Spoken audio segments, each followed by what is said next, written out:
A mysterious and powerful entity appears 30 years ago, surrounded by dark energy, marking the beginning of a cataclysmic event. Monsters began emerging from a portal gate, destroying cities and attacking humans. The monster invasion throws the world into chaos, and another dangerous gate seems to open.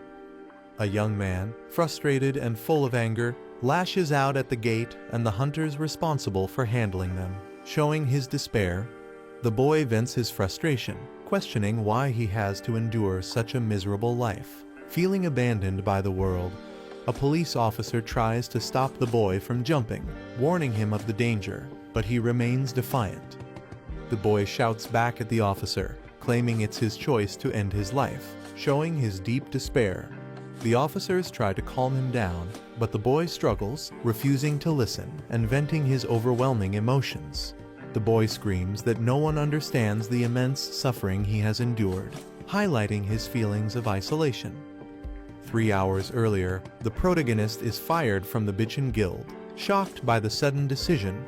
The protagonist pleads, explaining his dedication to the guild and disbelief at being let go.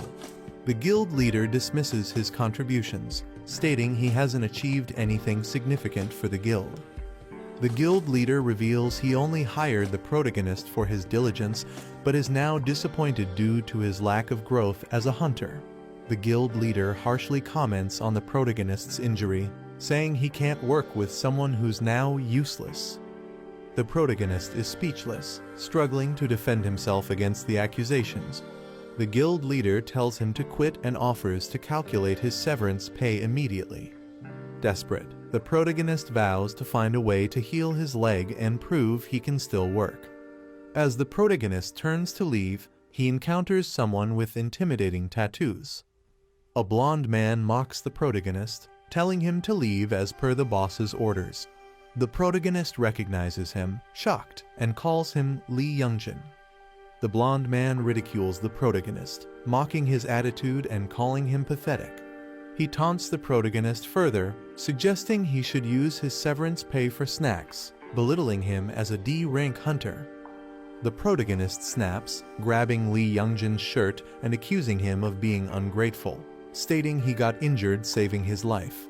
He reminds Youngjin of his reckless behavior in the dungeon that led to him being poisoned. Further venting his anger, Youngjin laughs dismissively, mocking the protagonist's claims of saving him. He tells the protagonist to stay in his lane, calling him a pack mule and accusing him of not knowing his place. Youngjin questions how someone as weak as the protagonist could even possess an S-rank skill, ridiculing him further. Youngjin mocks the protagonist's skill, explosive growth, jokingly suggesting it only helps with height. He continues to insult, sarcastically pointing out that the protagonist's growth plates are closed, provoking more anger. Furious, the protagonist attempts to punch Youngjin, calling him a punk. Their fists collide, with Youngjin blocking the attack using a shield-like energy barrier. Youngjin taunts him, saying it's time for the protagonist, Taejun, to learn his place. Youngjin throws a powerful punch aimed at Taejun. The punch lands directly on Taejun, sending him flying backward with intense impact. Taejun cries out in pain and shock, visibly overwhelmed by the attack. Taejun accuses Youngjin of acting arrogant just because he started earlier. Taejun sees this confrontation as long overdue. Youngjin punches Taejun with full force, mocking him, saying, "Let's see how tough you are today." The guild leader mocks Taejun, sarcastically labeling his crime as standing up to someone of a higher rank. Other guild members ridicule Taejun for challenging the boss, mocking him for simply being Lee Taejun. Taejun is brutally beaten and collapses to his knees, injured and humiliated. Youngjin looks smug and satisfied, breathing heavily from the confrontation. Taejun lies on the ground, battered and bleeding. A severance envelope is thrown at him with a mocking remark, thanking him for his past 7 years of work. As Taejun sheds tears of pain and humiliation, the final insult is delivered, but let's not see each other again. Taejun leaves a convenience store late at night, carrying a bag, while the clerk bids him goodbye. He walks through the empty, quiet quiet streets under the moonlight, reflecting on his situation. Taejun opens a bottle, likely filled with alcohol, showing his desire to escape his emotions.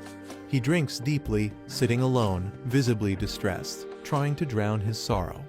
Taejun gazes at the cityscape, enjoying the taste of the alcohol, though it seems bittersweet. He pulls out the severance envelope he received earlier, staring at it with a heavy heart. Taejun laments over the meager severance money, angry and defeated after 7 years of hard work. Feeling there's nothing left for him in the world, Taejun steps onto the edge of a bridge, considering ending it all. Taejun stands on the edge of the bridge, ready to jump, when a holographic window suddenly appears in front of him. The window displays a warning. The user's life is in danger. Please step back from the bridge. Taejun sarcastically responds, questioning why the system suddenly cares about his life now. He angrily addresses the system, blaming it for his suffering over the past 7 years. Taejun punches the holographic window in frustration, blaming the useless skill it gave him. He continues to vent his rage, criticizing the explosive growth skill for failing to improve his stats and questioning how he's supposed to survive with it. The warning reappears, urging him to step back from the bridge, but Taejun remains furious. A red warning appears, stating, "Initiating strike due to baseless violent actions by the owner." Taejun breathes heavily, his emotions boiling over. Laughing hysterically, he mocks the red warning from the system as rain pours down. Taejun challenges the system, sarcastically inviting it to strike him, calling it useless for failing to explain skills properly. In a fit of rage, Taejun hurls his bottle and attacks the holographic warning, shouting for it to disappear. He slumps in defeat, trembling from the overwhelming emotions. Taejun reflects bitterly, lamenting that no matter how hard he tries, nothing changes. He accuses the system of ruining his life, blaming it for not explaining his skill correctly from the start. Taejun screams at the system, enraged that it dares to dictate his actions, even denying him control over his own life. The police are trying to calm Taejun, urging him to come down and talk. Taejun yells at the officers, venting his frustration and expressing his suffering, standing on the edge of a railing. Taejun loses balance, his foot slipping off the railing. Taejun begins falling, looking shocked. As he falls from the bridge, he contemplates his imminent death, thinking, "This is how I die." Taejun reflects that maybe dying is better, given the misery of his current life.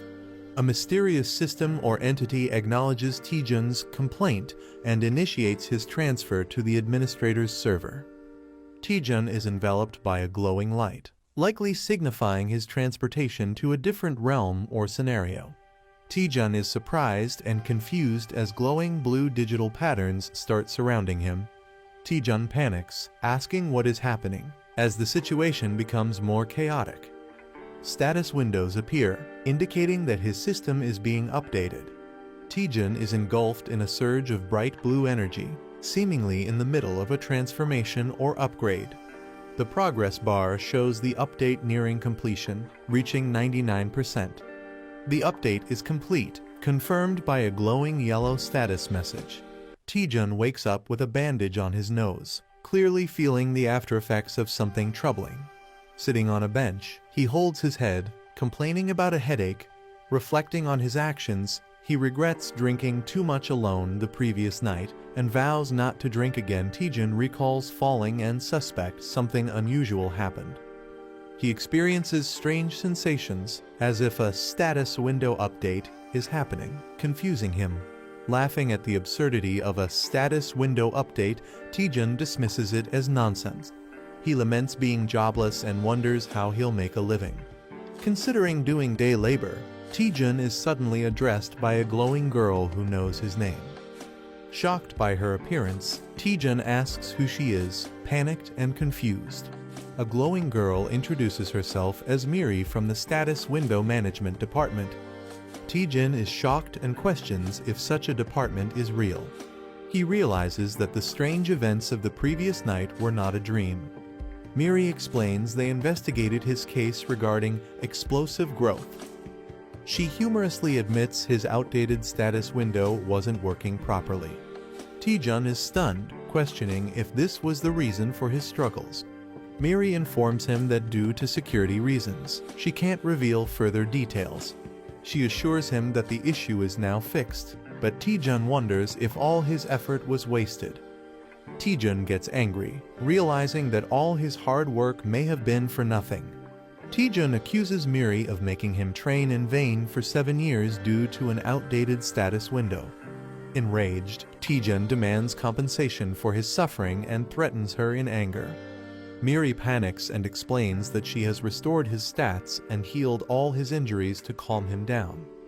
Taejun, surprised, realizes that his body has been completely healed. He checks his condition and finds himself in perfect shape, questioning how Miri achieved it. Miri hints that a special trigger is required to activate his explosive growth but cannot explain fully yet. She proposes a partnership to help Taejun achieve his potential.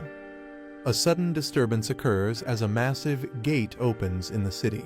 A terrifying monster emerges from the gate, and people scramble to call the suppression team to handle the threat. Taejun is shocked and questions how he is expected to deal with the massive monster. He accuses Miri of sending him to his death, while she tries to reassure him, claiming he can handle it. Miri optimistically tells him to give it a shot, saying, "Worst case, you'll just die," trying to sound encouraging. Taejun is left speechless by her casual attitude. The monster, identified as Venom Spore, is described as needing at least a B-rank hunter to defeat, even posing a challenge to skilled suppression teams.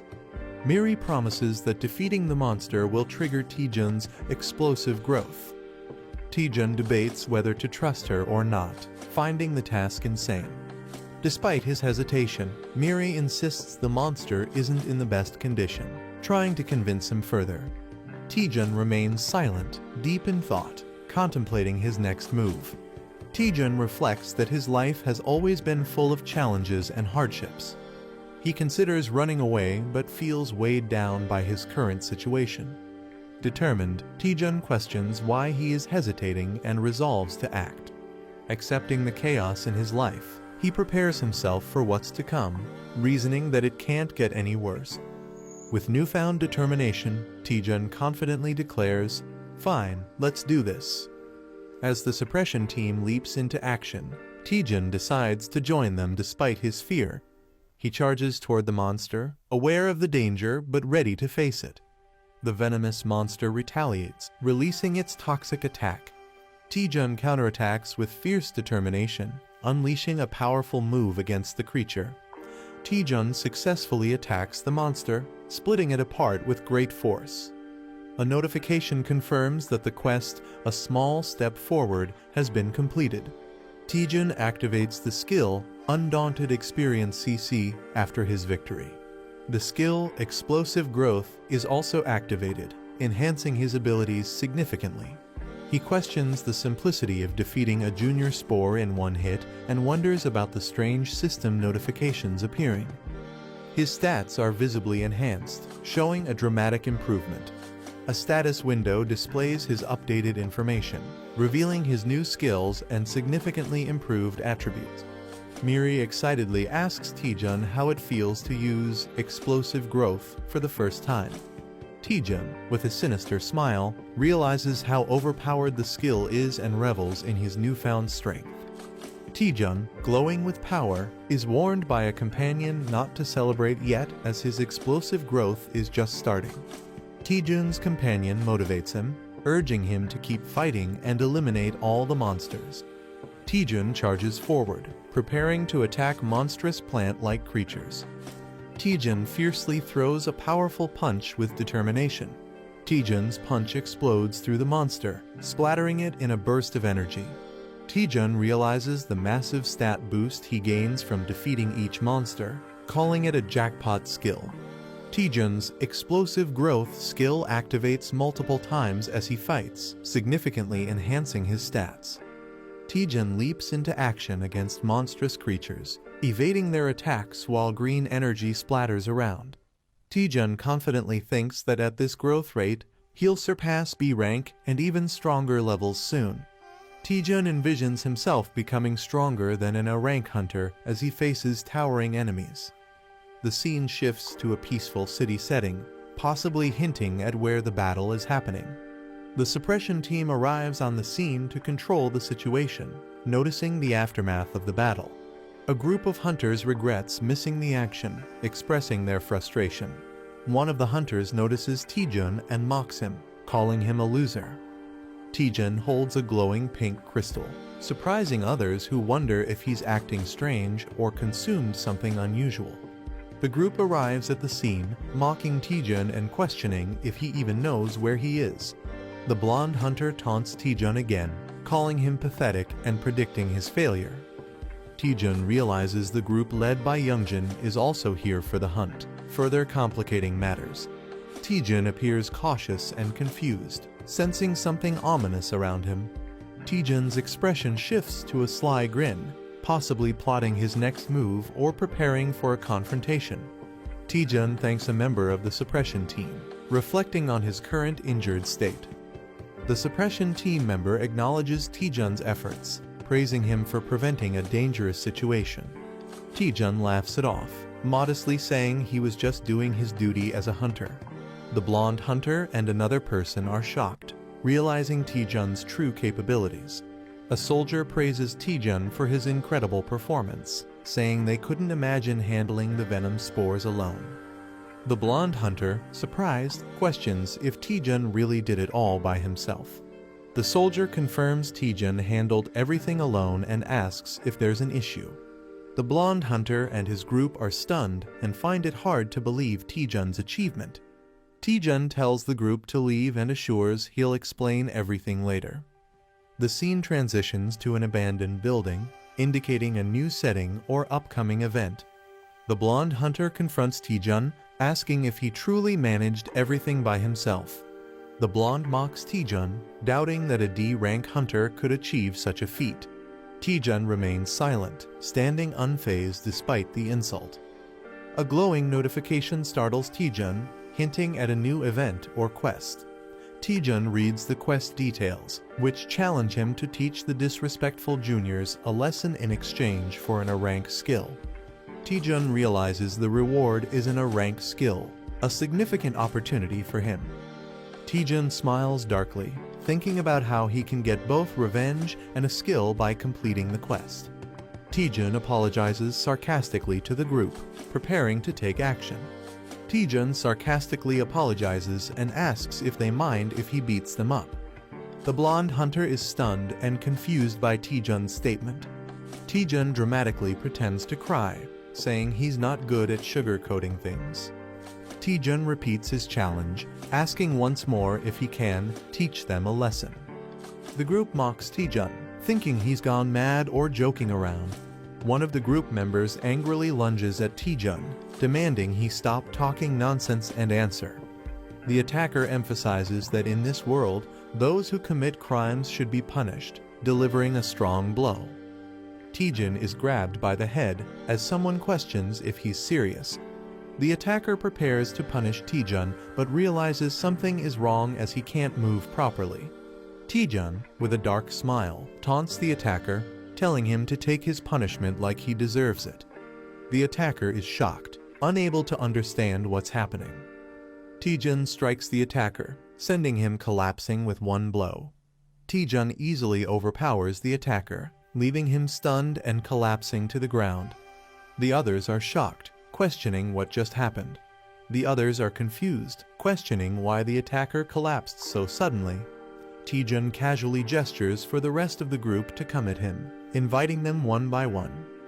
Taejun menacingly smirks, daring them to endure just one flick on their foreheads for bullying their senior. The group questions Taejun's confidence and his intent to flick them, finding it ridiculous. Taejun flicks one member's forehead with enough force to cause intense damage, sending blood gushing. Taejun unleashes powerful attacks, effortlessly taking down multiple opponents. Another member suffers a devastating blow as Taejun displays overwhelming strength. The blonde hunter is stunned, questioning why his group is losing so easily. Taejun dismisses the idea that it's a joke and approaches the blonde hunter menacingly. Taejun calls out Youngjin directly, asking if he finds the situation amusing. Taejun declares he might let the others go but won't spare Youngjin. Taejun taunts Youngjin, saying a simple flick isn't enough for him and warning him to get ready. Youngjin, enraged and clenching his teeth, swears revenge, calling Taejun dead meat. Youngjin activates an ice ability, surrounding himself with sharp icicles and a cold aura. He mocks Taejun, assuming he has gained some physical enhancements, and warns him not to get overconfident. Youngjin arrogantly declares that Taejun is the one who's in trouble. Taejun observes the ice missiles and sarcastically questions when Youngjin learned such a skill. Taejun reveals that he, too, has just learned a new skill, showing flames igniting in his hand. A massive explosion of fire erupts as Taejun prepares to test his newly acquired ability in a grand display of power. A rank skill that is stronger than normal fireballs and reduces the target's healing ability. He is stunned by the fireball's sheer intensity, calling it incredible. Taejun jokingly admits he's new to the skill and advises Youngjin to be cautious. The fireball unleashes a massive, fiery explosion, showcasing its destructive power. Youngjin feels the overwhelming heat and realizes the power of the fireball. The fireball creates a huge fiery blast, leaving a crater. Youngjin, charred and exhausted, struggles to breathe and process what happened. He's confused but relieved, questioning how he managed to survive such destruction. Taejun jokes about Youngjin being so scared that he looks like he wet himself. He tells Youngjin to stop bullying guild members and be more respectful. Terrified, he promises to change and never bully anyone again. Taejun charges energy in his finger, hinting at a playful but intimidating move. Taejun suggests there's still something left to deal with, keeping the pressure on Youngjin. A cheerful narrator introduces herself and promises to explain what happened in the previous episode. Taejun gains a new status window ability, unlocking powerful skills to fight back. He uses his newfound strength to stand against those who tormented him. Taejun successfully takes revenge on his bullies. The narrator hints that Taejun might have pushed his power too far, and he collapses. Taejun lies unconscious, exhausted from overusing his abilities. Despite his state, the narrator urges him to head to the dungeon. Taejun has been unconscious for 3 days, and the narrator questions if he can overcome this challenge. Taejun is lying on his bed, suffering from intense pain after pushing himself too hard. He's frustrated and tells others to be quiet. The narrator is relieved Taejun is awake, but he explains he overused his mana, leading to his current state.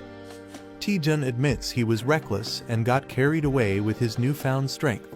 He resolves to focus on improving his mana.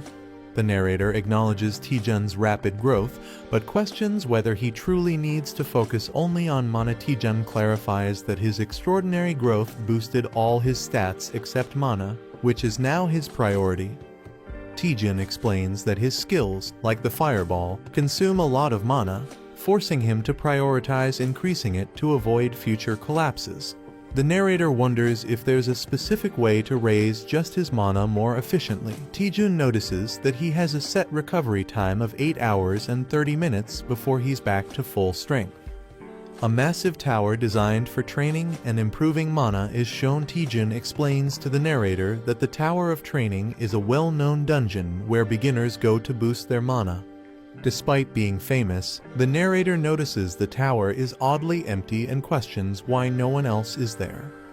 Taejun recalls the tower being popular a few years ago, but wonders if it's no longer in use. Taejun and the narrator spot an old man in the tower, surprising them. The old man tearfully mistakes Taejun for someone he refers to as Granny. Taejun and the narrator are bewildered by the old man's behavior, finding it strange. Taejun formally requests the old man for the Tower of Training quest, but the old man mishears it as fast food. Taejun clarifies he's talking about a quest, not fast food, but the old man misunderstands again. The old man finally understands Taejun is here for the tower's quest. The old man agrees to guide Taejun and the narrator through the tower of training. The narrator feels uneasy about the situation, but Taejun reassures her, saying he's prepared. The old man starts explaining the mechanics of the tower to Taejun and the narrator. The tower is divided into 10 stages, and clearing all of them will complete the quest.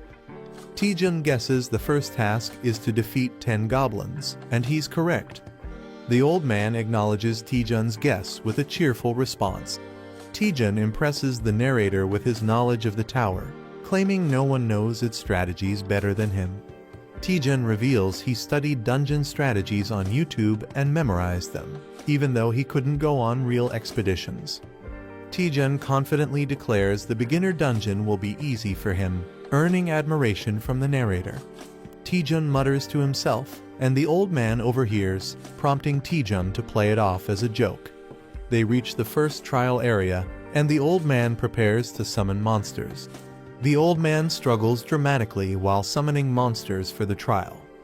The old man nervously announces the arrival of the monsters, completing the summoning. Taejun and the narrator are fired up to face the challenge, confident that defeating 10 goblins will be easy. Movement in the bushes indicates something approaching, creating tension. Instead of goblins, large ogres and a few goblins emerge with a loud roar. Taejun, the narrator, and the old man face a massive crowd of ogres and goblins, far beyond what was expected. Taejun and the narrator are shocked at the situation, jokingly calling it bulking season. Taejun questions why the goblins appear to be oversized ogres, asking the old man for an explanation. The old man, lost in thought, mentions kimchi stew, completely ignoring the situation. Realizing the old man might be senile, Taejun is visibly annoyed and doubtful of the old man's capabilities. The ogres begin their attack with another fierce roar, escalating the tension. Taejun and the narrator panic as the monsters rush toward them, increasing tension. Taejun uses a powerful fire attack to hold back the ogres, showcasing his abilities. Taejun boldly challenges all the goblins and ogres, declaring he'll defeat them all. The fire attack devastates the monsters, burning them to ashes. Taejun surveys the burning battlefield, satisfied with his attack's impact. Taejun celebrates his success, but the narrator warns him there are still more monsters left. A massive ogre towers over Taejun, wielding a giant weapon, taking the battle to a new level. The giant ogre swings its weapon, landing a powerful blow on Taejun, catching him off guard. Taejun faces off against an ogre and prepares for a fight. The ogre attacks, and Taejun responds with determination, challenging its strength. Taejun skillfully dodges the ogre's powerful strike. Taejun spins, preparing a counterattack. He delivers a powerful blow to the ogre's head, drawing blood. The ogre roars in defeat as Taejun stands confidently. Notifications appear, confirming the completion of Stage 1 and increased experience. The old man, impressed by Taejun's swift completion of the first stage, acknowledges his achievement while flames blaze in the background. Taejun looks surprised but takes in the comment. The old man teases Taejun, suggesting the first stage was easy. Taejun nervously pretends it was harder than it seemed, masking his frustration. The old man casually suggests moving to the next stage, frustrating Taejun. Monsters appear, stronger and in overwhelming numbers, challenging his mental resilience. Taejun faces a giant beast, feeling the intense physical and mental pressure. Taejun realizes why no one dares to challenge this place anymore. He yells in frustration, calling the dungeon impossible to clear and referring to it as hell. Someone pleads for mercy, revealing Taejun's name as they face the tower. Taejun reaches the final stage, facing an ominous silhouette. The final boss is revealed, a massive hellhound Cerberus, ranked S and level 90. Taejun is horrified, sweat dripping as he reacts to the terrifying scene. Taejun realizes the final boss isn't a simple dog as expected, but an overwhelming threat. Taejun gives up, believing he can't defeat the boss, even with multiple lives. He's out of mana and struggles to find a way to continue. A hidden quest appears, tasking him with curing a senile NPC to restore order. Taejun reads the hidden quest details and begins thinking. He realizes the dungeon relies on the old man's unstable mana. The old man's loss of mana control causes the monsters to grow stronger. Taejun decides that if he can return the old man to normal, he can clear the dungeon. Taejun shares his plan with the spirit, but he's uncertain if it will work. Taejun gathers his resolve, deciding to give it a shot. He recalls that uncontrolled mana can drive powerful mages insane. Taejun notices the tangled strands of mana in the old man's mind. Taejun approaches the old man, ready to act. The spirit is shocked and asks Taejun what he's doing. Taejun channels his focus, preparing to fix the old man's mana. He starts calming the old man, who begins to relax. Taejun jokingly calls it nirvana, while continuing his task. Taejun redirects the scattered mana back into the old man's head, stabilizing him. Taejun checks on the old man, determined to fix the broken mana flows.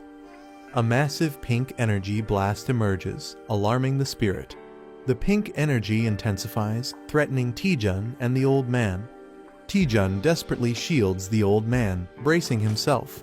The energy surges out of the tower, creating a massive explosion. The old man regains consciousness, apologizing for the trouble caused by his body.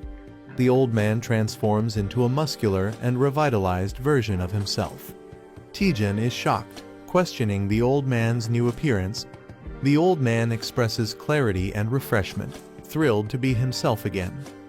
The revitalized old man confidently stands, emitting a powerful aura. A view from above shows the final battle arena, with the red beast still present. The old man expresses his gratitude to Taejun, calling him his benefactor and offering to grant any request.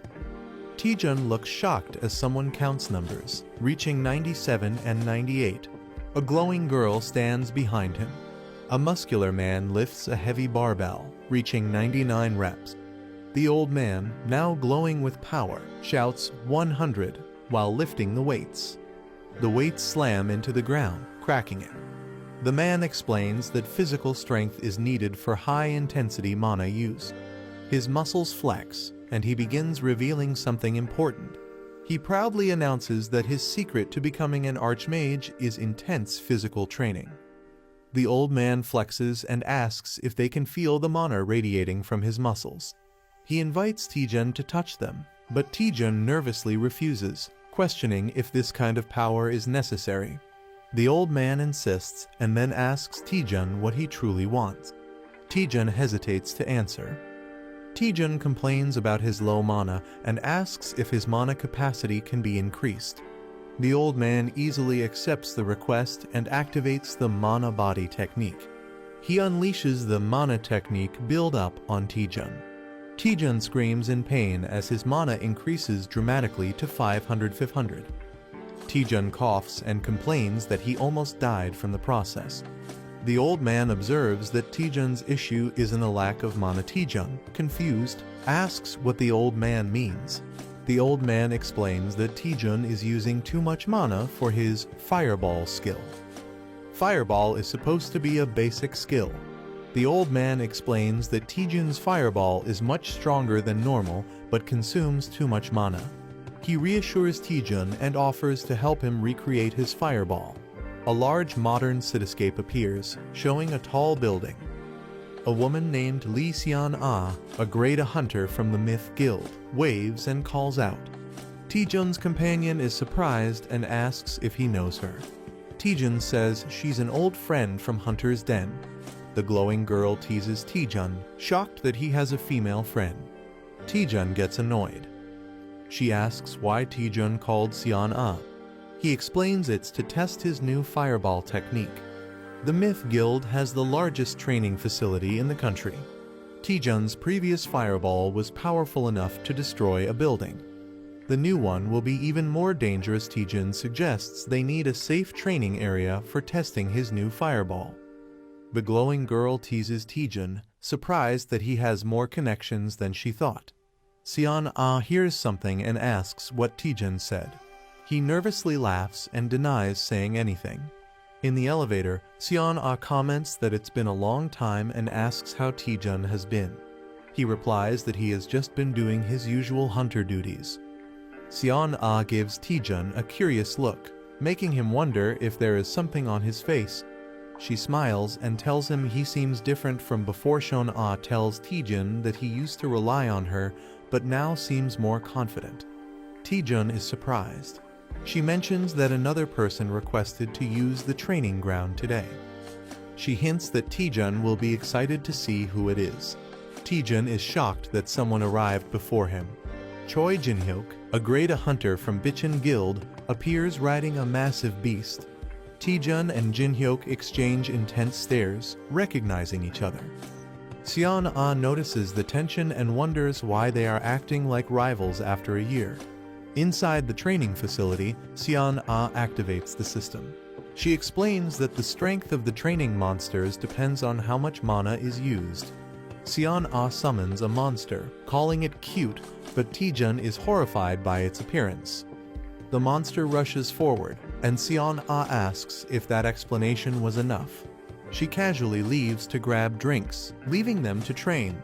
Taejun, the glowing girl, and Jin-hyuk stand in silence. Taejun learns that he can create a monster using mana.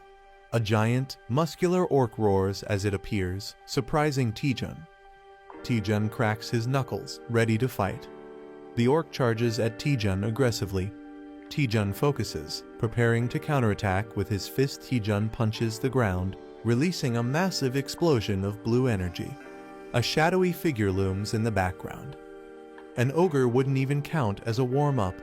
He considers summoning hundreds more while Taejun prepares for battle. Taejun, lying down, suspiciously asks, "It was you, wasn't it?" The other person responds in confusion. "What?" Choi Jin-hyuk glares at Taejun and accuses him. "Don't play innocent. You're the one who messed up the guild juniors, aren't you?" A battle scene flashes in the background. Taejun stands silently, looking slightly concerned or confused. Someone walks forward and says, "At first, I didn't want to believe it, but now that I look at it, it's true." Their steps echo in the empty space. Choi Jin-hyuk confronts Taejun. "Have you awakened some new power? What are you doing now that you're so strong?" He looks frustrated. A furious Choi Jin-hyuk accuses, "You're beating up your own family members who used to eat from the same pot." His face shows anger and disappointment. Taejun's face darkens as he mutters, "Choi Jin-hyuk." His expression is filled with determination and rage. A flashback shows Taejun, Choi Jin-hyuk, and Lee Seon-ah enjoying a meal together at Hunter's Den. The text reveals that Choi Jin-hyuk was once one of Taejun's few trusted friends. Choi Jin-hyuk distances himself from Taejun as he joins the Bichon Guild and climbs the ranks, symbolizing their growing gap. Choi Jin-hyuk, now more powerful and confident, surrounds himself with strong allies. Taejun watches from afar, feeling left behind. His expression is colder, showing that he has become someone different from the friend Taejun once knew.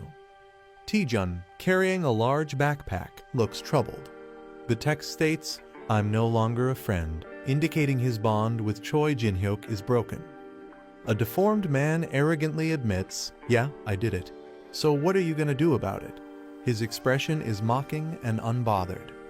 Choi Jin-hyuk is shocked as the same man dismisses the situation, saying, "So I roughed those punks up a bit, big deal."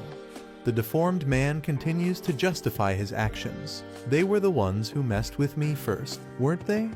His face is unsettling and intense. Choi Jin-hyuk gets angry, clenching his teeth. He confronts someone, "And you? While I was getting beaten to a pulp, what did you do besides watch?" He believes the person should have fought alongside him.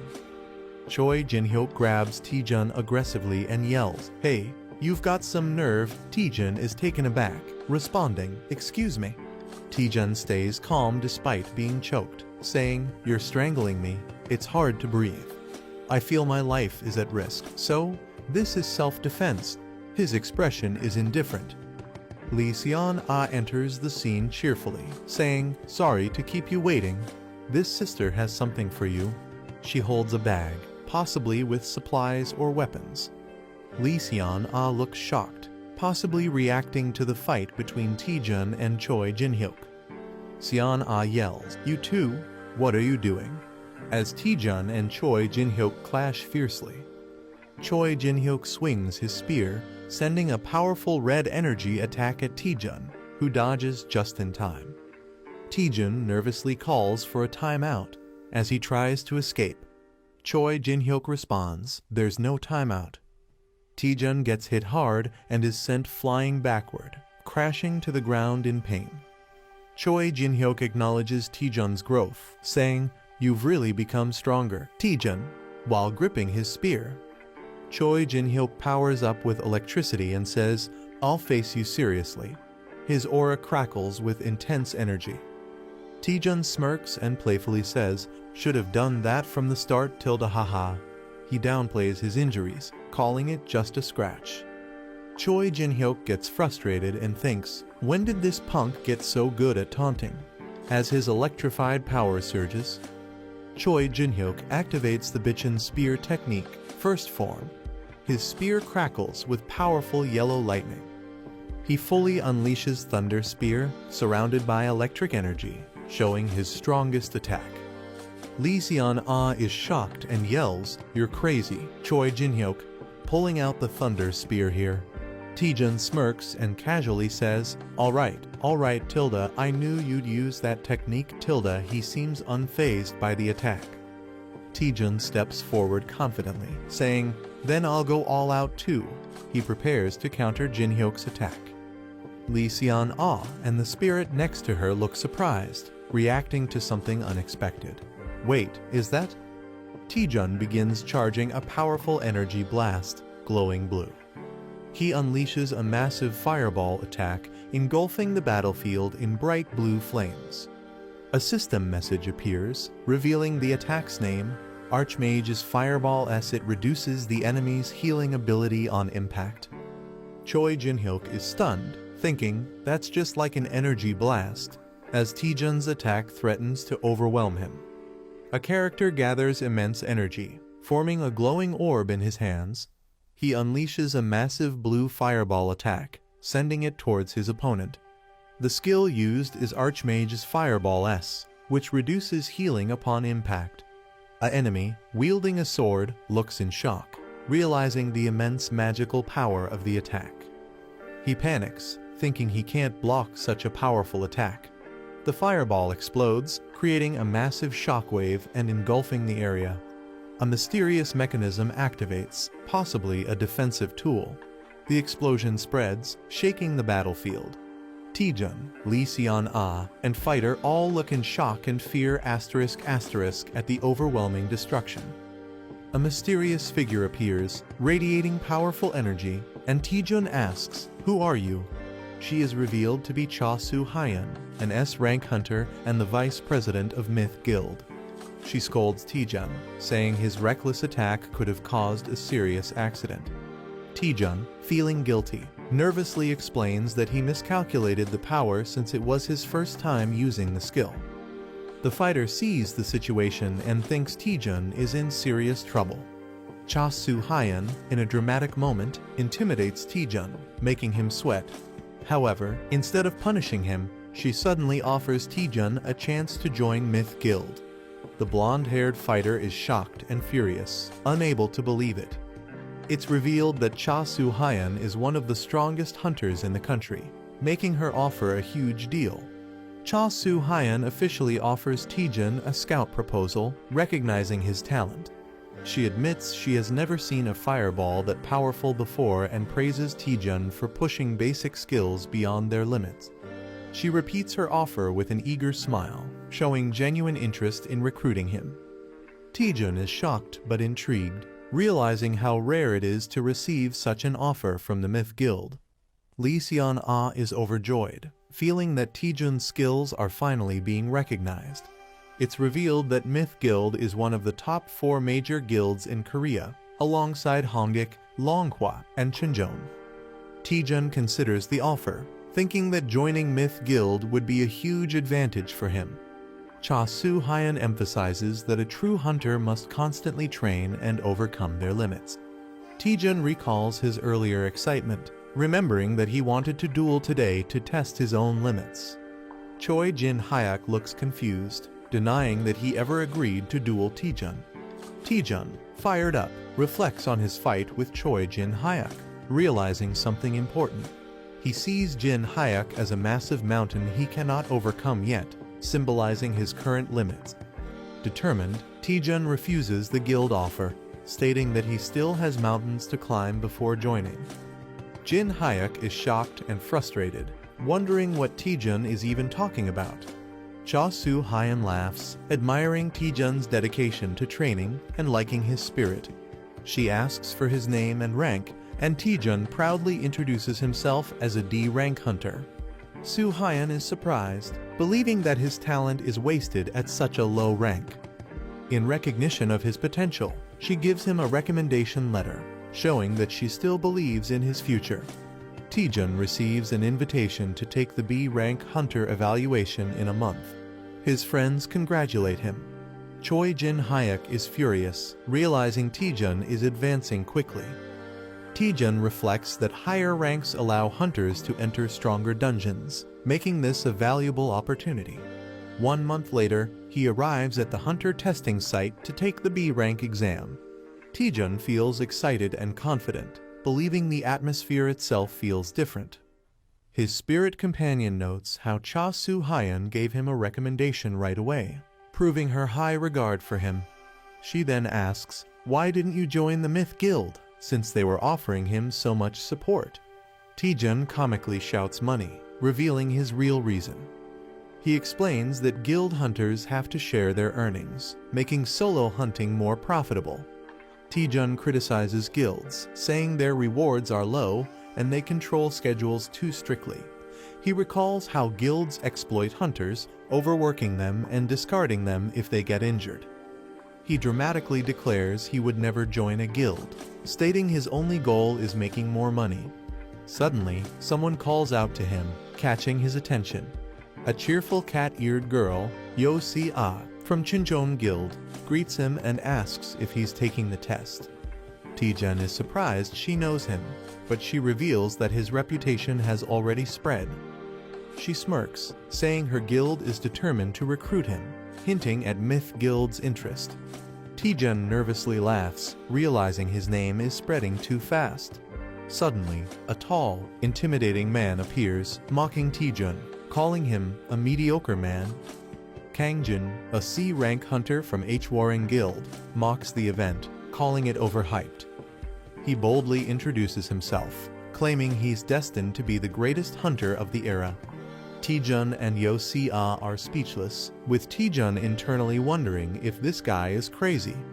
The announcement begins, signaling the start of the B-rank hunter evaluation test. The participants, including Taejun, Kangjin, and Yo Si-ah, prepare for the test. The examiner introduces their mentor for the test, an experienced hunter. The mentor is revealed as Choi Jin-hyuk, an A-rank hunter from the Bichon Guild. Taejun is shocked, recognizing his rival, Choi Jin-hyuk. Jin-hyuk greets the participants, preparing to explain the test rules. The test will take place in a dungeon, and 8 participants will be grouped into teams of 2.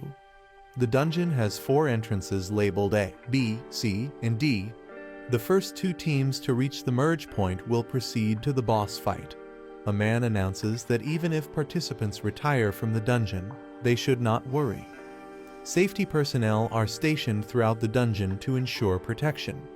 A streaming score system will be used to track and rank participants. The test is being streamed live, showing a battle against monsters, and viewers are commenting.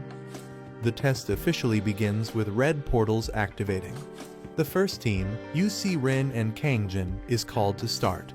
The second team, Yang Dong-jun and Hong Ah-ryeom, is introduced. The third team, Cho Song-yi and Bong Jun-hyun, is introduced. The fourth team, Lee Tae-jun and Kim Jun-hyun, is announced, and all teams are instructed to enter their designated gates. Tae-jun recognizes Kim Jun-hyun and is surprised to see him, while Jun-hyun happily greets him. The teams begin entering the red portals, with Tae-jun leading the way. Someone watches Taejun closely, saying his name with suspicion. A man smirks darkly, realizing that Taejun is using him for his own advantage. Kim Jun-hyun clenches his fist, determined not to be underestimated. Taejun confidently steps into the portal, fully prepared for the test.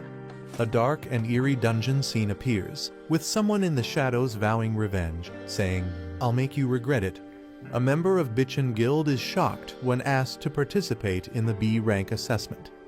A heavy-built man and a young hunter with blue hair discuss something. The man is confused, while the young hunter seems uninterested. The young hunter is asked to disrupt Taejun during the assessment. The D route is much harder than the standard path, so interfering would make it difficult for Taejun to pass. The heavy-built man is reminded that his mother is sick, implying pressure on him. The blue-haired hunter tempts him with money for his mother's surgery. The man looks nervous, but the blue-haired hunter assures him he'll be rewarded if he cooperates. Taejun and his teammate enter the D route and encounter monsters. A giant snake with red eyes appears, roaring fiercely. Taejun easily defeats the monster, shocking his teammate. Taejun complains about the weak opponent, but his experience points slightly increase due to an ability.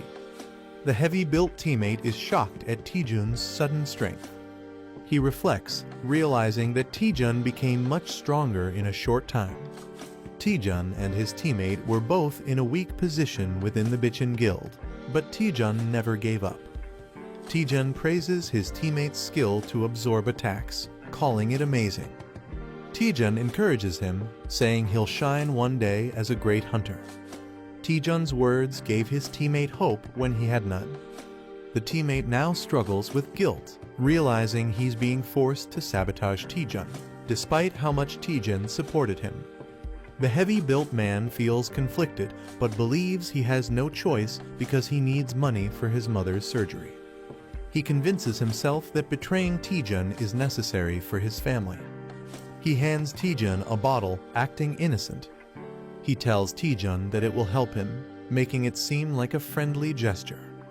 Taejun accepts it, unaware, and the man explains it's a buff potion used in expeditions.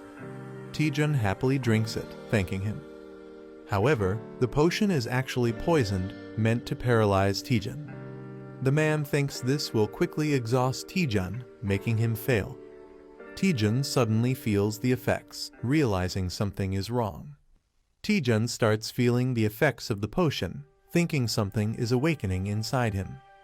He suddenly realizes there's no bathroom, making him panic. His teammate confirms there's no bathroom, forcing Taejun to clear the dungeon quickly. The teammate is confused, wondering why the poison isn't working.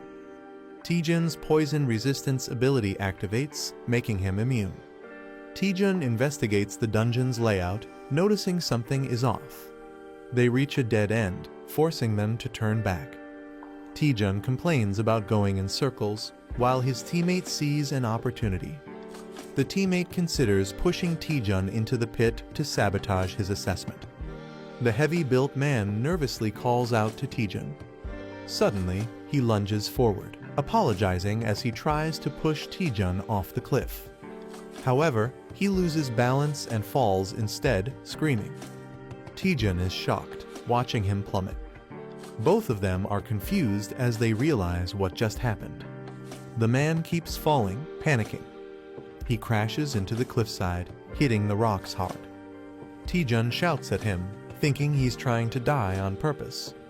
Hanging upside down, the man breaks down, calling himself garbage and saying he deserves to die. A shocked Taejun reacts angrily to being called trash. A man confesses he tried to sabotage the assessment for his own benefit. The man, feeling guilty, wants to die, but Taejun refuses to let go. Taejun panics, realizing the situation has become serious. Taejun considers moving closer, thinking no one is watching his live stream. Taejun is surprised to see 10 viewers on his live stream. Taejun scrambles, not wanting viewers to see him in a humiliating state. Taejun loses his grip and starts falling from the cliff. Taejun and another person fall into the darkness while a blue spirit watches Taejun and his companion crash to the ground, confused about their location. They turn around to see red eyes glowing in the darkness. A swarm of terrifying white snakes with red eyes emerges. Taejun and his companion freeze in fear, realizing the danger. A girl watching the livestream worries about Team B's situation. Exhausted fighters struggle to battle the deadly snakes while viewers mock them. The girl doubts whether Team B can survive the ordeal. A terrified man panics and runs away, abandoning his team. With a teammate fleeing, the remaining member screams for help as Team B is eliminated. Team C is in chaos as one member attacks another in frustration. UC Rin cheerfully introduces herself while facing the deadly snakes. She confidently declares her intent to defeat the 1,000-year white snake. UC Rin prepares for battle, but the snakes suddenly disappear. A man aggressively attacks on his own, while UC Rin questions his actions. The man sees this assessment as a chance to impress the higher-ups. Determined, he unleashes a powerful attack, unwilling to miss his opportunity. UC Rin realizes he wants all the attention for himself. Refusing to be outdone, she activates her ice powers, ready to fight. UC Rin unleashes a powerful ice attack, Frost Wind. A fierce battle erupts as Team A dominates the battlefield. Team A reaches the boss room first, proving their elite skills. A mysterious figure claps, acknowledging their achievement. Choi Jin-hyuk offers to lead them to the boss room. UC Rin realizes that Lee Taejun hasn't arrived yet. Choi Jin-hyuk confirms Team D's signal is lost, hinting at their elimination. A teammate mocks Taejun, doubting his potential. Choi Jin-hyuk leads Team A through a portal to the boss room. Choi Jin-hyuk smirks, realizing Junhyun's plan was successful. He mocks how Vice President Cha Soo-hyun would react if she knew the truth. The group looks shocked as they sense something ominous.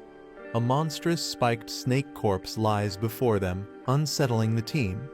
A skeletal figure sits on a throne, exuding a terrifying aura. The Skeleton King awakens, its eyes glowing with dark energy. The absorption skill allows the user to absorb magic attacks and return them. The more magic absorbed, the stronger the attack, but it depends on the user's limits. A comedic moment shows the absorption skill leading to an unexpected fiery result. Lee Taejun and Kim Jun-hyun use their combined attack, Hell Train. Taejun pushes Jun-hyun to absorb more power as they charge forward. Determined, they rush straight to the boss room. Team A is confused, realizing the boss should be the Emuji. The team wonders how things took a drastic turn. Suspicion rises as they question the mysterious lick before them. The lick fully awakens, its glowing eye radiating dark energy. Team A realizes the danger as they recognize the powerful lick. They are shocked to see a lick instead of the expected dungeon boss. Choi Jin-hyuk urgently commands everyone to retreat. The lick and the monstrous Emugi stand side by side, ready to attack. The lick launches an attack as the Emugi roars fiercely. Choi Jin-hyuk prepares to counterattack with determination. He leaps into action as the Emugi strikes with force. UC Rin and her teammate refuse to stay idle and prepare to assist. UC Rin and Kang Jin launch their combined attacks against the Emugi. The Emugi retaliates, injuring UC Rin as she screams in pain. Choi Jin-hyuk panics as he sees his teammates wounded. He realizes that the lick is controlling the Emugi. He determines that taking down the lick is the key to victory. Choi Jin-hyuk prepares to strike but is caught off guard. The Emugi launches a surprise attack, hitting him hard. He regrets recklessly charging in without a proper strategy. The Emugi roars, ready to finish him off as he faces near death. The girl regrets not saying something before dying. A hunter is violently thrown back by a powerful attack. A shocked boy feels fear as he senses something terrifying. The team celebrates reaching the boss room. A man is relieved to be alive but realizes something is wrong. Urgent warning is given to Lee Taejun and Kim Jun-hyun. A massive monster, Emugi, looms over them in danger. Taejun and Jun Hyun barely dodge a devastating attack. They realize facing a lick and an emugi is too much for a B-class test. The man suspects someone is sabotaging the evaluation. The team speculates that a powerful guild member might be involved. Taejun acknowledges the situation but finds it complicated. Taejun confidently suggests taking down the emugi. Taejun and Man reluctantly agree to work together. A warrior with dual swords charges forward as something powerful descends from above. A fighter holds a glowing energy orb, declaring a temporary alliance. One character asks if Jun Hyun can take more fireballs, but he seems exhausted. A large, wounded serpent-like creature appears, still moving. A character warns Lee Taejun to be cautious as a dangerous attack approaches. The fighter with the glowing orb confirms that he also sees the danger. A massive 20% fireball attack is launched toward the enemy. A massive blue energy dragon appears, roaring fiercely. A warrior activates Divine Spear Technique, second form, preparing to attack. The warrior unleashes a powerful spear technique, cutting through the air. A lick with a flaming purple staff stands atop a defeated beast. You see Rin and Hangjin see the lick is vulnerable and prepare to strike. Hangjin charges at the lick while it casts an attack. Hangjin declares he won't miss his opportunity to attack. He delivers a powerful ice punch straight at the lick. A fighter asks Jun Hyun for one last favor, believing they can't lose as a team. Lee Taejun and Kim Jun Hyun activate a collaborative attack. Hell Train attack is unleashed, surging with immense energy. The enemy is frozen solid, trapped in ice. A fighter questions if they've finally defeated the enemy. The entire group looks shocked, realizing something unexpected. The lick survives the attack, unaffected by their efforts. The lick counterattacks, summoning deadly energy spikes. Two fighters are impaled, unable to escape. More allies are struck, screaming in pain. The team is injured and trapped by ice spikes, realizing the lick seems immune to damage. A fighter questions their lack of knowledge about the lick, wondering if they missed something. A mysterious manager appears, glowing with energy. The manager jokes about struggling to download an app. She suggests using a map hack key to fight more effectively. Taejun is shocked by the mention of a map hack as dungeon information starts loading. The system analyzes the dungeon, revealing details about its structure and enemies. Parsley navigation activates, displaying a virtual map. Taejun is confused by the new system's function. The manager explains that Parsley navigation reveals dungeon secrets, enemy patterns, and rewards. She has also installed more apps, advising Taejun to use them in battle. Taejun realizes this is beyond a normal map hack, calling it a game-changing ability. The dungeon's original boss was supposed to be a B-class emugi, but something changed. Taejun questions what the lick really is, as it wasn't supposed to exist. The Parsley translator activates, revealing that the lick, Eratus Chan, is excited. Taejun senses something terrifying, feeling uneasy. He asks the manager what's happening, suspecting a system bug. Eratus Chan thanks a contractor, hinting someone summoned it. Taejun realizes the translation is working fine, but something feels off. He questions if someone forcibly summoned the lick. Taejun checks on Choi Jin-hyuk, who barely avoided a fatal injury. Taejun claims he found the lick's weakness. Jin-hyuk is shocked but doesn't get a full explanation. Taejun asks him to trust and cooperate. Jin-hyuk hesitates, but the situation forces him to follow Taejun's lead. Jin-hyuk agrees to cooperate, asking what to do first. Taejun smirks, deciding to provoke the enemy first. The group taunts the lick, calling it out. Taejun makes a crazy face, mocking the lick. The lick gets enraged, preparing to attack. It unleashes a powerful dark spell, vowing to kill them. The group prepares for a counterattack, seeing this as their moment. A massive energy strike is unleashed, aiming at the enemy. The team survives the lick's deadly attack. Taejun realizes he can predict the lick's attack patterns. He gains confidence, knowing his strategy will work. Jun Hyun mocks the lick, laughing at its missed attacks. Taejin also taunts it, calling its attack a joke. The lick counters with powerful purple fireballs. Taejin gives precise movement instructions to his team.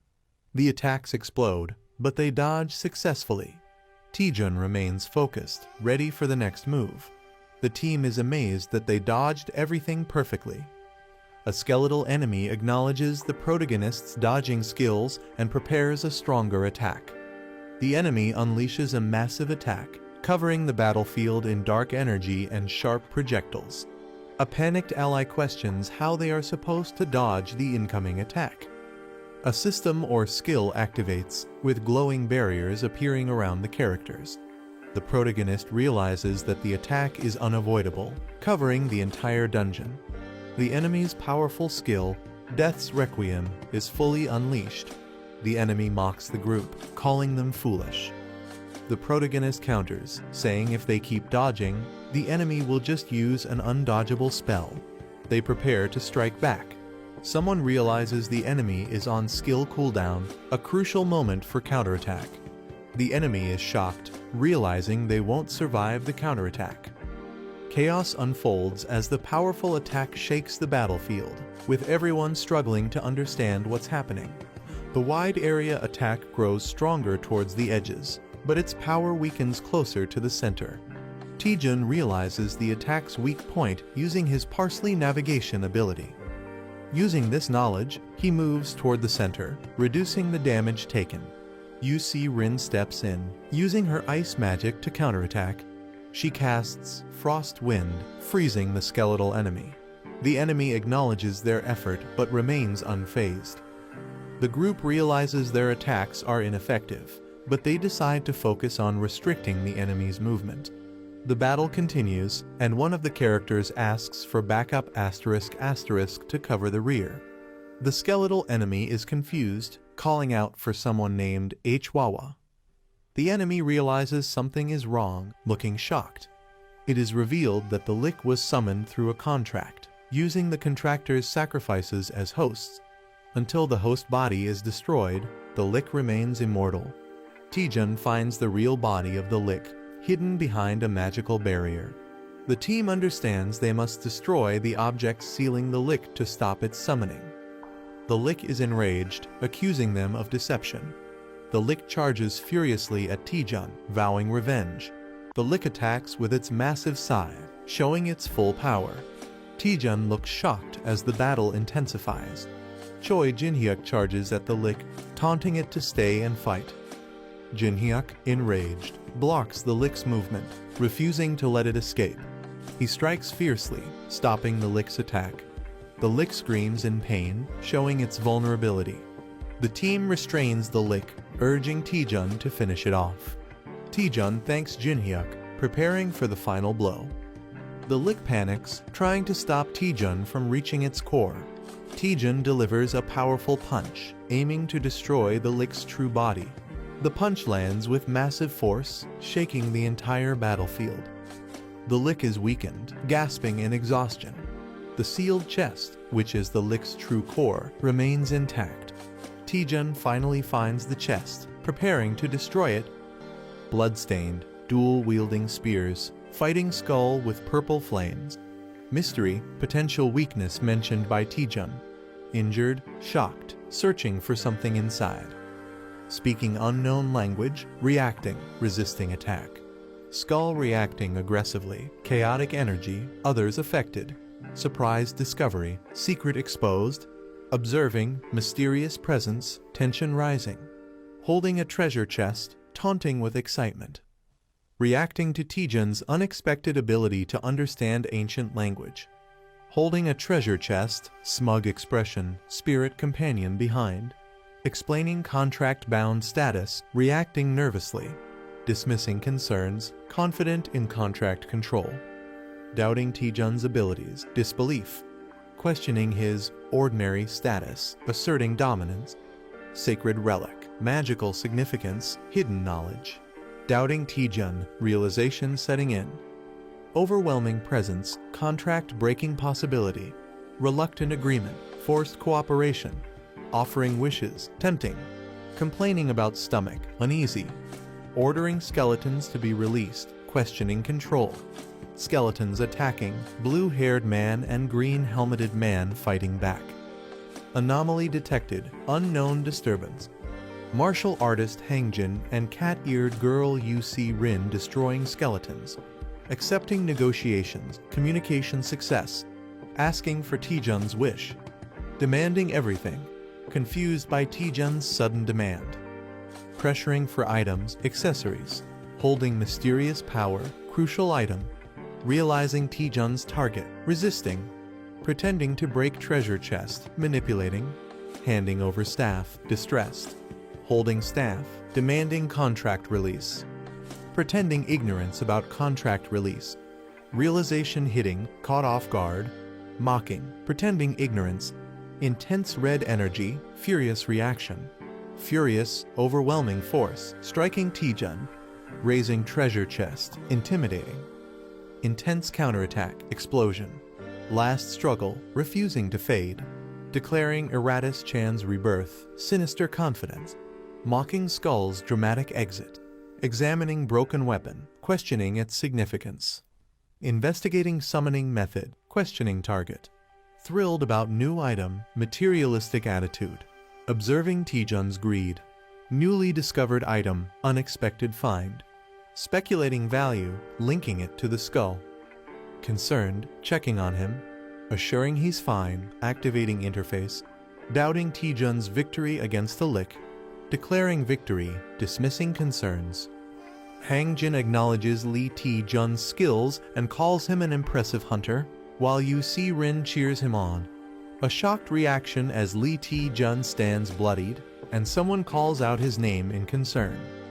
A remorseful Choi Jin Hyuk says, "I'm sorry," looking down at Lee Taejun. The helmeted Choi Jin Hyuk admits to poisoning and throwing Lee Taejun into the pit, revealing they ordered Jun Hyun to do it.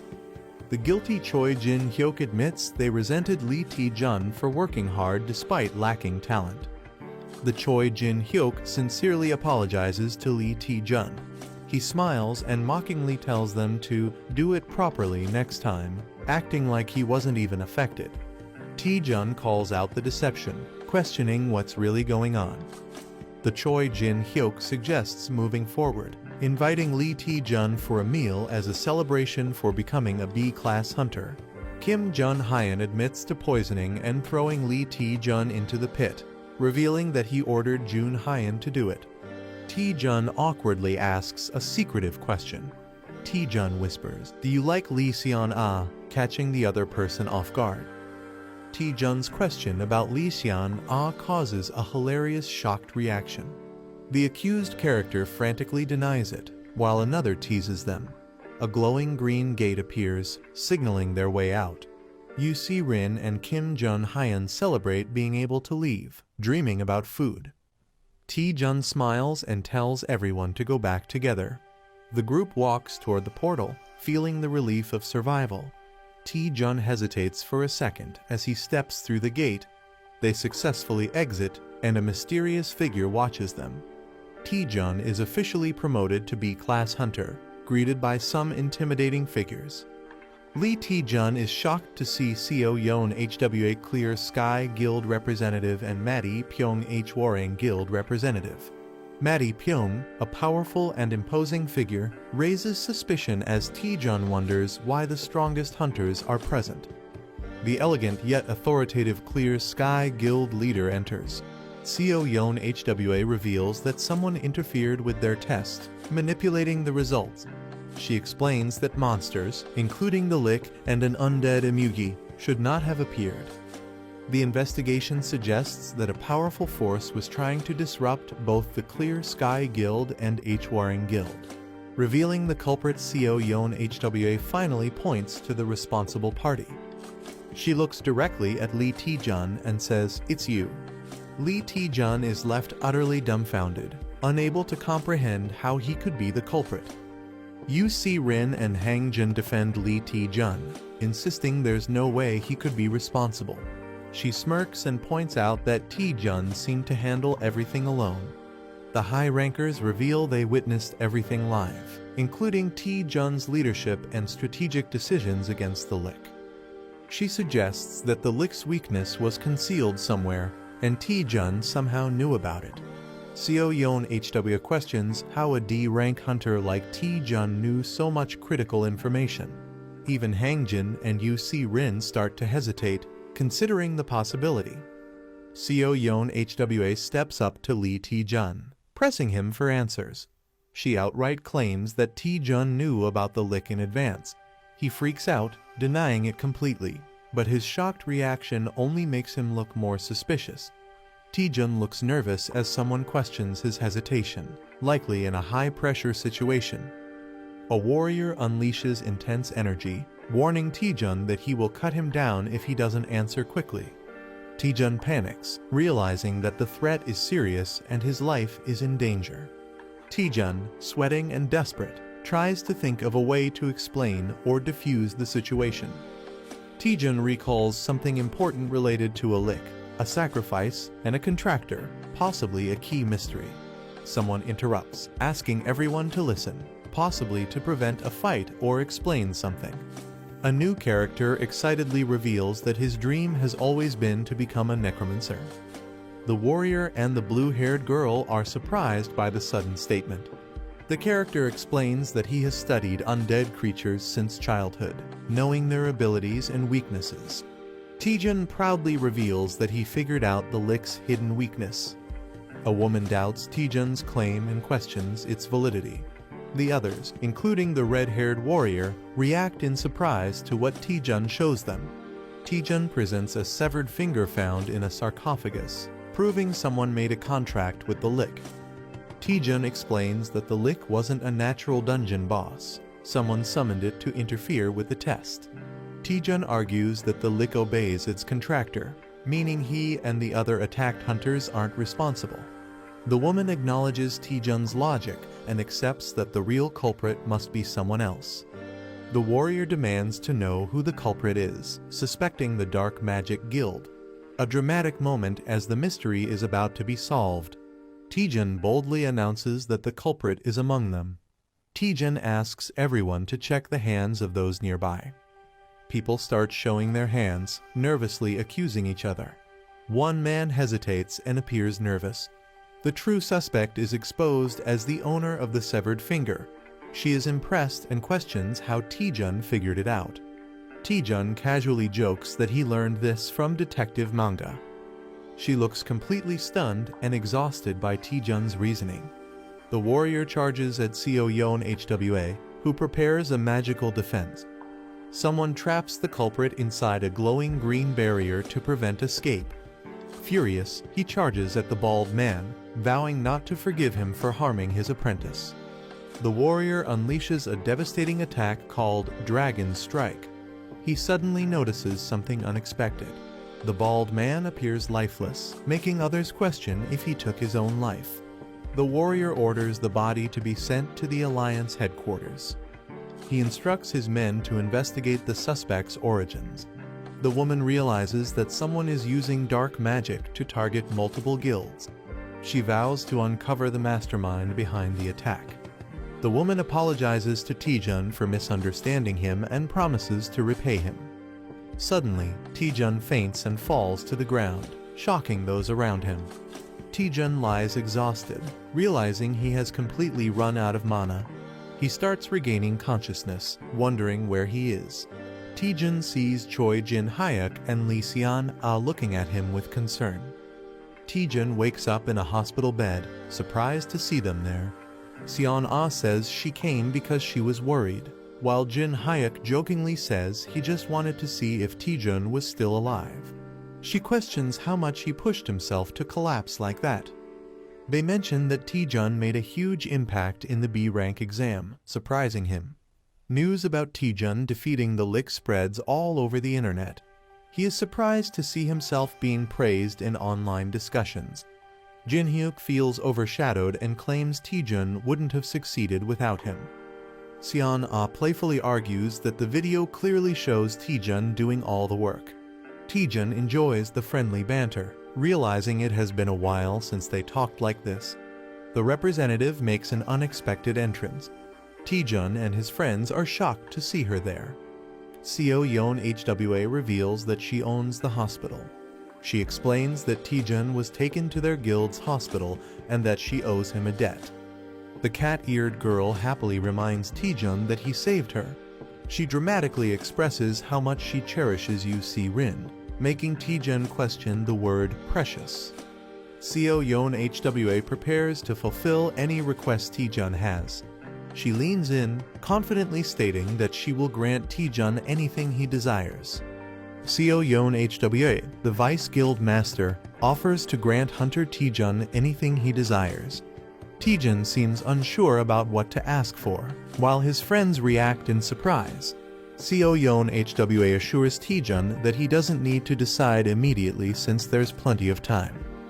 She walks away, telling Taejun she will be waiting in her office on the top floor until he recovers. With a warm smile, Seo Yeon HWA invites Taejun to visit her once he makes a decision. Lee Seon-ah excitedly hugs Taejun, amazed at how much he has grown.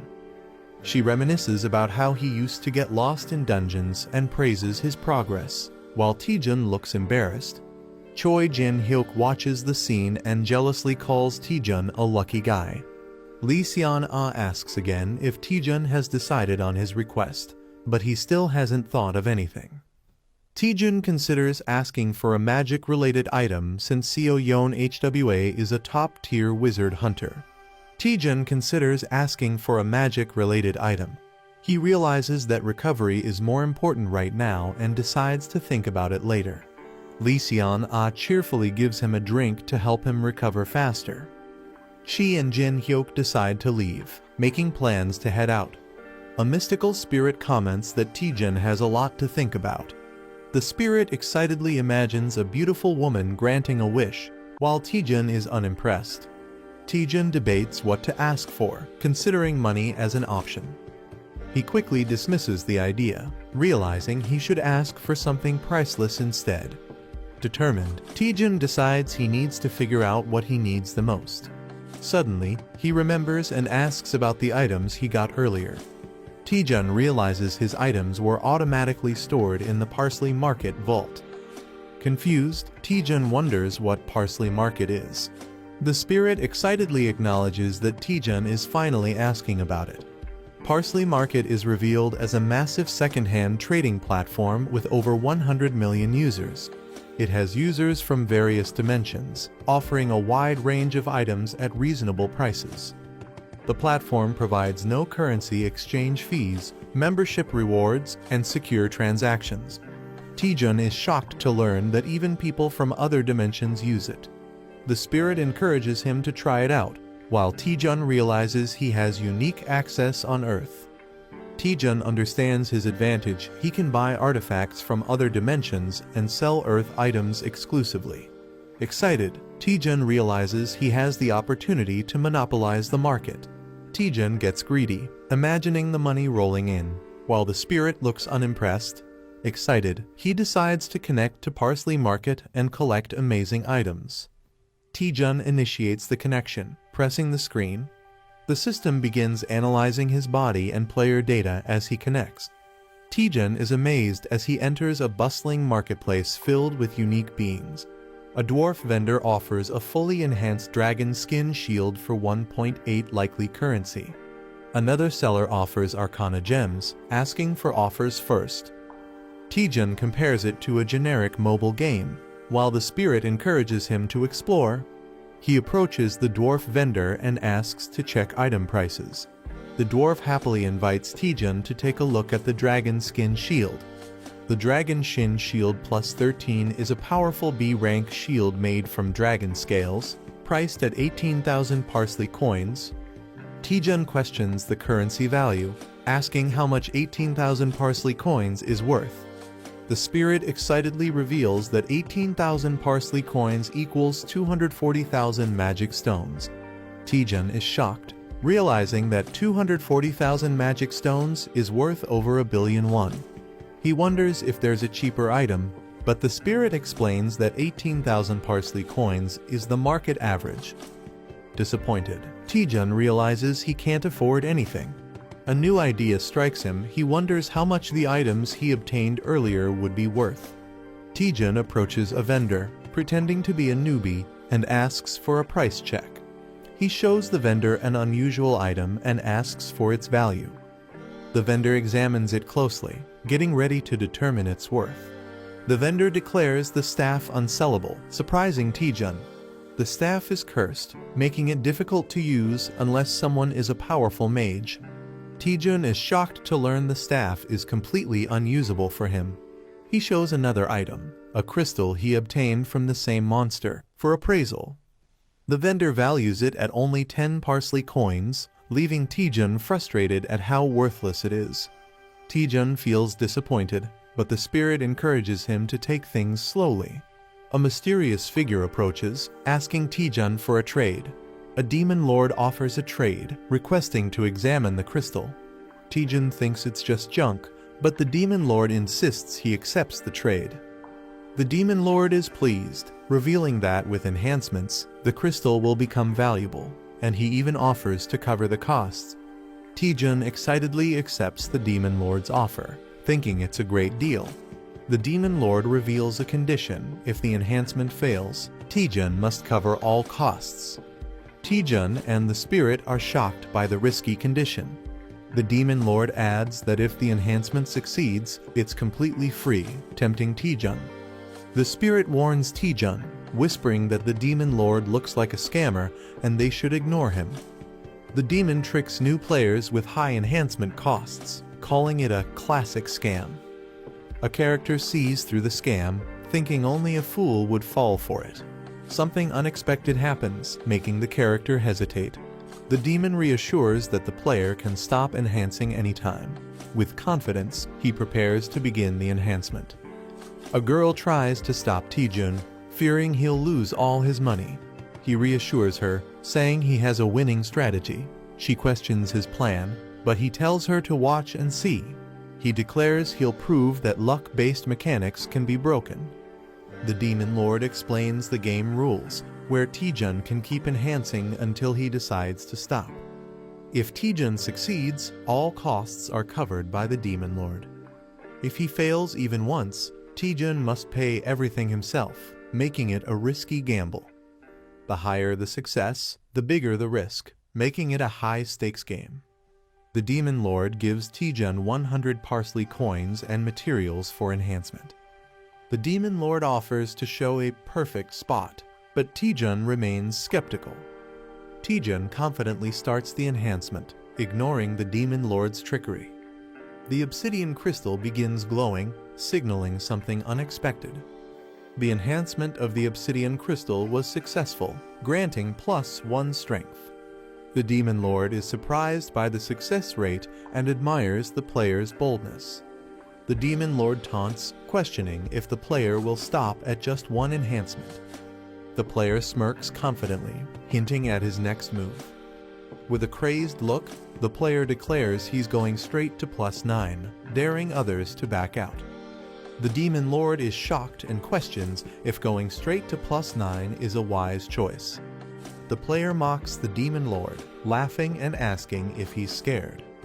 The demon lord mocks the player, calling him an idiot for attempting a +9 enhancement with a near impossible success rate. Seeing the challenge, the demon lord decides to take the bet and commits his money. The player confidently confirms the deal with a smirk. He presses the Enhance button, ready to take the risk. A rapid sequence of enhancements begins, filling the screen with energy. A character panics, calling out to Taejun in disbelief. The demon lord laughs hysterically, believing the player has doomed himself. A dramatic reveal: Taejun succeeds in enhancing the crystal to +9. The enhanced obsidian crystal now grants major stat boosts and mana recovery. The demon lord is left in shock, unable to comprehend the impossible success. The demon lord is in complete shock, unable to believe the player succeeded in enhancing to +9 without a single failure. Others suspect the player might be a game admin due to his unbelievable success. The demon lord, unwilling to let him go, plots to get him to enhance again. He tries to tempt the player by mentioning that he's only one enhancement away from max level. With a creepy grin, the Demon Lord pressures him to go all the way.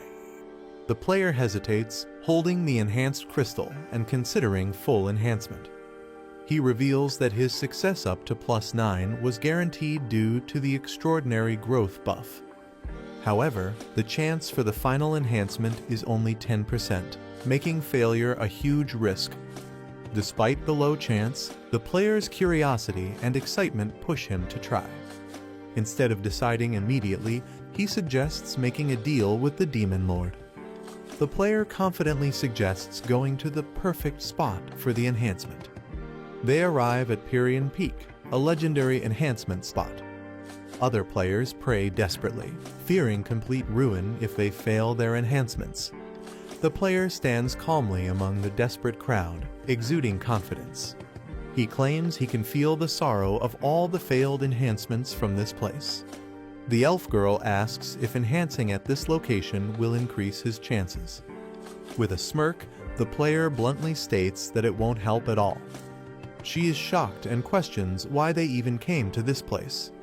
The player cryptically explains that luck follows a flow. He believes that understanding the right timing can help overcome even the lowest odds. The elf girl is somewhat convinced, but still questions the reason for coming here.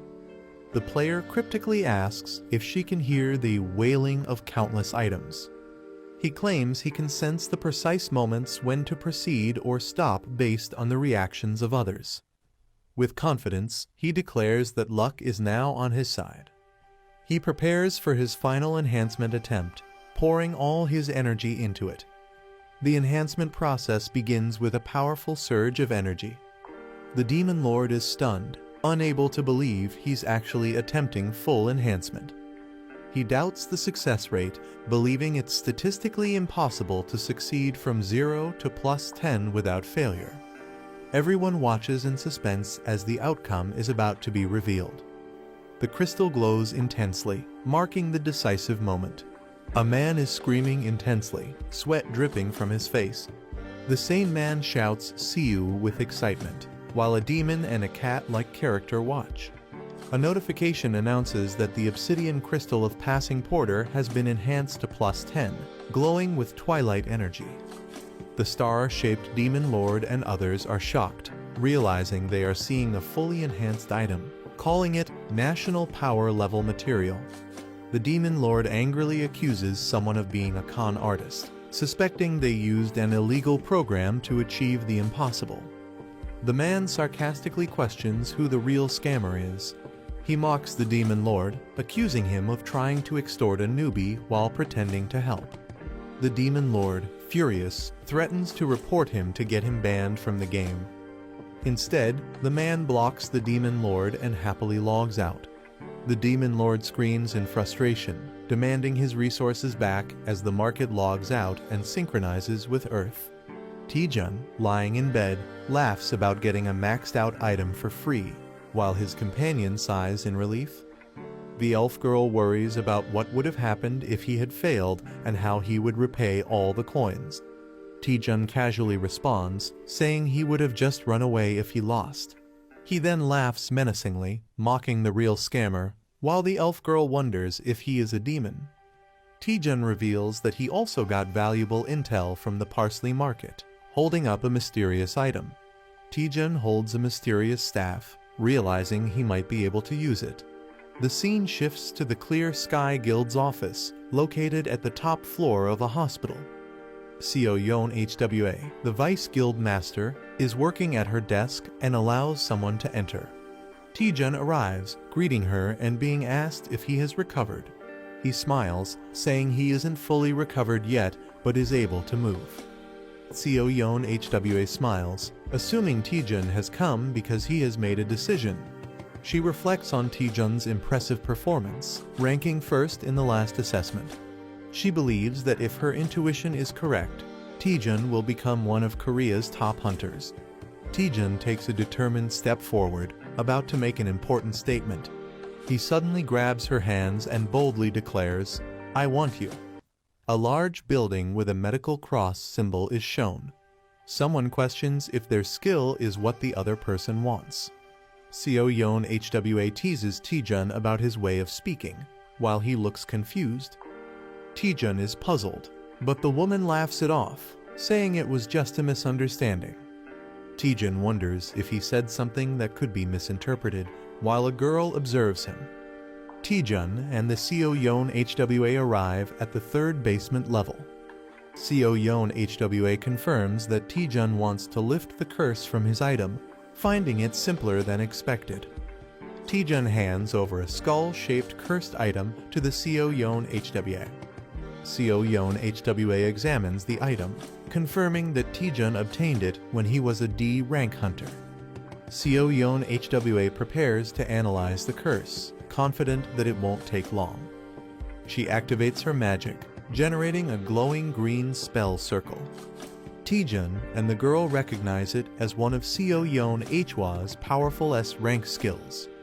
The skill, Spell Dispel, nullifies and breaks down the structure of the targeted spell. Since a curse is just a complex spell, Spell Dispel is effective against it.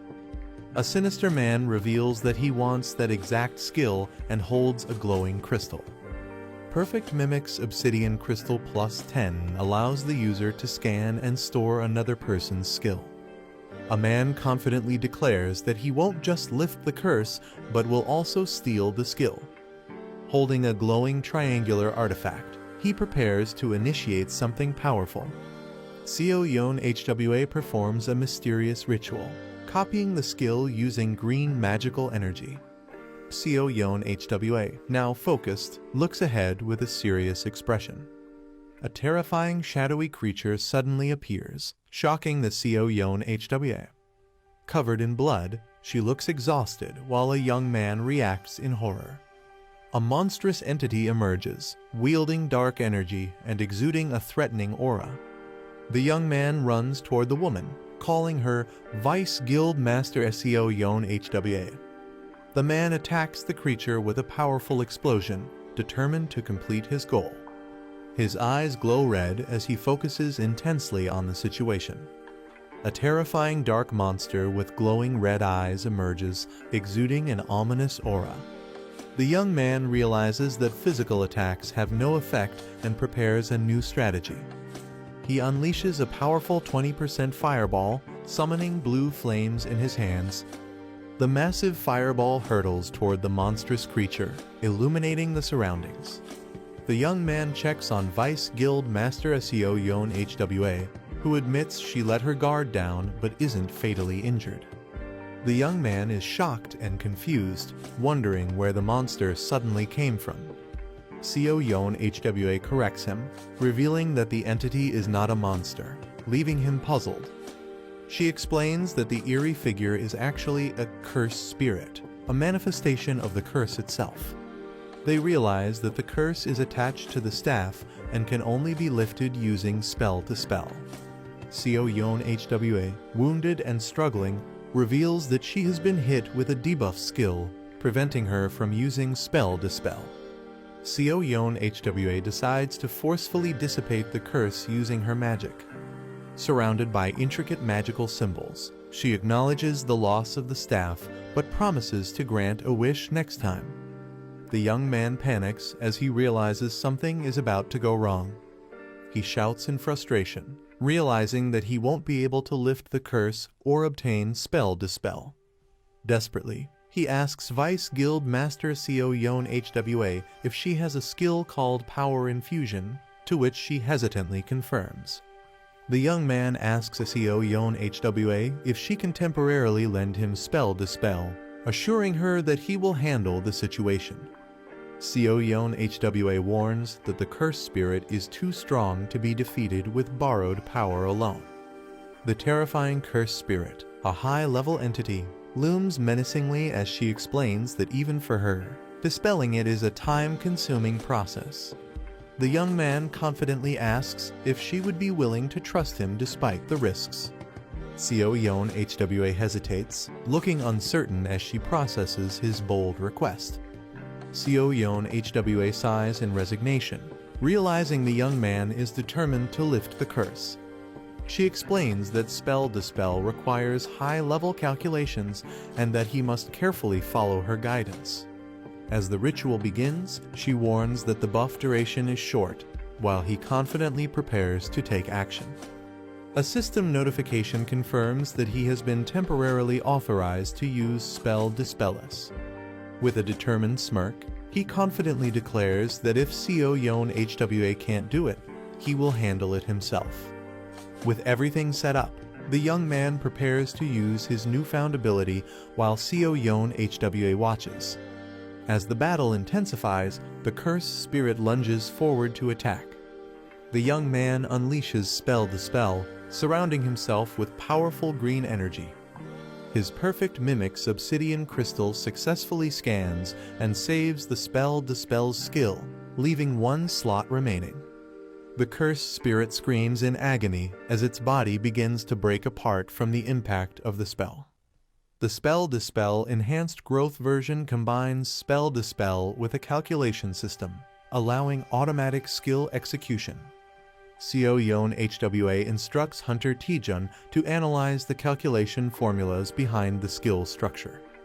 Taejun, now confident and glowing with energy, assures her that he already understands what to do. Seo Yeon HWA is shocked, doubting that this complex process can be performed by instinct alone. Taejun, now fully prepared and brimming with power, boldly declares, "Don't worry, here we go again." The cursed spirit shrieks in anger as it prepares to attack. Taejun, filled with determination, challenges the cursed spirit, ready to unleash his power. He activates Lee Taejun's ultimate automatic spell dispel macro version, sending a massive surge of energy toward the enemy. The cursed spirit roars in agony as it is overwhelmed by the powerful blue energy. Seo Yeon HWA watches in shock, realizing that the curse is truly disappearing. Even a skilled spellcaster would need at least 5 years to analyze this complex curse. Taejun effortlessly calculates and breaks the spell structure, impressing those watching.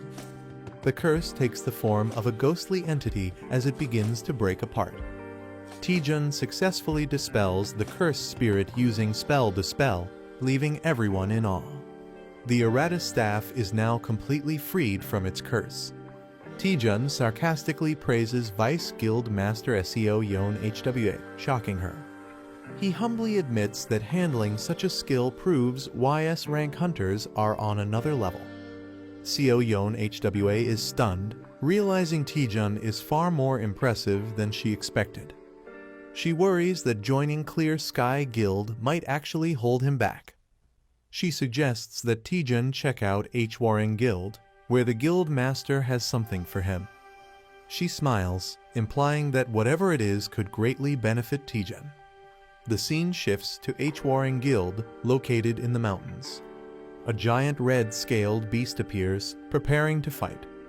A martial artist with red afro hair proudly demonstrates his rising dragon fist technique. He ignites his fists with fiery energy, calling it a rare opportunity to witness his ultimate skill. The martial artist prepares himself, ready to demonstrate his technique. He uses Phantom Step, moving at incredible speed with a fiery aura. He launches his powerful Rising Dragon one-horn strike at the massive beast. Proud of his display, he asks if the technique was impressive, while Taejun awkwardly agrees. Meanwhile, a sinister figure observes the fight, holding a mimic crystal, waiting for the right moment to steal the skill. The protagonist dashes forward with intense energy, preparing for an attack or skill on Hanyang Island. Using a copied skill, the protagonist unleashes a powerful Rising Dragon strike against monstrous beasts. Laughing confidently, the protagonist marvels at the high-quality item they have obtained. The character gleefully expresses gratitude for receiving a high-class martial art for free, unaware of any hidden costs. A game-like notification reveals that the user's strength stat is too low, having the effectiveness of their skill. Shocked, the protagonist realizes that their free skill might not be as beneficial as they thought. Frustrated and furious, the protagonist learns the hard way that nothing comes for free in this world. Regretting their choices, the protagonist laments not having trained their body, while a muscular figure laughs at their weakness. A system message assigns an urgent quest requiring the protagonist to practice multiple moves 2,000 times each to improve their strength. The protagonist calculates the sheer amount of effort required and realizes it will take at least 10 hours to complete. Feeling overwhelmed, the protagonist complains about how difficult everything is, despite hoping for an easy reward. The protagonist falls silent, deep in thought, possibly coming to terms with the reality of their situation. Motivating himself, the protagonist recalls his past struggles and convinces himself that this challenge is nothing in comparison. Determined, he decides to maximize his strength stat, showing a fierce and resolute expression. With newfound energy, he launches into extreme training, ready to push his limits. A cheerful character hums happily while carrying a bag, possibly bringing supplies or food.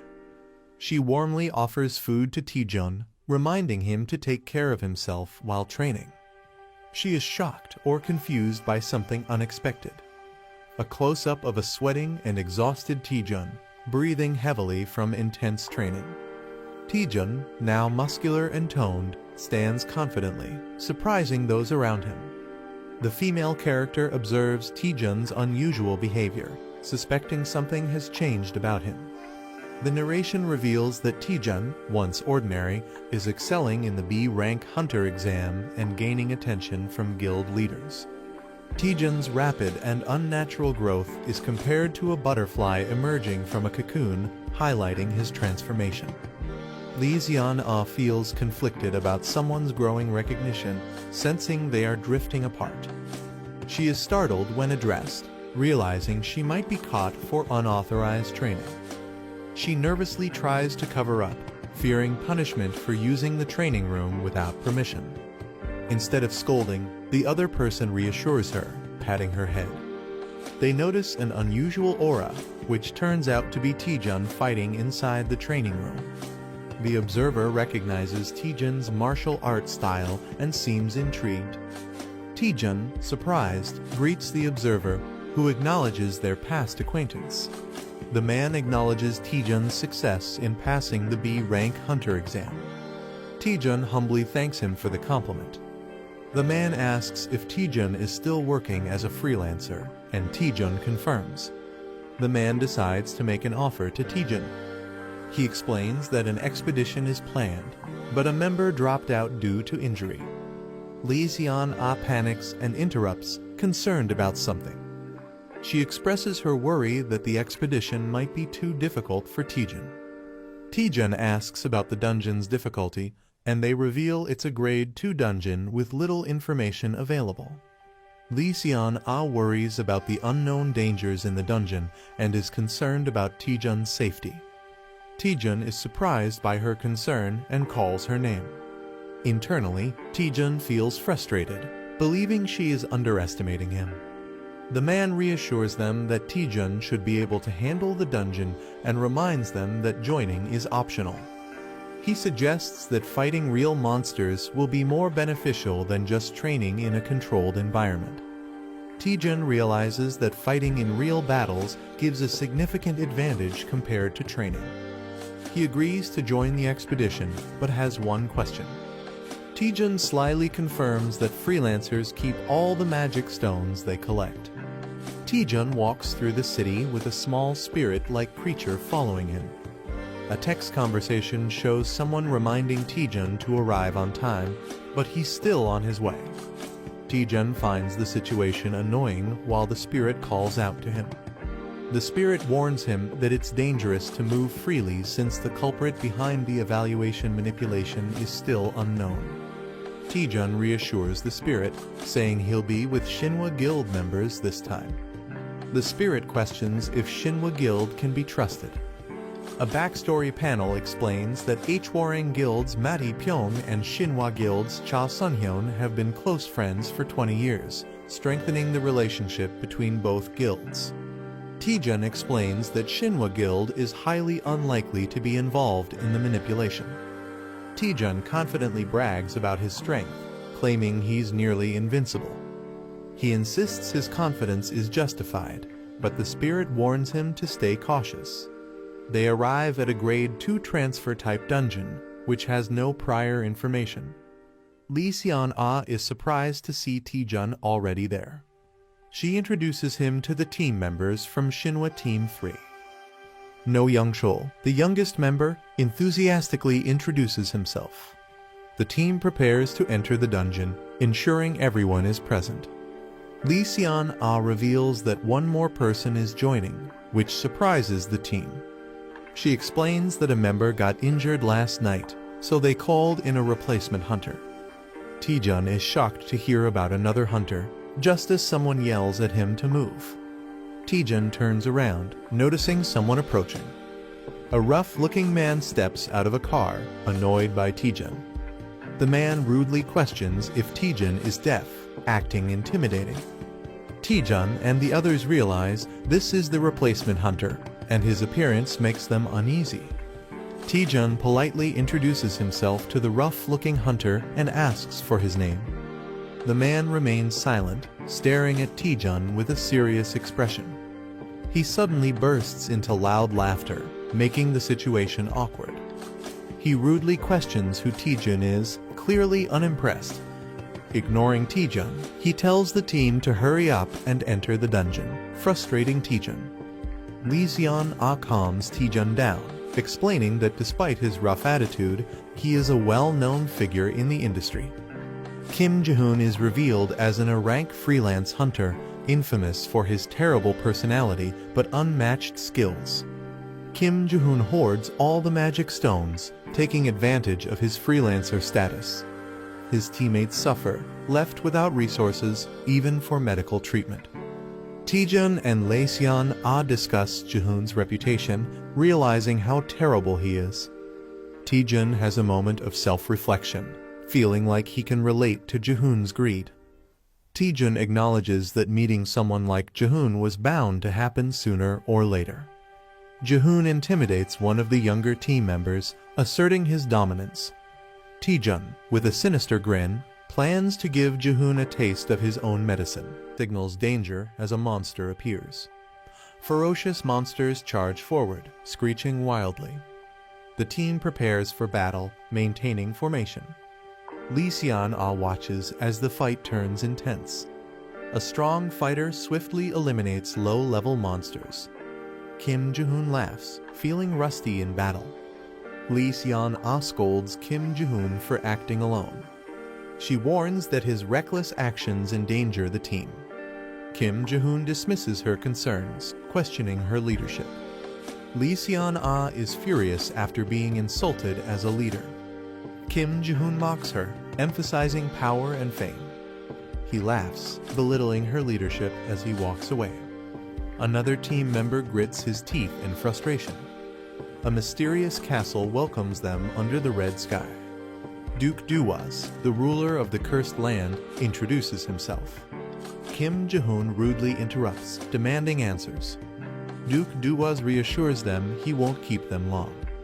The land once sealed away a great and ancient evil. The land was cursed, unfit for human life, until an artifact suppressed its evil. The artifact purified the land through consecration. Someone has stolen the sacred artifact, causing concern. Duke Duwas explains that restoring the artifact could revive the land. The invaders broke the artifact into pieces and scattered them. Kim Ji-hoon laughs, thinking the quest is too easy. Other members discuss the lack of a real boss monster in this quest. Lee Seon-ah realizes there are 4 artifact pieces in different locations. Kim Ji-hoon mocks her, questioning why she's even thinking about it. Kim Ji-hoon suggests splitting into pairs to search faster. Lee Seon-ah insists on staying together for safety, but Lee Taejun eagerly agrees. Lee Taejun silences her with a SHH before she can argue. A creepy smile appears as someone volunteers to team up with Kim Ji-hoon. The teams agree to regroup in the south after finding an artifact. Lee Taejun excitedly calls Kim Ji-hoon sir, surprising him. Lee Taejun claims he was inspired by Kim Ji-hoon's words. Kim Ji-hoon enjoys wealth and power, believing skilled hunters deserve more. Lee Taejun passionately declares his loyalty to Kim Ji-hoon for life. Kim Ji-hoon laughs, impressed by Lee Taejun's mindset. He tells Taejun to stick with him, offering to help. They arrive at a graveyard, sensing eerie tension. Taejun asks about the artifact, but Ji-hoon smirks knowingly. Ji-hoon suspects monsters are lurking nearby, protecting the artifact. He prepares to fight, while Taejun requests a favor. Taejun pretends to be nervous, asking for a small task. He requests to handle a small area alone. Ji-hoon laughs and agrees without suspicion. Ji-hoon allows Taejun to handle the small area alone. Ji-hoon grows impatient, demanding the monsters to appear. Taejun swiftly eliminates the incoming monsters. Taejun pretends to be lucky after obtaining high-grade magic stones. Ji-hoon complains about not getting any loot as more monsters are spotted. Taejun effortlessly takes down 3 monsters at once. He reassures Ji-hoon, claiming he'll handle the endless monsters. Ji-hoon realizes all the monsters are appearing near Taejun. Ji-hoon starts suspecting that Taejun knew about the monsters all along. Ji-hoon laughs, doubting Taejun is smart enough to plan ahead. Ji-hoon activates a special skill he didn't want to use. He unleashes a powerful area-wide taunt, challenging all enemies. Taejun grins, knowing exactly what's happening. Lee Seon-ah observes Ji-hoon's skill but isn't impressed. She recalls that Ji-hoon possesses a taunt skill. Taejun suspiciously shows interest in Ji-hoon's skill. He smirks, realizing the skill could be useful. Taejun manipulated Ji-hoon into activating the skill, making monsters gather. A radar shows a large number of monsters hidden in the area. Someone plans to take advantage while another person lures the monsters. A man turns around in surprise, sensing something. A huge wave of terrifying monsters rushes toward him. He panics upon realizing the overwhelming number of enemies. He desperately calls for help as the monsters surround him. A calm young man reminds him that it's his assigned area. The young man sarcastically hesitates, pretending to be unsure about interfering. The desperate man yells in frustration, demanding immediate help. He smirks and agrees to fight. He activates his power, surrounded by blue energy. Using Phantom Step, he leaps into action. He unleashes Rising Dragon's Strike, causing a massive explosion. The shocked man doubts if he's really just a B rank hunter. He wipes his sweat, relieved that all the monsters are gone. He happily counts the magic stones he gained. He jokingly credits the other man's taunt skill for his victory. He suggests leaving since they've completed their mission. The other man hesitates, wanting to gather more magic stones. A bloody battlefield is filled with the remains of defeated monsters. The team celebrates finding the artifact with Taejun's help. Taejun completes the emergency quest and masters new skills. A teammate is surprised by how many enemies Taejun defeated.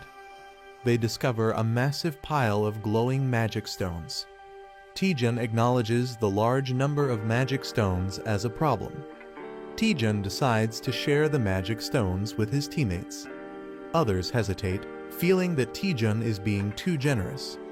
Taejun insists that everyone deserves a reward for their efforts. Taejun smiles as he thanks Ji-hoon for sharing his magic stones. Taejun announces that he will split his and Ji-hoon's stones with the team. Ji-hoon hesitantly agrees, but looks regretful about losing his stones. The team praises Ji-hoon, mistaking him for being generous. The team gratefully accepts the shared magic stones. Ji-hoon is confused but nervously goes along with the situation. Lee Seon-ah acknowledges Taejun's clever move. Taejun reveals to his companion that his generosity is just for appearances. A mysterious castle looms under a blood-red moon. The team returns with the collected artifacts. The Lord thanks them, saying the land may be restored. The Lord requests the artifact, saying he will offer it himself. The girl hesitates while holding the artifacts. She questions the Lord before handing over the artifacts. She recalls how the artifact was lost to barbarians. The sealed evil was unleashed, destroying everything. The Lord confirms the story but gets interrupted. The girl suspiciously asks how the Lord survived. The Lord remains silent, deep in thought. He laughs, impressed that someone finally figured it out. The artifacts react with dark energy as he reveals it's too late. The Lord transforms into Duke Duwas, a high-ranking vampire. The girl realizes something is wrong with the dungeon. She suspects finding the artifact wasn't enough to clear the dungeon. She deduces that handing over the artifact triggered a new quest. Duke Duwas acknowledges the duplicate quest's true nature. The team realizes that the Lord was the final boss all along. The vampire demands the artifacts to complete his resurrection. Sion-Ah stands in a trance, clutching the artifacts. A teammate shouts in panic as Sion-Ah moves forward. An ambush interrupts the situation with a sudden attack. A mind-controlled ally attacks with a blade. Charm's evil eye is revealed as a powerful mind control ability. The vampire's charm skill has taken control of an ally. Taejun realizes his spell nullification skill protected him. The vampire mocks Taejun, questioning his resistance to the power. Taejun mocks the vampire with a rude gesture. He taunts the vampire, who is visibly irritated. The vampire begins the ritual to restore his full power. He commands his mind-controlled servants to attack. Taejun finds the situation troublesome as his allies turn against him. The vampire laughs, knowing Taejun values his comrades. He predicts Taejun's downfall at the hands of his allies. Taejun prepares a counterattack, activating a skill. With a powerful strike, an enemy is taken down. A fierce attack strikes a monstrous opponent, causing a powerful impact. A shocked vampire-like character reacts in disbelief. A confident fighter approaches a fallen enemy, preparing to say something. A devastating punch lands, sending the opponent flying with blood splattering. A fighter taunts the vampire, boasting about his strength. The protagonist smirks menacingly, enjoying his overwhelming power. The vampire panics, realizing his power hasn't fully returned. Lee Sion-Ah stands in front of the vampire, ordered to protect him. Sion-Ah is launched into the air by a powerful attack. Taejun, injured and sweating, warns Sion-Ah about the opponent. Sion-Ah moves at an incredible speed, making it difficult to stop her. Taejun considers using a powerful attack, but worries it may be too deadly. The vampire laughs and taunts Taejun, understanding the situation. Someone accuses Taejun and Sion-Ah of being in love, shocking both of them. The vampire enjoys the drama, calling it a tragic love story. Taejun is confused by the vampire's words while a small spirit warns him. Sion-Ah suddenly stops moving, appearing hesitant. Taejun realizes that the charm controlling Sion-Ah has weakened. The vampire angrily orders Sion-Ah to kill Taejun, but she hesitates. Taejun realizes that Sion-Ah reacted to the vampire's words about love. He suspects strong emotions can help Sion-Ah break free from the charm spell. Taejun urgently calls out to Sion-Ah, preparing to say something important. A flashback shows Taejun receiving a wallet from Sion-Ah as a gift last Christmas. The wallet, now a significant memory, is highlighted. Taejun awkwardly confesses that he sold the wallet on Carrot Market. He explains that financial struggles forced him to sell it, but Sion-Ah is furious. Taejun realizes that making her angry is actually working to break the charm. Taejun angrily confronts the vampire, vowing to stop his powers. Taejun activates his spell nullification technique, preparing to counter the vampire's magic. Taejun unleashes his attack, targeting the vampire's evil eye while the vampire screams in pain. A powerful roar shakes the air as blue lightning surges wildly. The enemy screams in pain as a hand forcefully presses into their eye. The attacker laughs maniacally, refusing to let go. He declares that the enemy will stay like this until death, acquiring a new skill. The Eyes of Enchantment skill has been nullified. The enemy howls in agony as lightning surges through them. The enemy growls in frustration, confused about what happened to their eyes. Someone reacts in shock, while another grins and flashes a victory sign. Two fighters feel as if they were struck, questioning if their powers were broken. The enemy is in shock, unable to believe what just happened. He panics, realizing his power has never been broken before. Furious, he demands to know how his power was shattered. The protagonist mocks him, saying he'll die soon anyway. Jokingly, he tells the enemy to search for the answer online, but laughs at the irony. The enemy grins menacingly, enraged by the mockery. His bloodied hand trembles as he vows that the protagonist will be the one to die. He lunges forward, determined to kill with a bloodthirsty grin. The protagonist smirks, while a red-haired ally rushes in to attack. The enemy is struck mid-air as the team launches their attack. Taejun is surprised to see Lee Seon-ah awake, and she praises him. With a determined expression, Lee Seon-ah tells them to leave the rest to her. She calls everyone to attack, revealing the enemy can no longer use mental skills. The team unites, preparing to take down the vampire together. The vampire mocks them, but Taejun eagerly accepts the challenge. Taejun grins confidently, declaring that the enemy will be beaten. A cowboy-style fighter leaps in, ready to attack alongside his brother. No Young Chul fires his weapons, determined to prove himself in battle. The vampire is struck by powerful energy blasts, staggering backward. The team calls out to Taejun, telling him to let them handle the fight. The fighters attack together, causing the vampire to scream in pain. The vampire realizes their teamwork is flawless. He acknowledges that they are not just ordinary fighters. Lee Seon-ah prepares a powerful sword technique. She unleashes Shattering Strike, creating a massive wave of destruction. The battlefield is covered in mist, leaving an eerie silence. One of the fighters nervously asks if the battle is over. The protagonist counters with a swift, determined strike as his eyes flare with energy. An enemy combatant is blasted backward by the force of the attack. The heroine charges forward, her mystical sword gleaming amid swirling light. A burst of radiant magic overwhelms the enemy, leaving him staggered on his knees. The team quickly regroups, seizing the moment of the enemy's vulnerability. A surge of inner power is visible as one fighter channels his strength into a powerful blow. The battlefield erupts with rapid strikes, each clash echoing the intensity of the fight. Two rivals engage in a fierce duel, their clashing weapons showering sparks around them. In the dramatic climax, the protagonist stands tall as the dust settles, his resolve unshaken. The group celebrates, but Lee Seon-ah suddenly realizes someone is missing. They find Hunter Kim Jae-hoon unconscious on the ground. The team questions Taejun, who awkwardly avoids answering.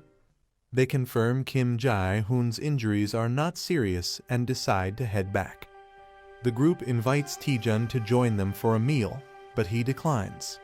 Seon-ah is curious about Taejun's other plans, but he brushes it off. Taejun explains he wants to analyze the dungeon more before leaving.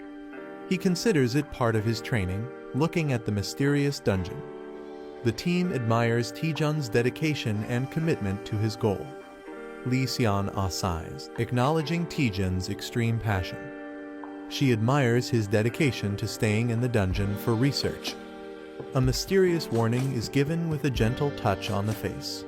Seon-ah warmly tells Taejun not to push himself too hard.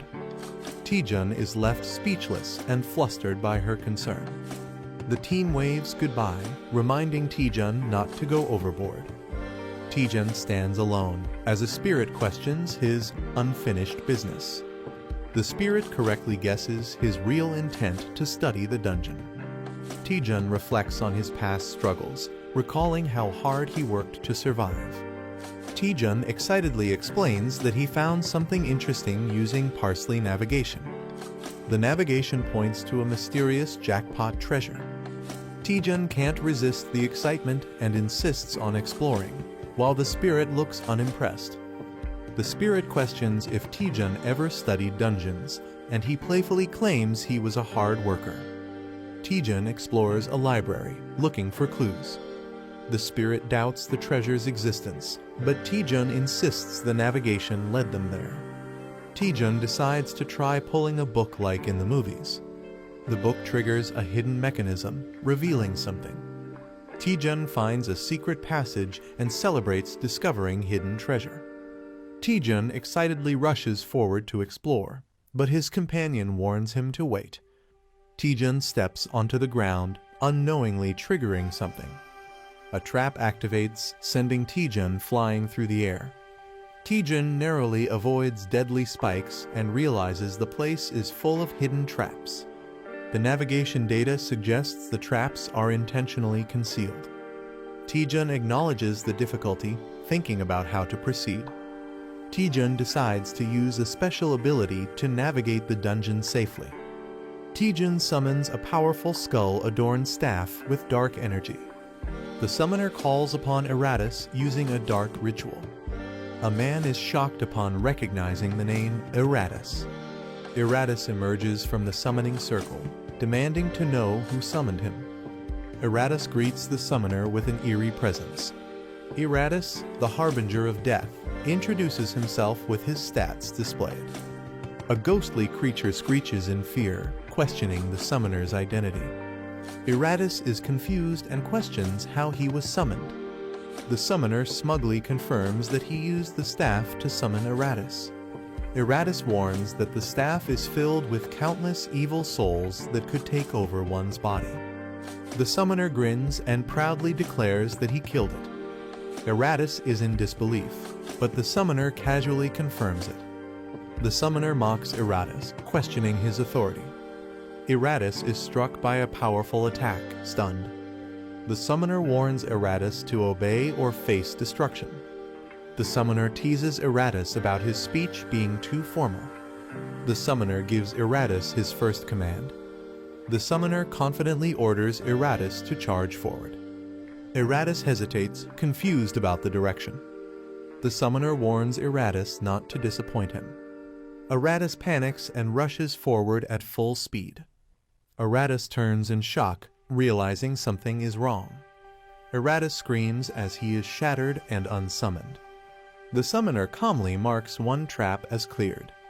Eratus is revived, confused by what just happened. The summoner orders Eratus to charge forward again. Eratus runs straight into a fire trap.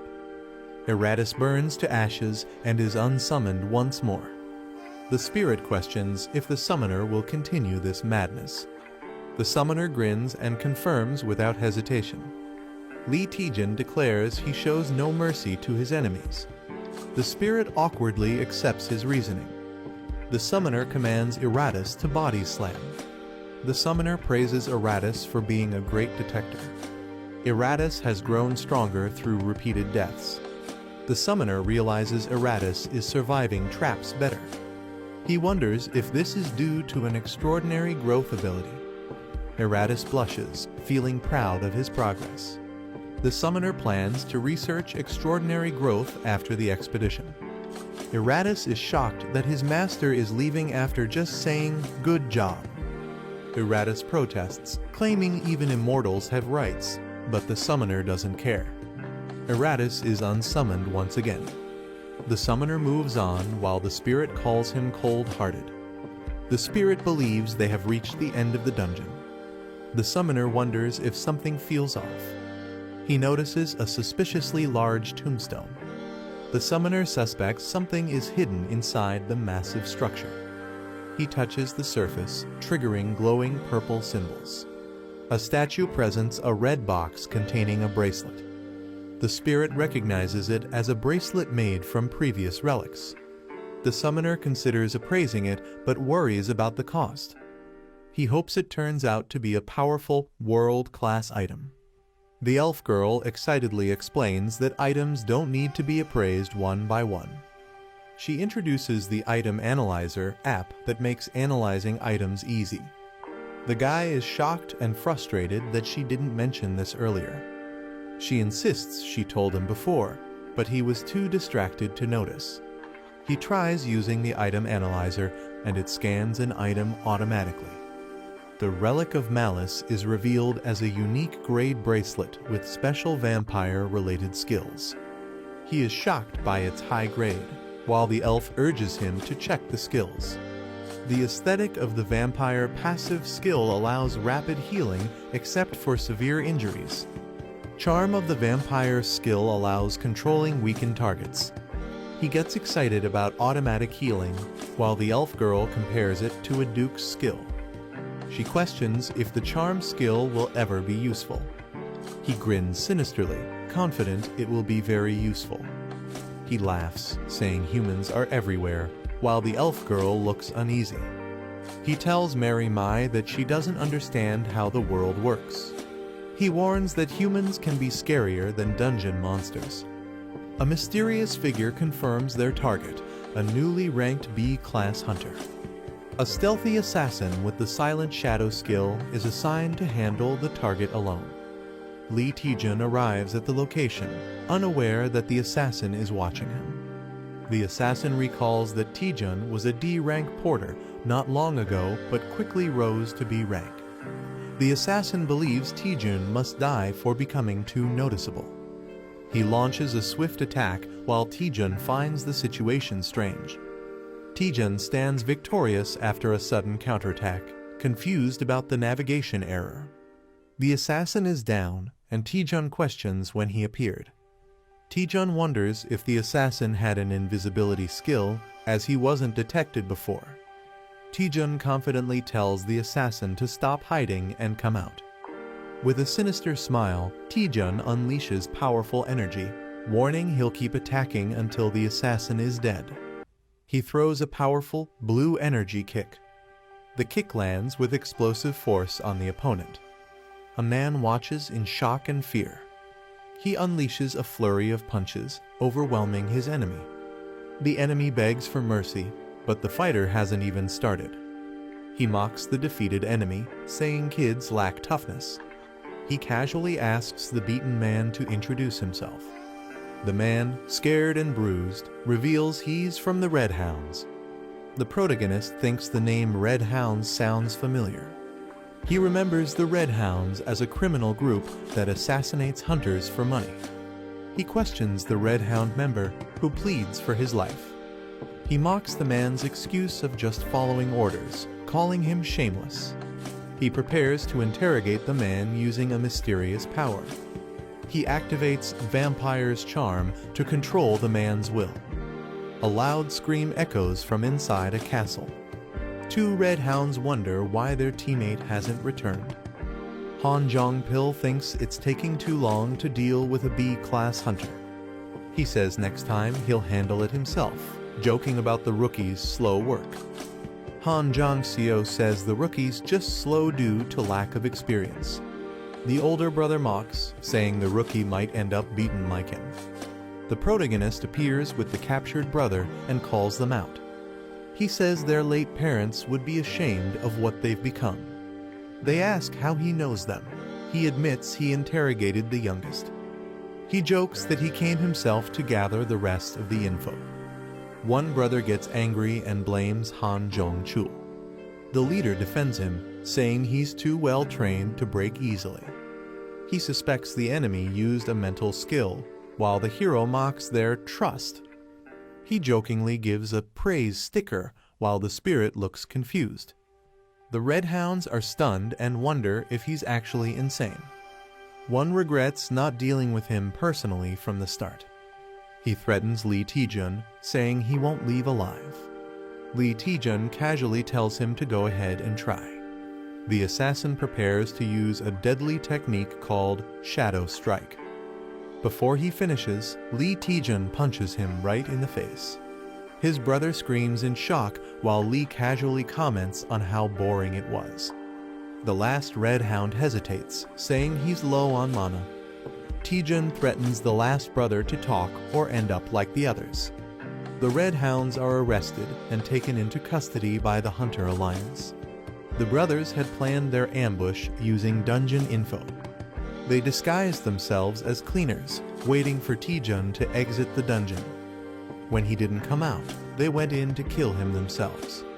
A mysterious woman admits they got careless. In a guild meeting, she explains they expected an attack on Taejun. She didn't expect them to sneak into a dungeon owned by Shinhwa Guild. She blames herself, but someone reassures her there's no need to apologize. Taejun sensed trouble coming but didn't expect it so soon. An angry ally yells that the enemies targeted Taejun, Kangjin, and Yu Si-rin. He wants to go interrogate them by force, but Taejun stops him. Taejun calmly reveals he already knows who's behind it all. They're surprised how easily the enemies talked during the interrogation. With serious eyes, she demands to know who's responsible.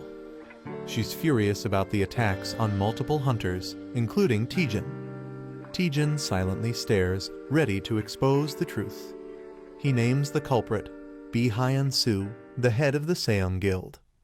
They're shocked to hear that Bi-Hyun-soo is the culprit.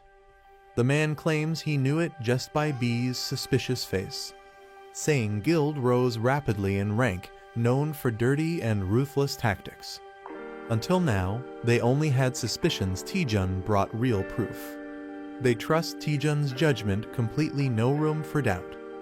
The guild leader decides to bring elite members and retaliate. The man vows to protect his disciple and join the fight. He gets fired up to storm the enemy HQ and Taejun asks to come too. Taejun smiles and says he wants to see the face of the man who tried to kill him. The Seong Guild building shakes as the heroes arrive to confront Hyun-soo. The man powers up and calls out Hyun-soo, saying it's been a while. He smashes the ground, demanding Hyun-soo to come out. Guild members rush in, shouting at him and calling him insane. Someone reminds them they already know why this is happening. The woman from the Chunjeon Guild demands Bi-Hyun-soo be brought out now. She threatens to burn the whole building down if he doesn't show up. She orders her guild to begin the attack. The guild unleashes powerful magic, striking the building with green energy.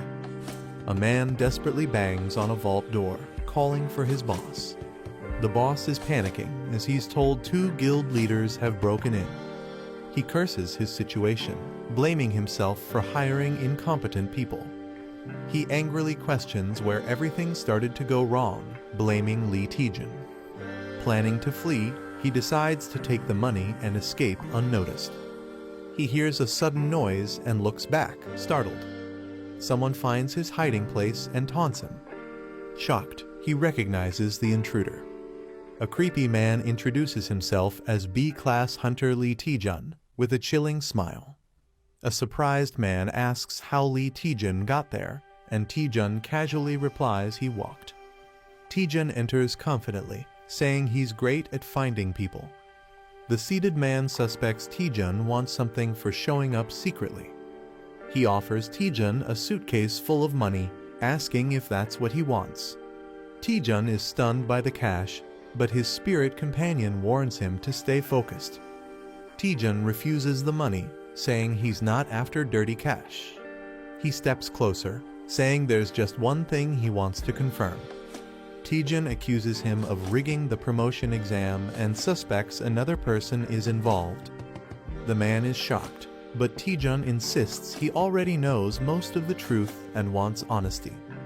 The man angrily claims he acted alone in rigging the exam. Taejun laughs, realizing his bluff didn't work. Taejun decides to just beat him up and take him in. The man glares furiously, insulted by Taejun's confidence. He mocks Taejun, summoning dark power to intimidate him. He says he only fears top hunters, not someone like Taejun. Taejun recognizes the dark energy and braces himself. The man smirks, thinking Taejun would have avoided all this by accepting the bribe. Taejun wonders if he should have taken the deal, but his companion freaks out. Taejun realizes that if dark matter is real, things might get dangerous. Dark matter absorbs energy, blocks attacks, and drains mana, making it nearly unstoppable. Taejun's spirit warns him to run, but Taejun stays calm despite the threat. Taejun mocks the opponent, calling the dark matter fake and weak. The enemy is shocked Taejun would fight with just a fireball and accuses him of bluffing. Taejun activates a QR scanner ability to expose the truth behind the opponent's skill. He charges down confidently, ready to reveal what's really going on. The scan reveals it's just a copied skill with only 10% of its original power. Realizing he's been exposed, the man panics and begs to talk it out. Taejun blasts his enemy with a powerful electric attack. The enemy screams in pain as the electricity hits hard. He rolls on the ground shouting for help, while Taejun is confused. Taejun is surprised that the enemy is so weak even though he held back. Water is dumped on the burnt man while Taejun tells him to stop being dramatic. Soaked and miserable, the enemy admits he's done talking. Taejun activates a skill to search for any hidden tricks or surprises. A damaged building sets the scene for Taejun's victory over Hyun-soo. Taejun gets praised for being way more capable than the usual HQ members. Taejun humbly agrees with praise, while the man proudly smiles. The guild master jokes he held back, or the building would have been destroyed. Taejun asks about guild master Seo, and the red-haired man says she's gathering evidence. A portal opens, and guild master Seo arrives just in time. Seo Yeon HWA confirms she found solid proof of exam tampering at the main office. She says some officials were involved, but they've already escaped overseas. She clarifies that Hyun-soo rigged the exam with help from corrupt officials. The man gets angry about how people will do anything for dirty money. Furious, he grabs Hyun-soo and scolds him for thinking money could solve everything. The man drags Hyun-soo off for a beating before handing him over, while Taejun and Seo just watch. Seo Yeon HWA thanks Taejun for catching Hyun-soo in his secret hideout. She says they're once again in Taejun's debt, but he says he did it for his own reasons. Taejun explains he wanted to uncover any hidden forces involved in the corruption. He doubts Hyun-soo acted alone and suspects a bigger plot. Taejun lists dark magic, liches, and assassins too much for one person to manage alone. He believes Hyun-soo had help, and he wants to bring down every last one of them. Taejun declares anyone who commits evil should face justice plain and simple. Surprised, Seo comments on Taejun's unexpectedly righteous side, and he just smiles. Seo asks Taejun if he found the people helping Hyun-soo behind the scenes. Taejun gives a quiet, knowing smile in response. Somewhere else, someone lies and says there was nothing found. News reports confirm Hyun-soo confessed to the exam rigging after his arrest. A furious man, Go Young-min, is frustrated B acted recklessly and hired assassins. He starts to panic, worrying that the consequences might reach him too. He reassures himself that the sealed contract should keep him safe, then someone knocks. Nervously, he tells them to come in, sweating with tension. His vice guild master, Cho Yang-ti, enters and says someone wants to meet him personally. The masked visitor waits in the lobby, and Go Young-min wonders if it's someone from a known guild. The vice guild master says the visitor is masked and unidentifiable. The visitor left a cryptic message, "Flying Fly," which shocks Go Young-min. Panicked, he shouts to let the visitor in immediately, wondering if Hyun-soo betrayed him. As the masked person enters, Go Young-min anxiously questions if their secrets were leaked. The masked man removes his disguise, and Go Young-min is stunned it's Lee Taejun. The vice guild master recognizes Taejun from the B rank assessment. Confused and nervous, the guild members wonder why Taejun is here. Go Young-min puts on a fake smile, wondering if Taejun came to blackmail him. Go Young-min suddenly bursts into maniacal laughter, completely losing it in front of everyone. Hunter Lee Taejun throws enemies like a whirlwind, shocking everyone around. Someone shouts at Yang T in confusion as he suddenly moves. A girl screams, "Stop him," while falling in terror. Taejun charges wildly through the hall while others rush to stop him. Someone screams, begging Taejun to stop and questioning his sanity. Taejun laughs maniacally as he moves with insane speed. The bald man commands Yang T to stop Taejun immediately. A purple attack is launched as Taejun is mid-flip, and someone yells in anger. A powerful energy blast explodes as someone screams Taejun's name in fear. An impressed voice praises Taejun's strength, calling him Hwryong Guild's true number one. The bald man acknowledges the girl's flawless technique that restrained him instantly. The girl slams someone into the ground, saying it's enough to pass the entry test. The man introduces himself while Taejun flips mid-air and restrains him with help from the girl.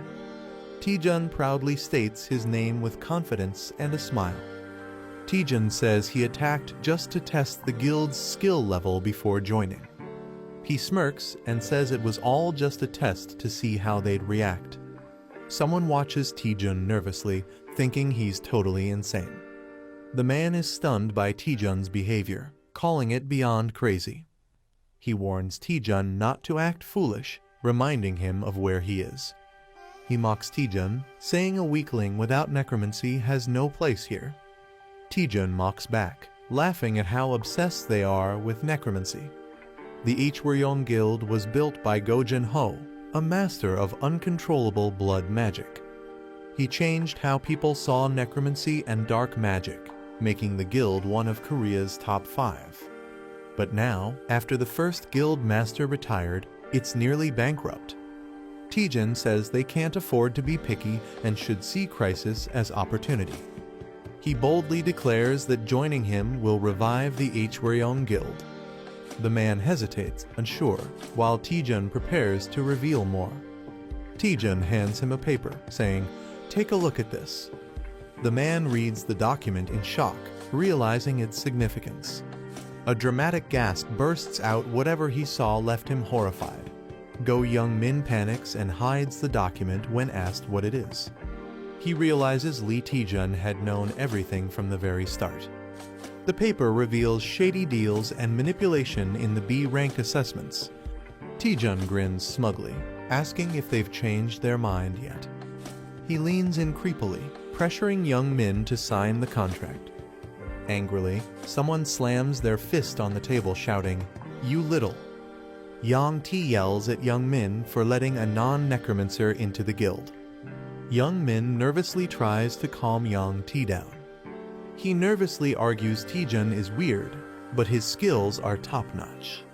Yang T complains that Taejun is only here to drain the guild's resources. He warns that Taejun must learn necromancy no matter what. If not, Taejun will face a brutal lesson during initiation. A peaceful city view sets the scene for a calm moment. Taejun enjoys his coffee, finally feeling relaxed. Guan Rimi teases him, saying he's living the good life. She reminds him that bounty hunters were just after him, urging caution. Taejun says he has a plan and wouldn't sit around carelessly. He shows a special ring, saying it helps assassins avoid being caught. Wearing the ring changes Taejun's appearance so most people won't recognize him. The ring is called the Ring of the Hidden Hunting Dog and disguises the user randomly. Guan Rimi feels relieved Taejun can now move around safely.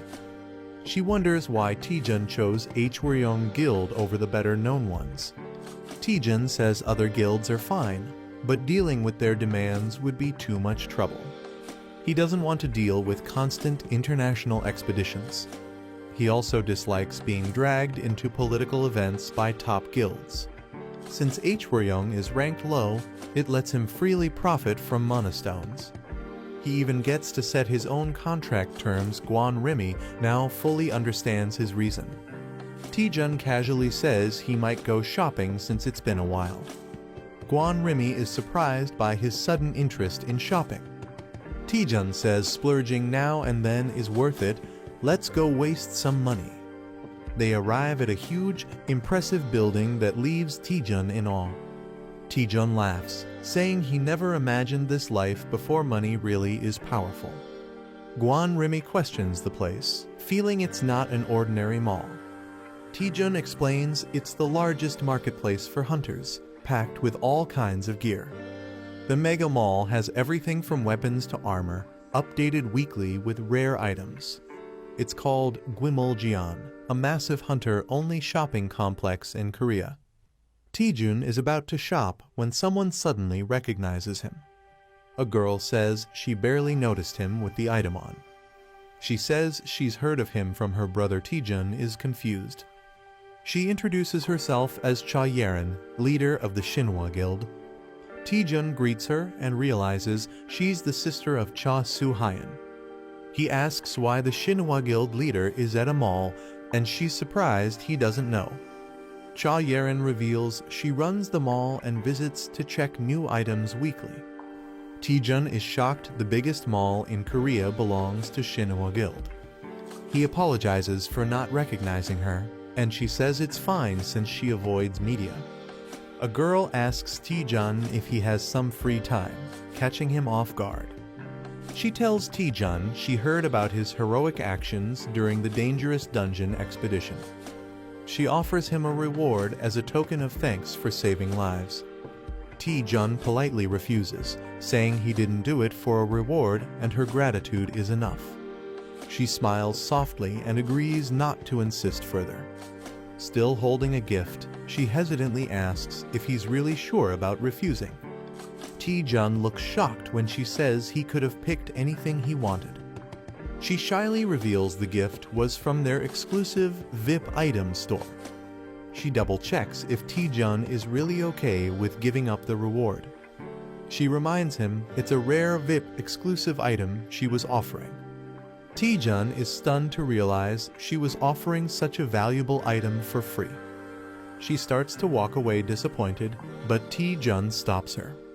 Taejun changes his mind and asks to see what items are available. While riding the elevator, she comments that Taejun seems more ordinary than she expected.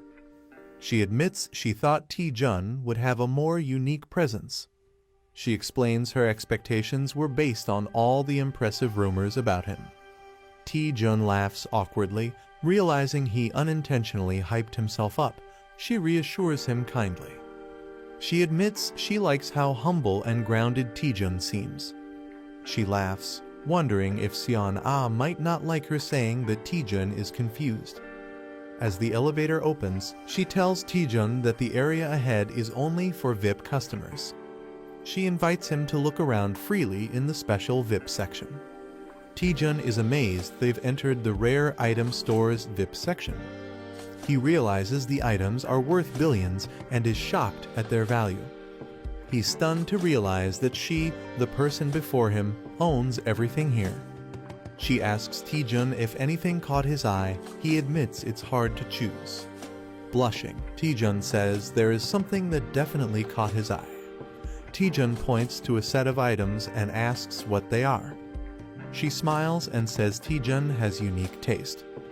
She explains the items once belonged to legendary guild masters from Korea. Though no longer usable, the items are preserved to honor their legacy. She tells him they aren't for sale, but offers to show even better items. An assistant notifies her that the vice director of Hyonin Guild has arrived. She realizes she's late for a critical meeting. She says goodbye, planning to meet Taejun again after the meeting.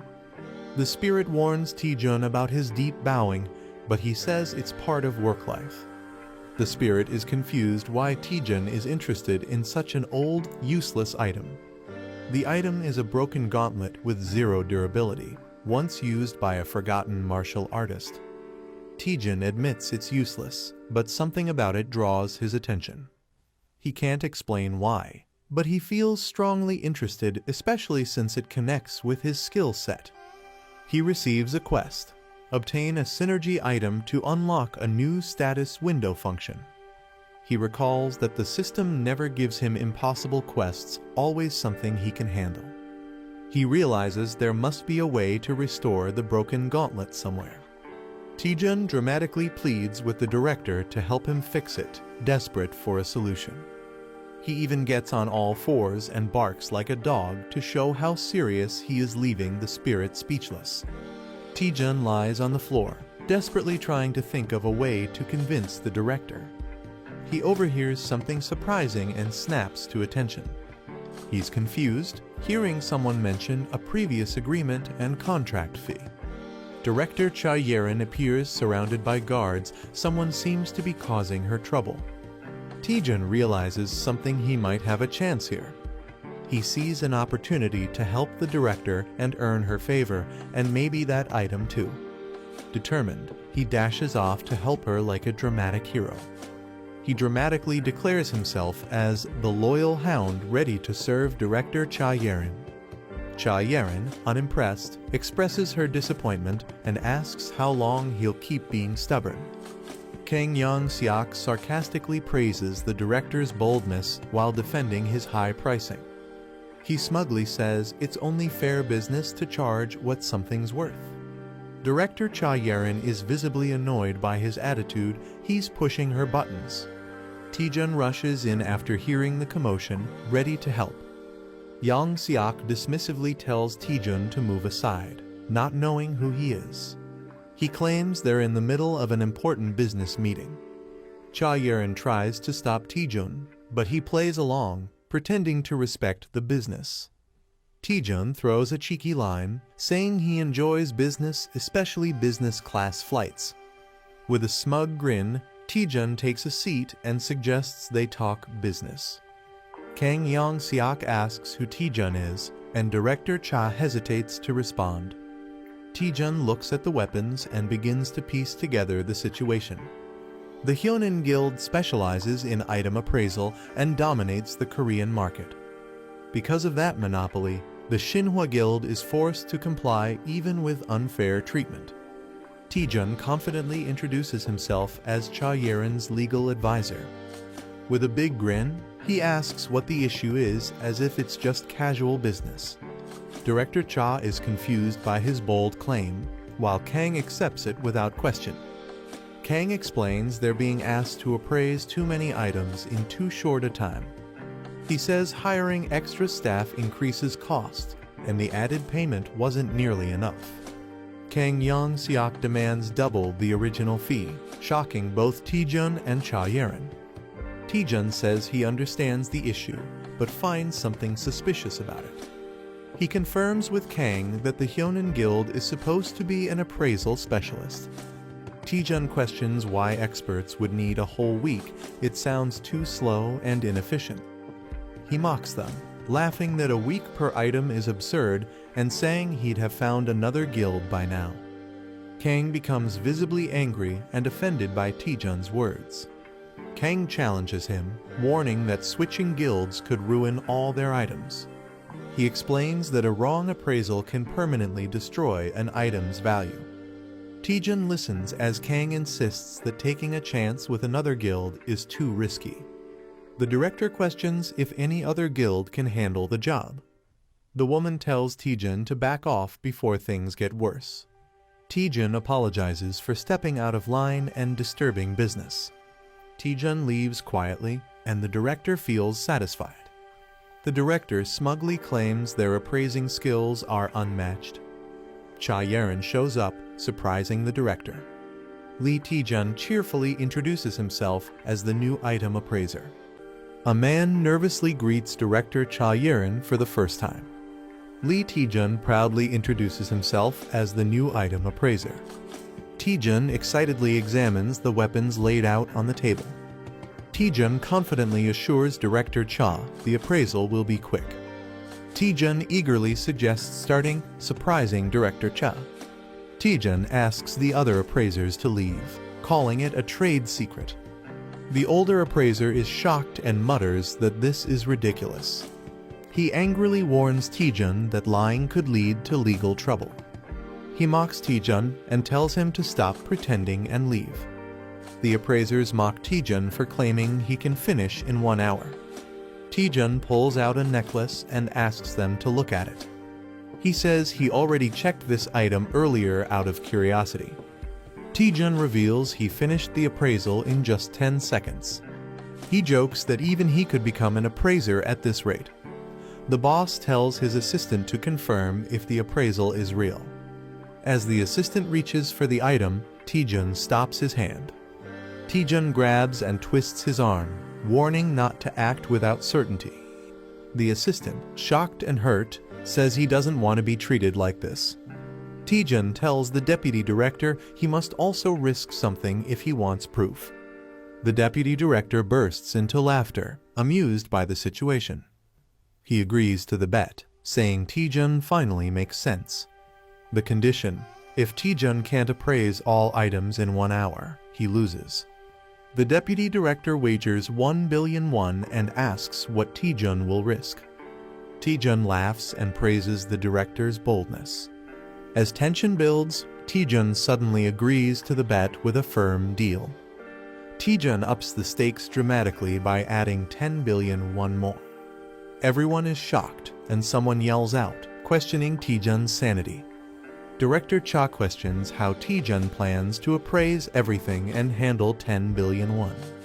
Taejun confidently says he already has a plan. Taejun asks Director Cha to check the item's appraisal status. She's shocked to see the cape is already fully appraised. She's stunned and wonders how it's possible, while Taejun smiles.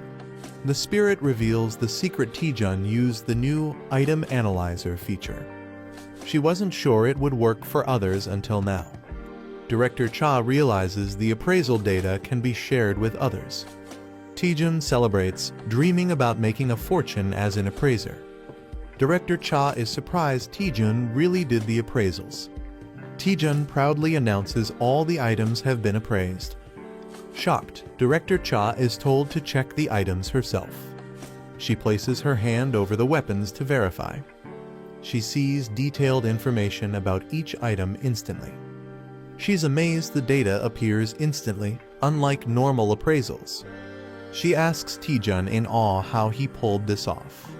The deputy director stands frozen, shocked by what he sees. Taejun laughs and teases the stunned deputy for looking shaken.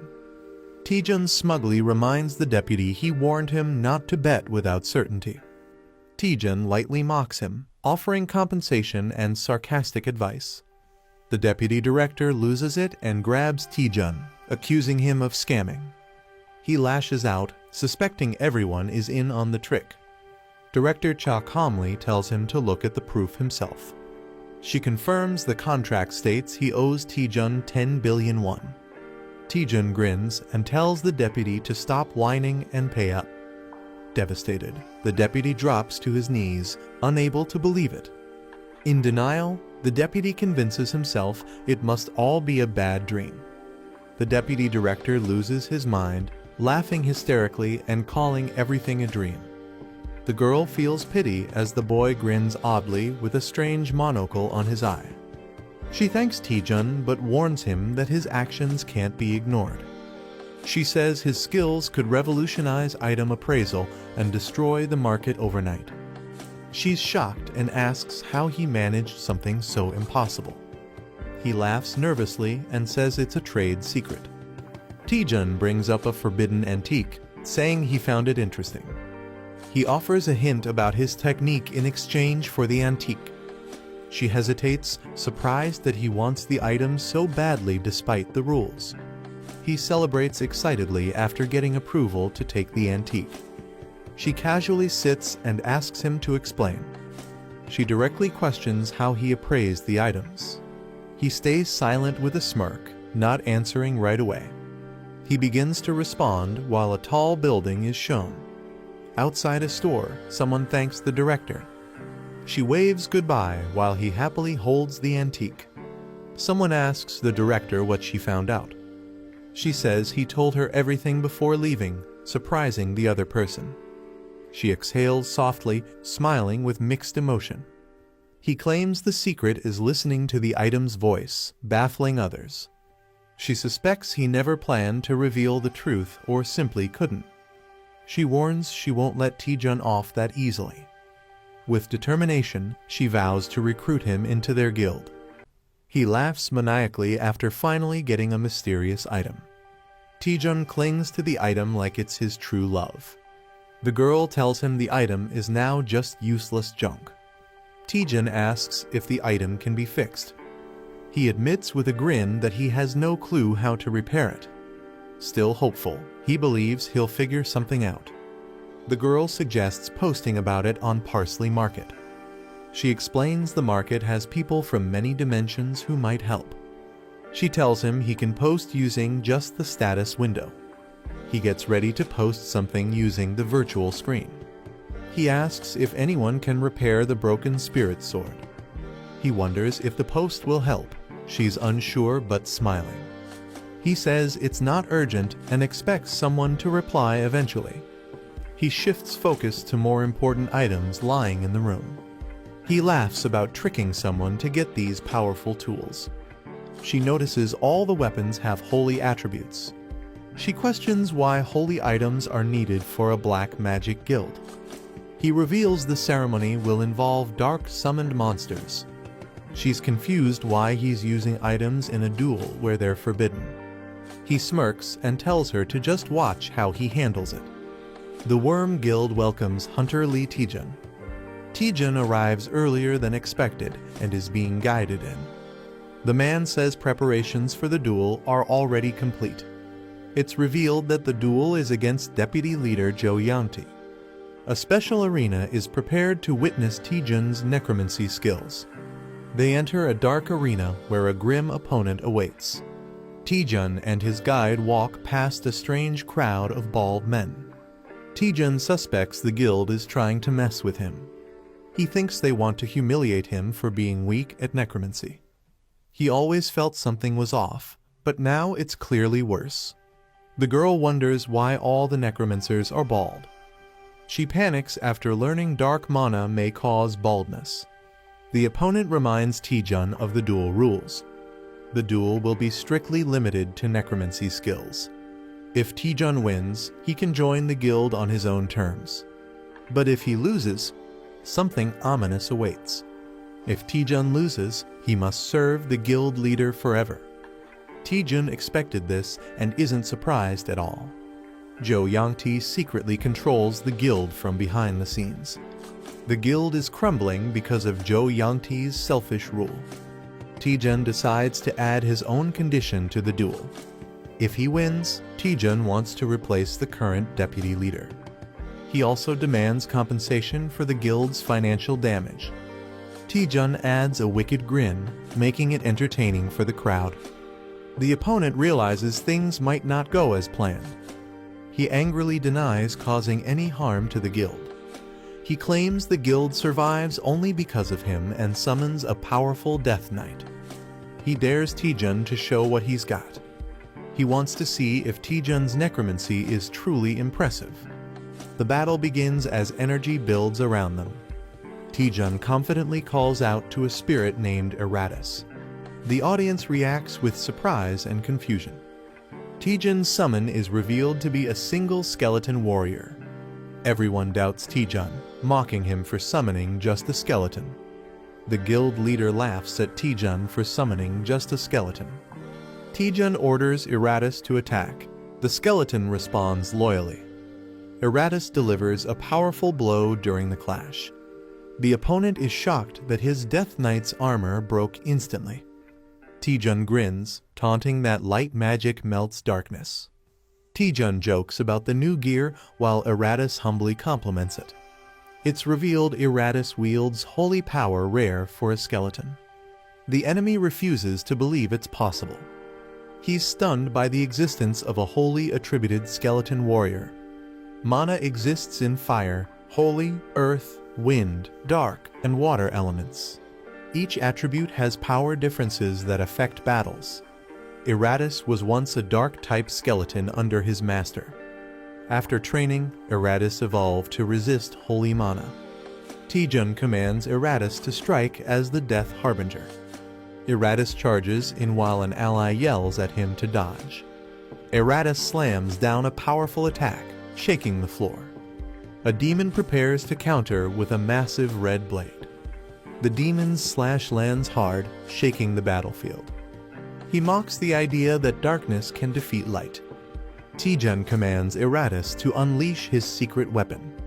Eratus prepares to fight alone, holding divine gear. Eratus starts reciting creation verses, confusing enemies. He grips the holy relic, ready to activate its power. Eratus declares, "Let there be light," summoning holy energy. A skeleton holds a golden relic tightly. A powerful burst of light forms around the skeletons. The light explodes, blinding everything nearby. The enemies panic, shouting in fear at the sudden light. The blinding light is so pure that it purifies even souls. The enemies panic, shocked by the skeleton's divine power. A massive explosion of light overwhelms the area. A man smirks and declares the match is over for Jo Yangti. The skeleton Eratus wins by surviving until the end.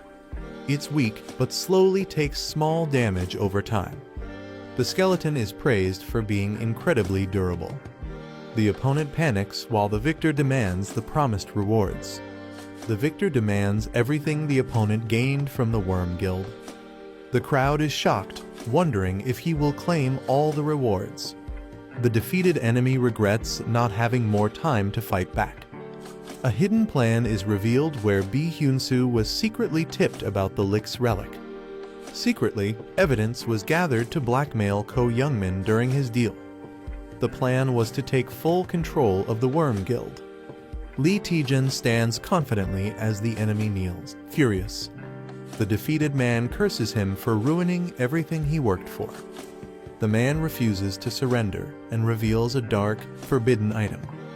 He threatens to destroy everything if he can't win. The crowd panics as he lifts the cursed heart, ready to act. Laughing madly, he shouts that they will all die together. People scream in terror as dark energy floods the area. A boy scans the situation seriously with glowing blue eyes. The cursed item is recognized as a deadly, suicidal weapon. The forgotten heart drains life and summons a cursed being from another world. The man laughs wickedly, accepting death and cursing Lee Taejun. A terrifying creature emerges from the dark portal. The summoned being, called the Black Death Bride, appears ominously. The onlookers panic, realizing they are all doomed. People scream in terror and try to run away from the cursed monster. Some manage to nullify the deadly curse effect on themselves. The Black Death Bride unleashes powerfulest grade curses immediately. Witnesses stare in horror, questioning what kind of monster it is. An old man steps forward and offers help to Hunter Lee Taejun. He introduces himself as Go Jin-ho, the former guild leader. Taejun is surprised, asking when Go Jin-ho arrived.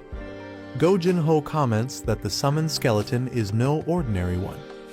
Go Jin-ho notes that the summoned skeleton feels more like a lick due to its high intelligence. He tells Taejun they need to handle the evil spirit before it worsens. Blood magic bursts out as they attack the Black Death Bride. The monster screeches in pain, caught in a fierce assault. The Black Death Bride shrieks in agony but remains strong. Go Jin-ho observes that a demon summoned with a life sacrifice is incredibly sturdy. He decides to escalate the attack using stronger blood magic. A massive, explosive blast of red energy is unleashed toward the monster. Taejun watches in awe, amazed by the legendary power of the Guchin Bone King. Go Jin-ho is revealed as the legendary Guchin Bone King, a master of blood magic. He once ruled the world after the Great Cataclysm and made the Worm Guild famous. The Black Death Bride shrieks as his attack strikes it. Go Jin-ho launches another blood attack with full force. Suddenly, he shows signs of exhaustion, surprising everyone. Lee Taejun rushes to support the weakened Bone King. It's explained that blood magic uses the caster's own blood, making it risky. Fighting the cursed monster in close combat is extremely dangerous. Another fighter prepares a long-range fireball attack instead. The boy launches a powerful fire attack at the monster, shouting fiercely. The Black Death Bride is hit but shows no real damage. Taejun is shocked, realizing the attack failed to harm it. The monster quickly charges toward them, gaining speed. Taejun worries because his mana is low after using the fireball earlier. The Black Death Bride gets struck by a powerful light attack. Eratus charges forward, vowing to protect his master. Taejun yells at Eratus for disappearing during the fight. Eratus awkwardly admits he was weakened by too much light earlier. Eratus admits he fainted while standing during the earlier fight. He reassures everyone that he will now protect his master with all his strength. Eratus bravely blocks the Black Death Bride's next attack. Taejun and the Spirit Girl notice that Eratus's personality feels strangely different. Eratus fiercely attacks the Black Death Bride with holy light. The Black Death Bride counters and grabs Eratus, overpowering him. Eratus screams in pain as purple energy surrounds him. Taejun shouts Eratus's name in shock as he is engulfed by the attack. Taejun panics, realizing even divine power isn't enough to defeat the monster. Eratus struggles to stand and tells Taejun he must survive without him. Eratus decides to burn all his remaining strength into one final attack. His sword glows brightly as he prepares to sacrifice himself. Taejun shouts in shock, trying to stop him, but Eratus charges forward. Taejun panics, warning Eratus about the cost of using the item. He cries out, saying once used, the item can never be recovered. Eratus charges ahead, holding the glowing, powerful weapon. Taejun screams in despair, knowing it's a one-time item worth 8 billion won. Eratus swings the glowing sword with all his strength. A blinding golden light floods the entire area with overwhelming power. The Holy King's gambling card is activated as Eratus strikes. Go Jin-ho watches in amazement, calling Eratus an unbelievable skeleton. He notes that Eratus can not only use holy items, but also wield the holy sword. The Black Death Bride screams in agony as the light overwhelms it. A system message announces the Black Priest is defeated and Eratus's holy durability slightly increases. Taejun scolds Eratus for using the powerful weapon too early. Eratus apologizes, explaining he only did it to protect his master. Taejun sighs, frustrated but unable to stay angry at him. He admits that despite the heavy debuff, the Holy King's star cluster's power is extraordinary. Taejun realizes recharging the Holy King's star cluster costs an astronomical amount. He jokes that it would be easier to just buy a new one because of the insane cost. Taejun pats Eratus and acknowledges his bravery and determination. He smiles and praises Eratus, saying he did a good job. Eratus feels emotional as Taejun thanks him for saving his life. Gutchin Bone King notes that Eratus is stuck with a troublesome debuff. Taejun asks if he needs to take any action to fix it. Gutchin advises him to simply release the summon and let it rest for a while. Gutchin admits it's the first time he's seen a skeleton wield holy weapons. He says the sight reminded him of the heroes of the past. Taejun shyly smiles, thinking it was just a skeleton. Gutchin sincerely thanks Taejun for everything he did. Gutchin says Taejun helped stop Jo Youngtae's betrayal plan. He acknowledges that their goals aren't so different. Gutchin asks Taejun if there's anything valuable left in Hwaryeong. Taejun awkwardly laughs, realizing Gutchin had seen through him from the start. Taejun explains he joined Hwaryeong Guild only for his own benefit. He says he never intended to take anything from others. Taejun confirms that Hwaryeong Guild still holds value for him. Gutchin quietly accepts his answer with a nod. Gutchin declares in front of everyone that Taejun's abilities have been proven through the duel. He praises Taejun for defeating Jo Yangti and saving everyone from the summoned spirit. Guchun formally announces that Taejun will become the vice guild leader of Hwaryeong. Taejun is surprised and confused, not expecting this sudden promotion. Taejun is told to give his induction speech and feels awkward about it. He confidently introduces himself to the guild members. Taejun simply says he has only one thing to tell them. He shouts that everyone should protect each other's livelihood, surprising everyone. The scene shifts to Myth Guild's building shining under the sunset. News spreads that Lee Taejun has officially joined the Hwaryeong Guild as vice leader. A man feels surprised and betrayed by Taejun's decision. He blames another man for being careless and losing talented people again. The woman scolds her brother for losing talented people like Lee Taejun. She regrets not bringing Lee Taejun into their guild earlier. She can't understand why someone with his talent would join Hwaryeong Guild. She decides to ask Seon Ah, who is close to Taejun, for help. The girl says she's unsure if asking Taejun to join Myth Guild will work. She explains that although they're close, even she doesn't fully understand Taejun's thoughts lately. The woman wonders why Taejun suddenly joined Hwaryeong after insisting on freelancing. The girl admits that despite 10 years of friendship, Taejun remains unpredictable. Taejun arrives at the guild, determined to keep getting stronger. Guild members welcome him warmly with a red carpet and cheer for the new vice guild leader. A bald guild member insists on personally guiding Taejun to his office. Taejun, a bit overwhelmed, casually waves and tells him to proceed. Taejun feels awkward, noting how polite everyone is compared to what he expected. The spirit asks how he feels about becoming vice guild leader, and Taejun starts doubting if it's what he truly wanted. Taejun reflects that success feels lonelier than he imagined. Finally, he lies down exhausted, unsure about his new path. Taejun reflects that he's been chasing his goals non-stop without thinking much. After clearing many difficult quests, he's grown rapidly and caught up with strong hunters. Although he's gotten stronger, he feels a strange uneasiness inside. He questions if it's really okay to grow this powerful so quickly. Taejun starts doubting the manager, realizing he knows too little about her and the system. He recalls that it was strange he had a unique status window that no one else on Earth had. The manager panics after discovering something shocking while investigating the dramatic growth. Taejun urgently asks what's wrong, and she reveals she found critical information. Taejun asks what kind of information the manager found, and she begins reading it to him. She explains that users of dramatic growth quests must follow strict quest rules.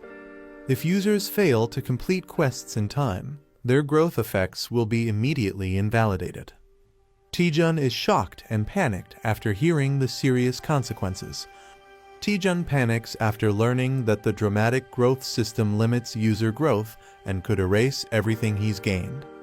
The quest window appears, showing that Taejun has only 2 days left to complete the mission. The boy is shocked, realizing everything they worked for might be lost. The elf girl nervously confirms the bad news. He screams in frustration, while she defends herself saying she only found out by stealing the info. Another boy suspects she was sent just to secretly monitor him. The boy is stunned after seeing how insanely overpowered the hidden skill really is. The elf girl hesitates, saying there's information she still can't reveal.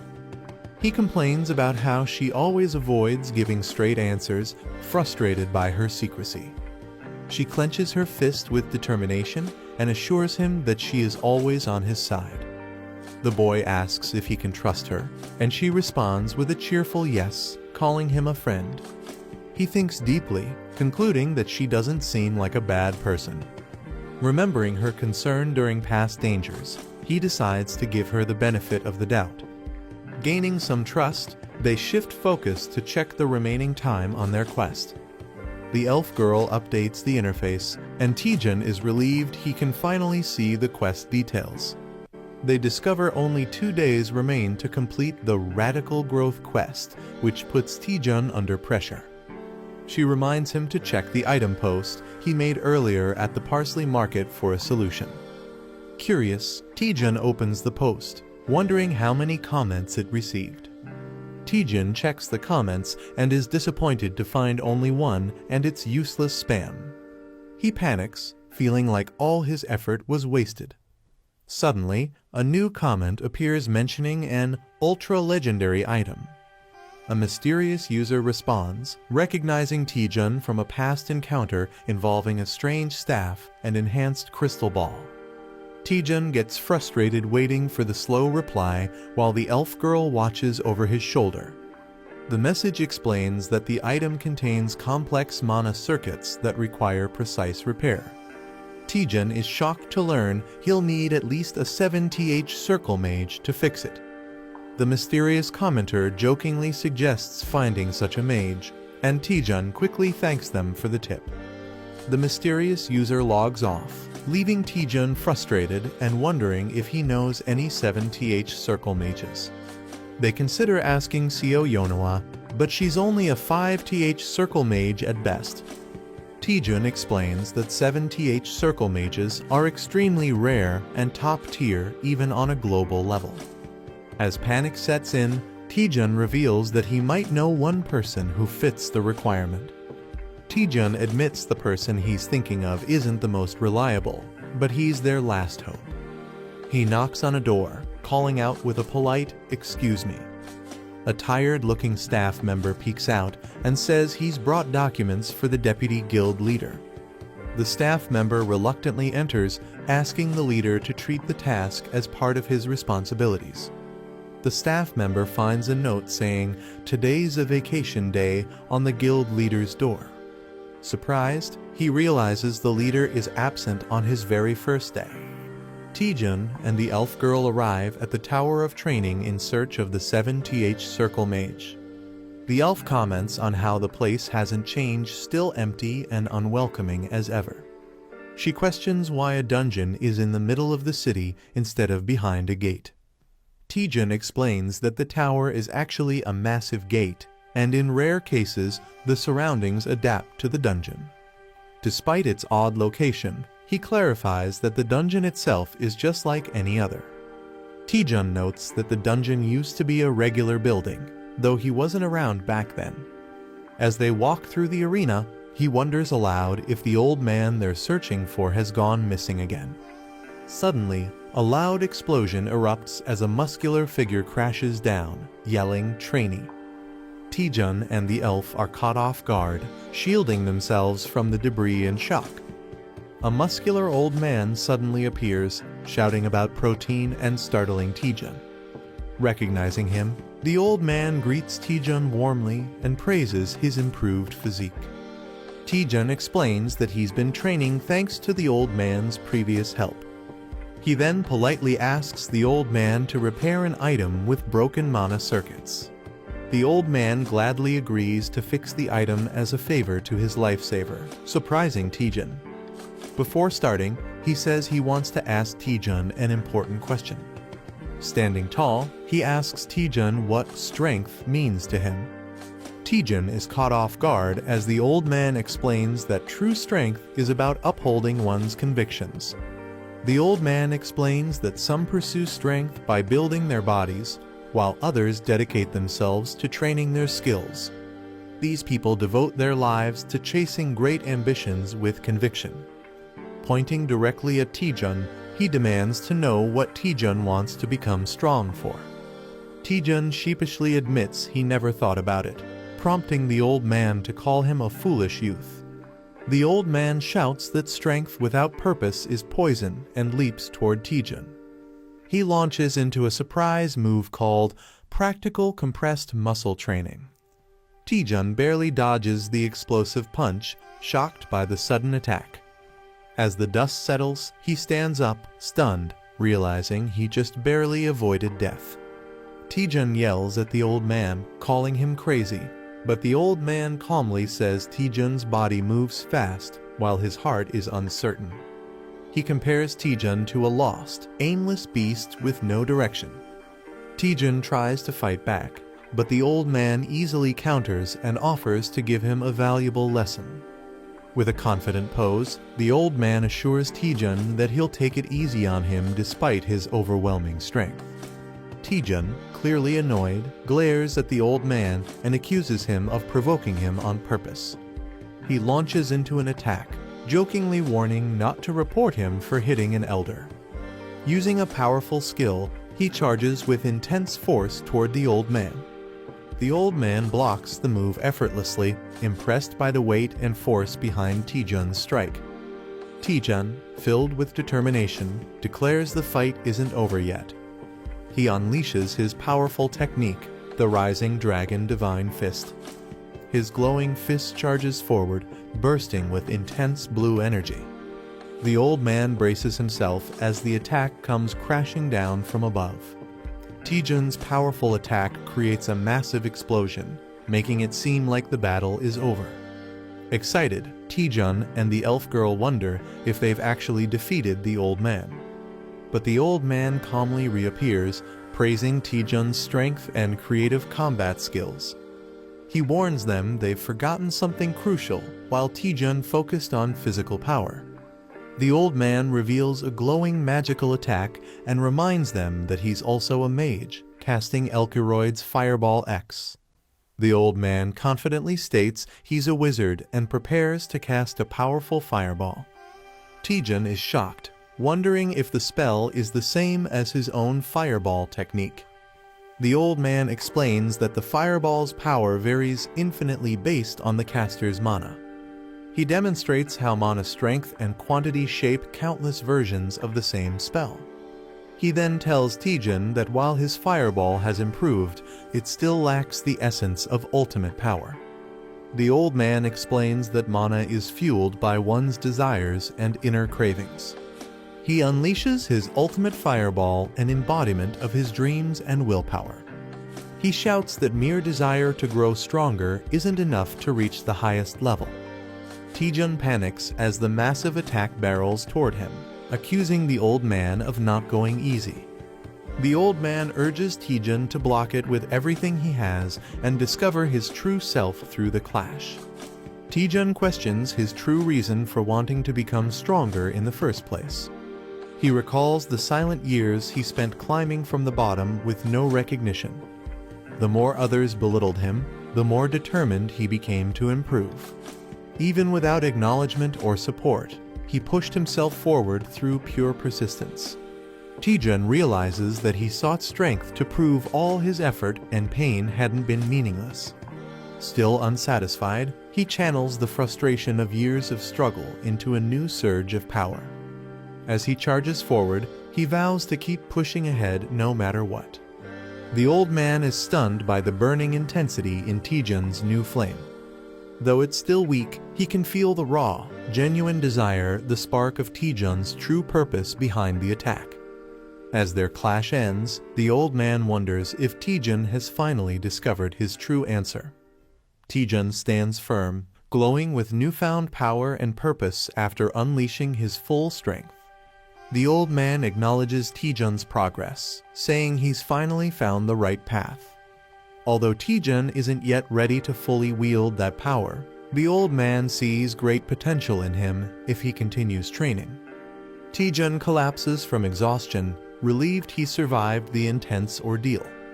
The old man examines the mana circuit and confirms it's as complicated as he expected. He estimates the repair will take between 8 to 12 hours due to its intricate structure. Taejun is shocked by how long the process will take. The old man explains that restoring the circuit demands deep concentration, and he'll be unable to do anything else during that time. He places crystals around the item, channeling all his focus and energy into the restoration. He asks Taejun to guard him in case anything goes wrong during the process. Taejun casually agrees, brushing it off as something easy and not a big deal. The old man confirms he'll begin, and Taejun enthusiastically gives the go-ahead. He starts focusing his energy, placing his hand over the item surrounded by glowing runes. Suddenly, he erupts into a dramatic chant and intense ritual, surrounded by pink magical energy. Taejun and the spirit girl are left speechless, stunned by how extreme the process is. Taejun wonders what he's even guarding since there's no danger around, and the girl awkwardly realizes he has a point. Bored, Taejun decides there's nothing else to do but take a nap while the old man continues his intense ritual.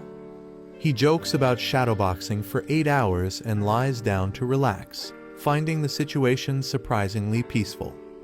The girl agrees and joins him in resting, reminding him to wake her when it's over. Taejun mumbles in his sleep, dreaming about receiving a gift and happily accepting it.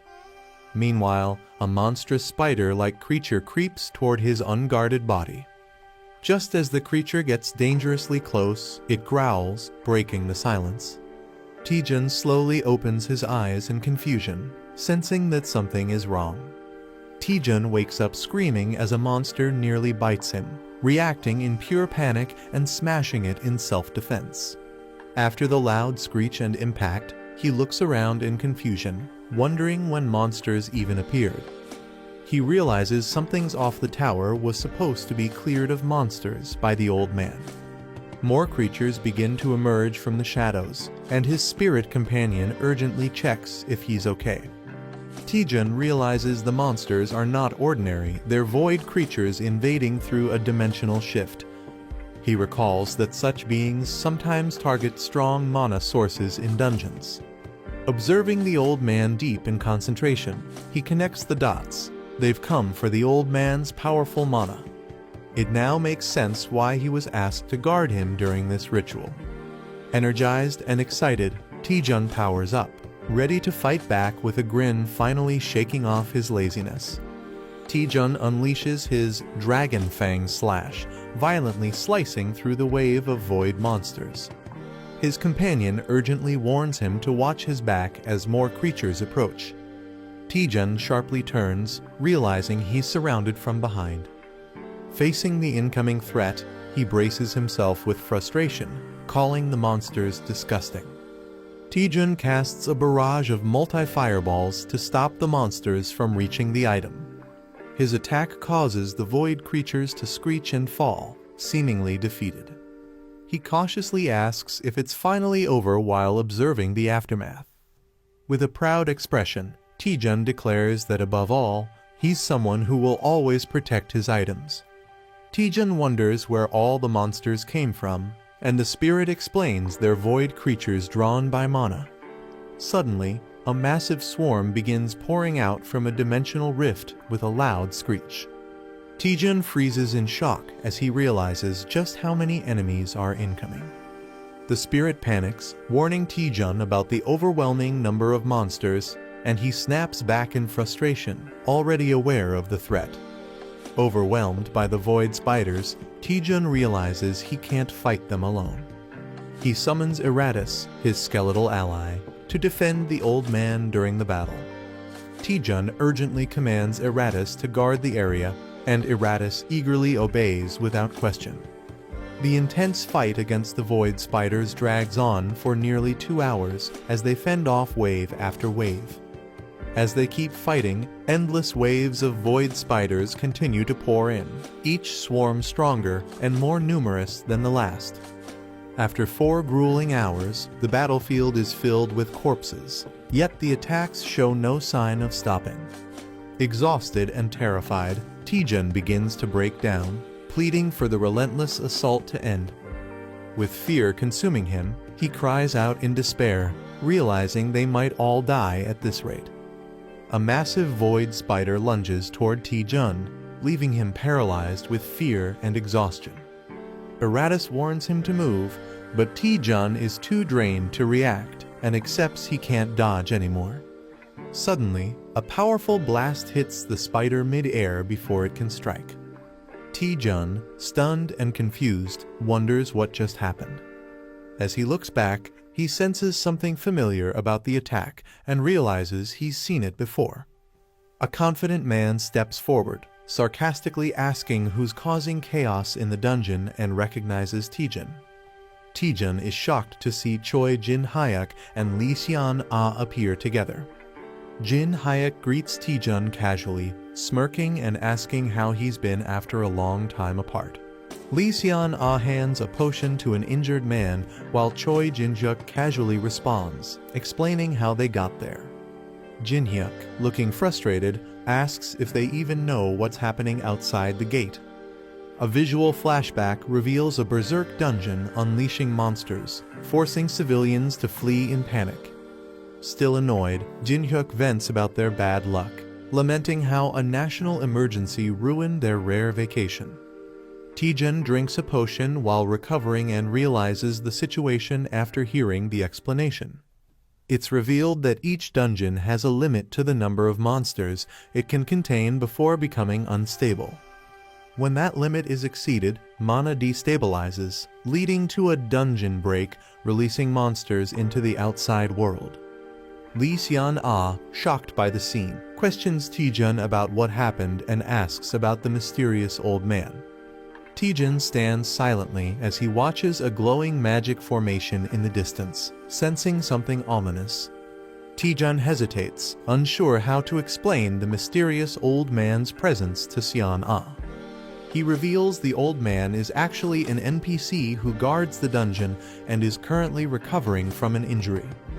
Taejun believes the monsters are attacking because they're drawn to the guardian's weakened mana during his healing. He suggests they all join forces to eliminate the spiders and restore the dungeon's stability. Lee Seon-ah confidently tells Choi Jin-hyuk they already plan to take down the spiders. Taejun joins in, and everyone splits up to begin the fight, with Choi telling them not to get in his way. Choi unleashes a powerful electric move, Light Blade Art, 5th form, slicing through enemies. With a Tempest Slash, he effortlessly tears through the monsters with blinding speed and force.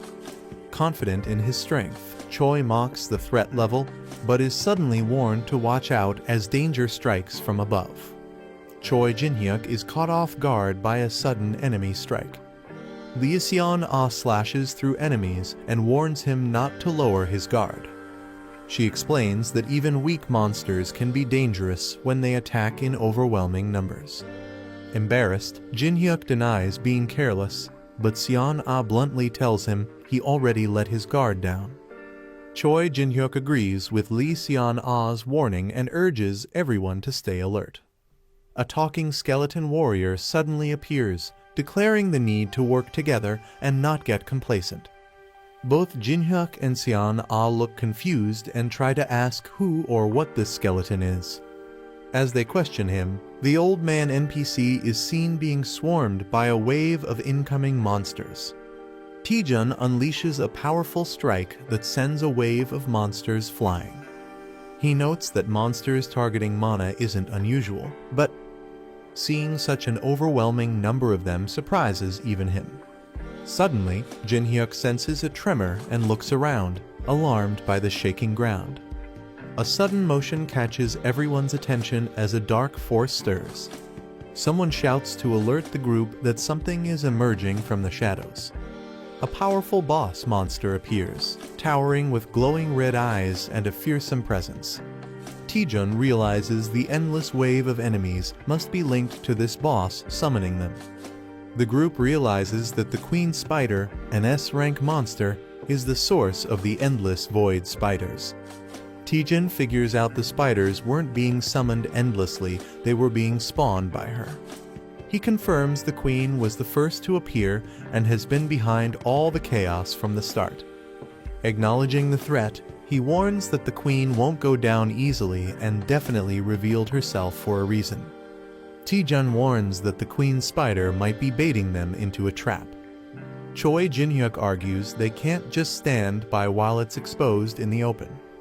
As the swarm intensifies, Choi fights back, saying they'll be overrun if they don't act. Taejun admits Choi isn't wrong, silently acknowledging the urgent threat around them. Taejun assesses the battlefield, realizing they can't attack blindly but also can't stay idle. He confidently commands Iratus to charge into battle as the best strategy. Eratus panics, questioning if his master is sending him to die, while Taejun casually shrugs. Taejun grins mischievously, reminding Eratus that he's immortal, so it's no big deal. Taejun laughs darkly, assuring Eratus he'll just revive him if he dies. He orders Eratus to stop hesitating since he's just a summoned being meant to charge ahead. Even Choi Jin-hyuk and Seon-ah join in, shouting at Eratus to go check if it's a trap, leaving him shocked. Eventually, everyone yells "charge," leaving Eratus speechless as he's pushed to lead the advance. Eratus realizes his true role and accepts his fate with a heavy heart. Feeling used, he laments that he was just a disposable tool from the beginning. Crying out to the heavens, Eratus bravely charges at the Queen Spider with all his might. He prays for strength as he clashes directly with the terrifying queen in a bold frontal attack. Eratus looks confused when nothing seems to happen after his dramatic attack. Sitting on the Queen Spider, he casually reports back that everything appears normal. Taejun mocks him for overreacting, calling him a drama queen with a laugh. Suddenly, something shifts, and Taejun shouts in alarm as Eratus notices a strange movement in the queen's body. Eratus panics as the Queen Spider starts absorbing his sacred mace mid-battle. Taejun and the others react with disgust and confusion, wondering why the spider is devouring the weapon. Taejun suddenly realizes that the Queen Spider is absorbing mana from anything magical.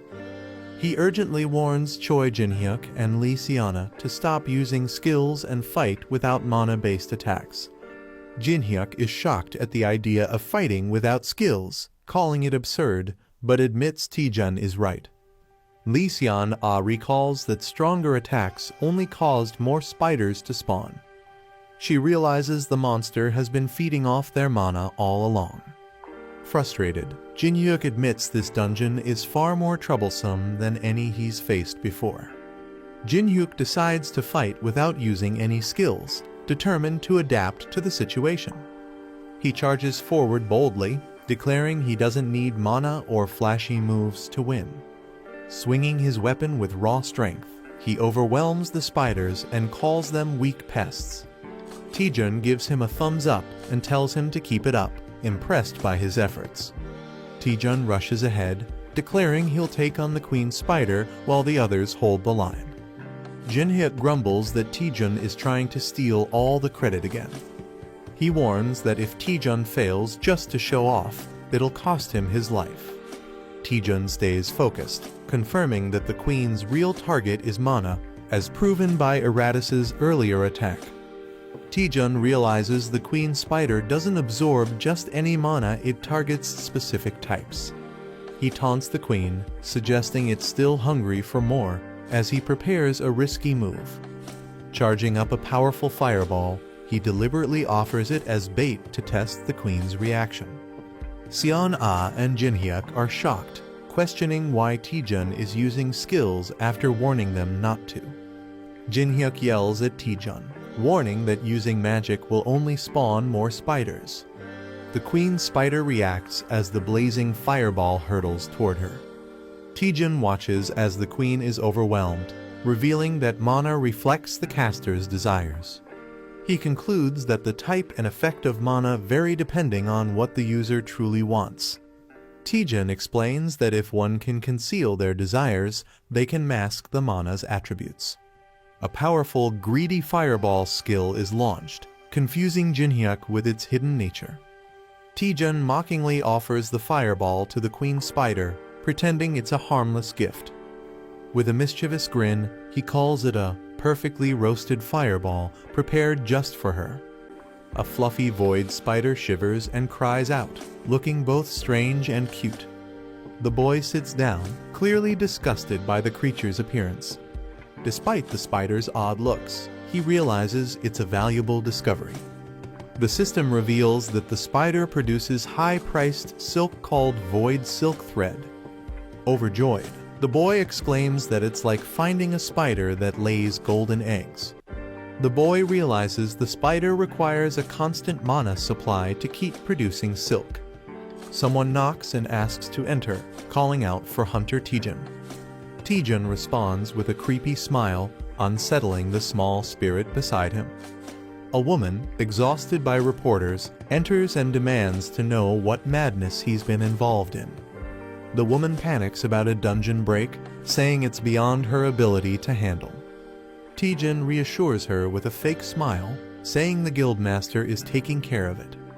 He wraps his arm around her, pretending everything is fine, while she questions if it's really okay. She worries the lie will be exposed soon, while Taejun mocks her for not understanding how the world works. Taejun says people care more about the outcome than the method. He highlights the guildmaster's prediction and his own role in stopping the disaster. He believes this incident will be remembered for a decade, and it will help restore the damaged reputation of the Hwaryeon Guild. Taejun emphasizes that all of this will ultimately benefit the Hwaryeon Guild. He flashes a greedy smile while the woman imagines piles of money and rewards. Though hesitant, she admits his logic is strangely convincing. She then grows suspicious and asks why he brought her to this unused, isolated area. Taejun tells Guildmaster Ko that he plans to set up a workshop and needs her help. He reveals a small creature, the offspring of the Void Swarm Lord, and places it in her hand. He explains that with a mana supply, the creature can endlessly produce valuable silk. He shocks her by revealing the silk sells for 1,000,000 per gram, leaving her stunned. Ko is overwhelmed by the profit potential and asks how much it all adds up to. Taejun slyly asks her to take care of the spider, calling it their cute little poppy. The scene shifts to a dimly lit room now covered in spiderwebs. Ko nervously offers a tray full of mana crystals to support the spider's production. Ko gently offers the mana crystals, telling the spider to eat well. Suddenly, the spider growls menacingly, revealing its monstrous size. It roars and lunges at Ko, startling her and making her panic. Out of breath and terrified, Ko realizes the spider has grown far more than expected. Ko panics, realizing the spider might devour the whole building if it keeps growing. Someone on the phone checks in, asking how the workshop is progressing. Taejun proudly replies that they've already produced a full kilogram of silk and tells them to proceed. Relaxed and smiling, Taejun allows the caller to ask a question. Ko nervously asks if the spider creature is really safe to be around. Taejun casually assures her it doesn't bite, while the creature looms ominously. He then says he'll be away on a business trip and leaves the spider in her care. Shocked, Ko demands to know where he's going. Taejun replies with a smile, saying he's visiting Dihwado, where the former guildmaster lives. Ko is shocked to hear Taejun plans to visit Dihwado, a highly restricted danger zone. She explains it's a Class 1 area that requires special permission from the Union. Normally, only those with clearance from her uncle or an authorized escort can enter, but she can't reach him. Taejun casually acknowledges the issue, pretending to take it lightly while lounging in his chair. Ko assures Taejun that she has connections and will find a way to handle the situation. She asks if he has urgent business with his uncle and why he's suddenly going to Dihwado. Taejun casually replies that as the new vice guildmaster, he wants to formally introduce himself. He smirks, adding that he heard his uncle has prepared a special gift for him. A system notification appears, assigning a quest to learn a blood magic skill within 4 days and 13 hours. The character realizes the urgency and decides they must act immediately. The scene shifts to the Chinjon Guild building under a clear sky. Inside the guild, a woman grants permission to enter after someone asks to come in. Taejun enters and greets Representative Seo Yeonhwa with a smile. She warmly welcomes him and asks how he's been doing lately. Reading the news, she mentions his recent feat of stopping a dungeon break. Curious, she jokes about how he's always involved in major incidents, and Taejun laughs it off, calling it luck. Seo Yeonhwa expresses regret, saying she would have tried harder to recruit Taejun if she'd known he'd join the Hwaryong Guild. She explains that not just she, but many others were disappointed by his choice. Taejun humbly reacts while she acknowledges his accomplishments make the disappointment understandable. She then jokes about other guild leaders getting drunk and singing in frustration over losing him. Seo Yeonhwa says Taejun's interest in dark magic explains why he joined the Hwaryong Guild. She asks why he came to visit her today, and Taejun begins to explain. He reveals his plan to visit Dihwa Island, but admits he can't go without an S-rank companion. Taejun then politely asks if she would accompany him on the trip. Seo Yeonhwa apologizes, saying she can't join Taejun due to prior commitments. Taejun panics, thinking her refusal ruins his entire plan. She clarifies that she can assign another guild member to escort him instead. Realizing he can still proceed, Taejun lets out a big sigh of relief. Seo Yeonhwa gives Taejun a gift as thanks for resolving the exam manipulation case. Taejun is surprised and asks what it is, and she explains it's a key card to a high-security apartment for top hunters. She says it's a perfect gift since he's been in the spotlight lately and needs privacy. The apartment is well protected, ensuring he can live peacefully without media disturbance. Overwhelmed with gratitude, Taejun tears up and asks if he can call her Nuna. Seo Yeonhwa laughs and playfully says she is not old enough to be called Nuna. The scene shifts ominously to Dihwa Island, revealing the lair of the Gucheng Bone King. A dark presence stirs inside the lair, declaring that the time has come. The Bone King ominously states he can no longer suppress his thirst, hinting at an impending threat. A dark, monstrous figure demands blood, threatening terrible consequences if it's denied. The shadow warns it will devour the man's entire body as blood tendrils start to engulf him. The protagonist arrives near Dihwa Island with only 3 days and 14 hours left on the quest. He realizes he must master blood magic within 2 days to meet the deadline. Even learning from the Gucheng Skeleton King might not be fast enough. The reward for success is unlocking the feature horizon of Communication Ver 1.1. The protagonist asks Administrator Mia if a single skill can interfere with the system's status window. He brings up past incidents like the spell Dispel and QR scanner being added through shocking growth. He questions if it's acceptable for a skill from one employee to tamper with the system. Mia admits she reported it to higher-ups, but they didn't take any special action. Her only instruction is to monitor the situation unless something unusual happens. The protagonist confirms that his skill isn't currently seen as a threat to the company. During a quest, he obtained an item that unlocked the Monman Wiki feature in his status window. This feature provides detailed information about monsters' traits and weaknesses. Shocking growth not only boosted his stats, but also enhanced the overall functionality of his status window. The protagonist admits he doesn't fully understand his new skill, but plans to take advantage of it. UC Rin excitedly greets Taejun, saying he looks cooler than before. Taejun recognizes her as the representative from the Chinjon Guild. UC Rin happily volunteers to help him, saying no one else would. She smiles slyly, saying she can't miss such a rare opportunity, snapping a photo of him. UC Rin excitedly takes selfies with Taejun, praising him for stopping a dungeon break. Taejun is confused and embarrassed, especially as she calls him Appa despite not being close. She asks to post the photos online and suggests they follow each other on social media. Suddenly, a man dashes in, loudly greeting Taejun with exaggerated respect. Taejun is stunned, wondering who this dramatic guy is. UC Rin is surprised to see Hunter Kangjin suddenly kneeling before them. He dramatically declares that he owes his life to Taejun and has sworn to follow him as his Hain. Taejun is overwhelmed and confused by Kangjin's devotion. Just then, the boat captain yells at the group to hurry up because time is running out. Captain Kim Young-soo waves from the boat, ready to depart once everyone boards. The group travels by boat toward Dihwa Island. Captain Kim Young-soo grumbles that he wouldn't go there if it weren't for Yeon Hwa's request.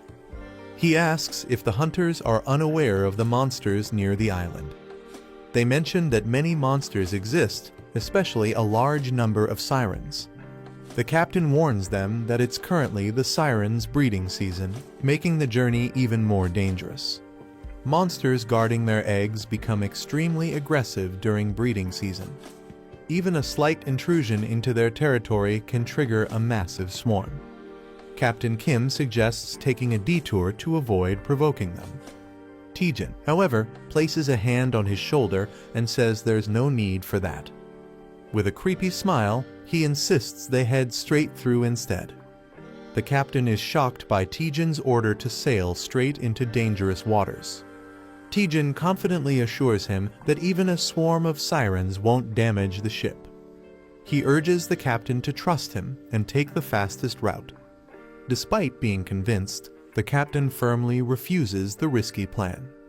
The captain refuses to risk his life, stating he has a family to provide for. Taejin offers to pay him double whatever Representative Seo Yeonhwa is paying. Shocked, the captain accuses him of trying to bribe him. Taejin ups the offer to triple the pay with a wild grin. The captain is left speechless and visibly shaken by the tempting offer. The captain yells, "Full speed ahead," as the ship charges forward at maximum speed. Taejin laughs excitedly, enjoying the smooth and fast ride. Rin questions whether he's being too reckless with such confidence. She warns that marine monsters could ambush them unpredictably. Taejin acknowledges the risk but tells her not to worry, assuring her he's got it handled.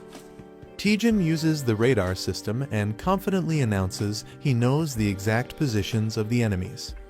As the sea creatures approach, he quickly assigns Rin to cover the right side while he handles the left. Hostile monsters leap out from both sides of the boat in a sudden ambush. Rin is shocked that they appeared exactly as Taejin predicted. Empowered with lightning magic, she admits she doesn't know how he did it but prepares to fight. Rin launches a powerful ice arrow, committing to trust Taejin and fight. Taejin instructs her to wait until the monsters get close before attacking. As the creatures leap onto the ship, Taejin prepares a fiery counterattack. He activates a new attribute called Power Strike, added to his Rising Dragon Fist skill. This ability ignores 50% of the monster's physical defense, dealing massive damage. Smirking, Taejin remarks that it'd be a waste to just toss them back into the sea. Taejin grins wildly and decides to collect mana stones from the fallen monsters. As he hums while gathering them, Kangjin watches in awe. Realizing Taejin really uses the Rising Dragon Fist, Kangjin confirms the rumors were true. Taejin notices Kangjin staring and awkwardly wonders how long he's been watching. Kangjin explains that his Rising Dragon Divine Fist is different from Taejin's martial art. He suddenly declares Taejin as his official rival and pokes his forehead dramatically. Taejin is confused and annoyed, wondering why Kangjin decided this on his own. Without warning, Kangjin charges toward a dangerous area to prove his strength. The scene shifts to Dihwa Island, where a mysterious man stands on the shore. He is shocked to hear that Hunter Lee Taejun is arriving on the island today. Angrily, he demands to know why he's being informed so late. The woman on the call nervously explains she couldn't reach their great-uncle earlier. A woman is scolded for not using the crystal sphere to communicate due to Dihwa Island's poor signal. The old man realizes Taejin's arrival is badly timed and worries others will target him. Determined to act fast, he sails toward the island, apologizing to the Gucheng Skeleton King for being late. He jokes that the sea was too full of fish and delayed him. Meanwhile, Taejin confidently greets the Skeleton King, introducing himself as the deputy guild leader of Hwryong. Lee Taejun, the vice guild master of Hwryong, arrives at the shore on a ship. He asks if this many sirens were hunted during their spawning season. A tough man, with others behind him, says it's obvious just by looking at the bodies. The battle against the sirens was intense, almost as if they had a detector to find every one of them. Though they hunted all visible sirens on the way to Dihwa Island, it's still uncertain if the threat is fully gone. The boy suggests some sirens might still be hiding deep in the ocean, but says they've done enough. Lee Taejun calmly replies that the remaining sirens will vanish on their own due to lack of food. He explains that sirens surprisingly can't dive into the deep sea, implying they're vulnerable. The boy is surprised, but Lee Taejun's serious tone hints there's something more to worry about. The system alerts that one hostile entity is still targeting them. Everyone rushes as a giant siren leaps out of the water with deadly speed. The boy senses the intense presence approaching fast. Another hunter quickly identifies the threat's location northeast. Rin instantly prepares to attack as the boy reacts with urgency. Rin activates her magic, declaring she'll stop the monster immediately. She unleashes Ice Chamber, freezing the siren midair. The siren resists, its scales glowing with red energy through the ice. Straining under the pressure, Rin winces and struggles to hold her stance. The siren breaks free from the ice, violently shattering the spell. Rin is struck back, confused and hurt by the sudden backlash. She realizes the siren is immune to magic, which causes her own mana to go berserk. Shocked, she questions why a B-rank siren would have such a powerful passive ability. Rin warns Taejun that this siren is not an ordinary one. The massive siren leaps from the water, letting out a terrifying screech. Shocked by its size and power, the man panics and questions what kind of creature it is. It's revealed to be Siren King a monster with mana-nullifying scales that reflect magic. The boy recognizes the creature as a Siren King and prepares cautiously. He knows he can't use elemental attacks due to its skill reflection and resistance to freezing. Realizing direct combat won't work, he suggests retreating and forming a new plan. Meanwhile, Lee Taejun observes the situation, questioning if the boy's fate is sealed. Suddenly, he summons Mr. Gucheng's Skeleton King and orders the hunters to fall back. The Siren King rises from the blood-soaked sea, declaring it will fight alone. It lets out a loud screech as it charges forward with rage. Lee Taejun prepares a powerful dark spell, scolding the creature for its disobedience. He strikes the Siren King directly, showing no mercy. With overwhelming force, he states it must be disciplined, unleashing a devastating blow. The Siren King lets out a final screech as it falls lifeless. Everyone watches in awe as blood magic annihilates the sea monster. Rin is stunned that an rank boss was defeated so easily. The boy admires blood magic's unmatched power and magic penetration ability. Lee Taejun, walking away, considers that despite its risks, this magic might be worth mastering. Lee Taejun declares that Dihwa Island will finally have peace, at least for now. He mentions he meant to personally congratulate the boy on his new position. He thanks him for visiting first despite not having greeted him earlier. Taejun then invites everyone to follow him to his residence. The scene transitions to the grand estate of ***** Gu Jin-ho *****. The group is amazed to meet Mr. Gucheng's Skeleton King on such a remote island. Rin realizes why Sister Yonawa kept his identity a secret. They express disbelief that such a legendary hunter lives here quietly. Rin excitedly recalls how he defeated the Siren King with just blood magic. Even compared to other top hunters, his power proves he's a true hero of the Great Cataclysm. One of the boys boasts that their master is even stronger than Mr. Gucheng. Another mocks the claim, asking if he's just a kid trying to brag. The group starts settling in, with each person identifying their assigned room. The boy politely tells them to rest after their long journey. The boy tells the others to relax while he goes to meet Mr. Gucheng's Skeleton King. He knocks on the door and politely asks to enter. Gucheng welcomes him while calmly sipping tea. The boy happily responds that the room is spacious and the mansion is amazing. Gucheng is pleased to hear the boy likes the room. He invites the boy to follow him to receive his appointment gift. They walk down a dimly lit corridor beneath the mansion. Gucheng compliments Tijun for handling the dungeon overload in Mashan impressively. Tijun humbly says he just got lucky, but Gucheng tells him not to act modest. Tijun insists the Hweryong guild master worked harder and still does.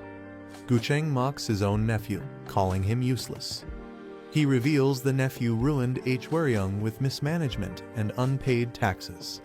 Now, thanks to Tijun's success, Hweryong is seen as heroic, and Gucheng says he deserves the credit.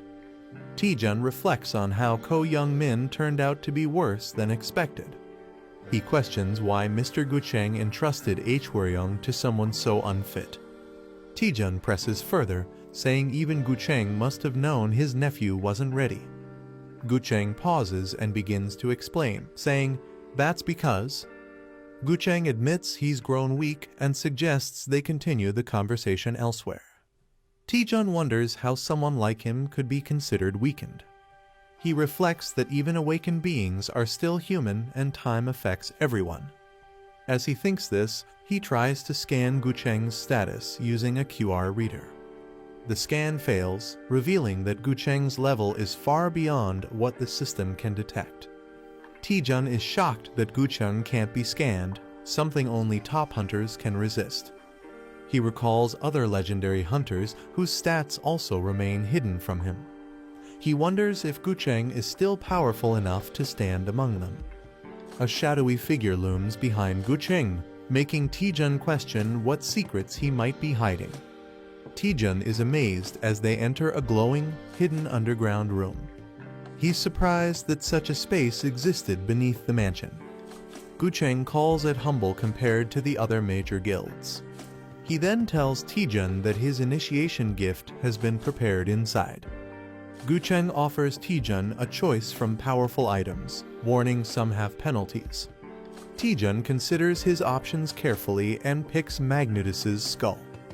The skull grants boosted stats, dagger mastery, and Kingslayer's power. Tijun notes that even the other items are stronger than typical rare ones. Gucheng reflects that any ordinary hunter would be overwhelmed with gratitude for this opportunity. Tijun feels disconnected from the close combat-focused items on display. He asks Mr. Gucheng if there are any items related to blood magic. Gucheng is surprised and questions Tijun's interest in such a rare field. Tijun explains that blood magic has mana-free benefits and is useful for dungeon raids. Gucheng, looking serious, apologizes and tells him to choose something else. Tijun protests, but Gucheng tells him to take anything he likes and leaves to prepare food. Suspicious, Tijun senses something is off and wonders if Gucheng is hiding something. He starts to feel frustrated and restless about the situation. Tijun screams in desperation, admitting that only blood magic excites him now. Tijun begs desperately to be taught blood magic. He wonders if it's possible to learn it without using an item. He's told that blood magic can't simply be taught like a skill.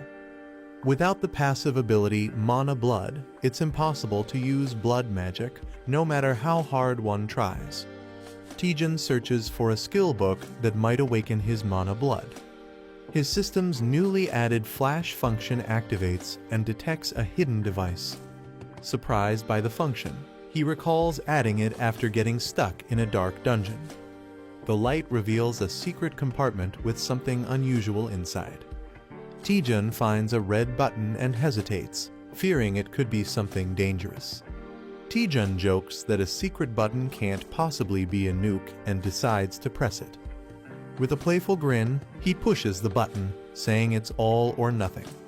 Suddenly, sirens blare and an air raid warning goes off, startling both him and the spirit. They rush toward the sound and discover a glowing device as Taejun mutters, "This is..."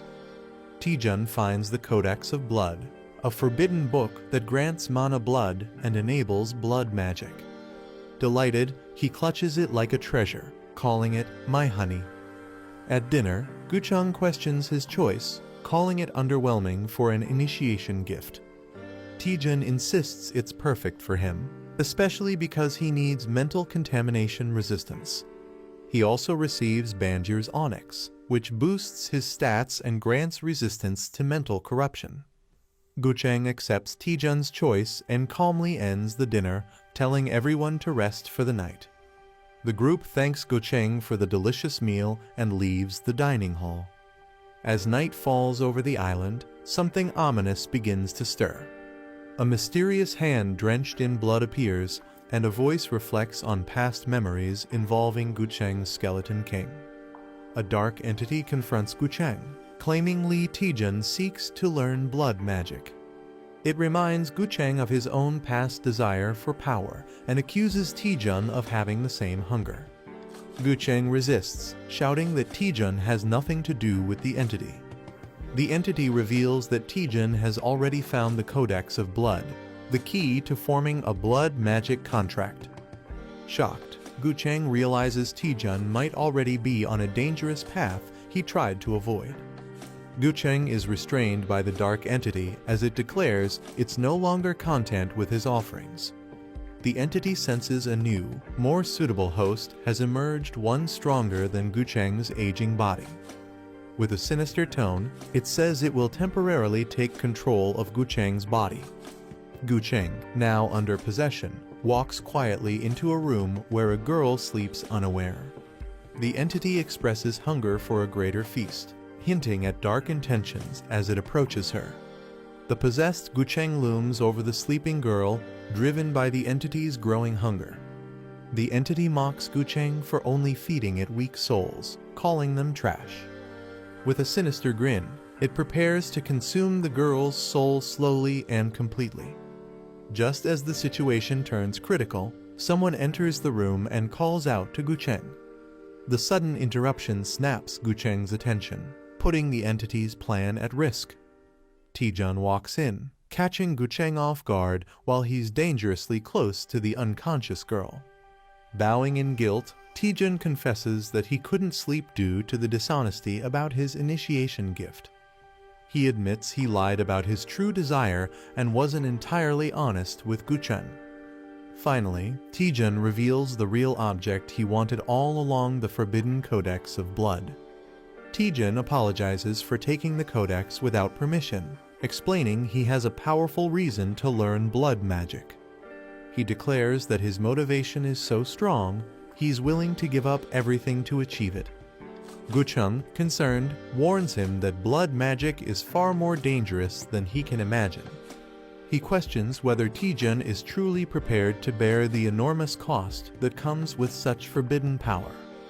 With unwavering resolve, Taejun grips the codex and affirms that he's always been ready to face whatever price it demands. Gucheng smirks ominously and agrees to begin the ritual, signaling the start of something dangerous. Taejun is confused and questions what exactly is about to begin. A monstrous voice suddenly speaks to him, asking if he can hear it. Taejun recoils in shock as a massive dark entity introduces itself as a legendary blood sorcerer. The entity declares it once ruled over countless deaths, and now it's the one who will grant Taejun a new and terrifying power. The dark entity announces that it will now reside within Taejun's body and demands a small amount of energy to stay alive. Taejun is alarmed as tendrils shoot out from the codex and begin wrapping around him. He panics, realizing this possession wasn't mentioned in the agreement. The demon dismisses his concerns, laughing and saying it's too late to turn back now. As the cursed book glows with runes, the contract begins, binding Taejun's body to the ancient sorcerer. The entity forcefully begins fusing with Taejun's body, claiming his flesh as its own. Taejun struggles and cries out, but the synchronization starts regardless of his resistance. The entity mocks Taejun, pleased with the superior vessel compared to its old one. As the possession takes hold, Taejun briefly smirks, revealing he hasn't fully lost control.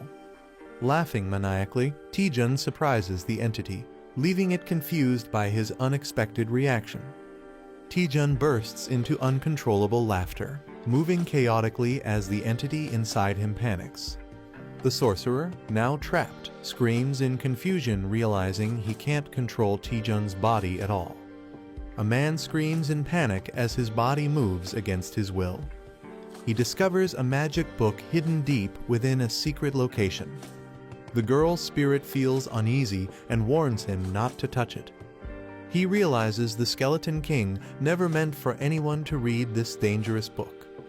Blood magic backfires on a man, causing him intense pain and risking his life. The boy is shocked as his eye glows, sensing danger from the book. The book reveals it's a unique forbidden text that unlocks blood magic at a deadly cost.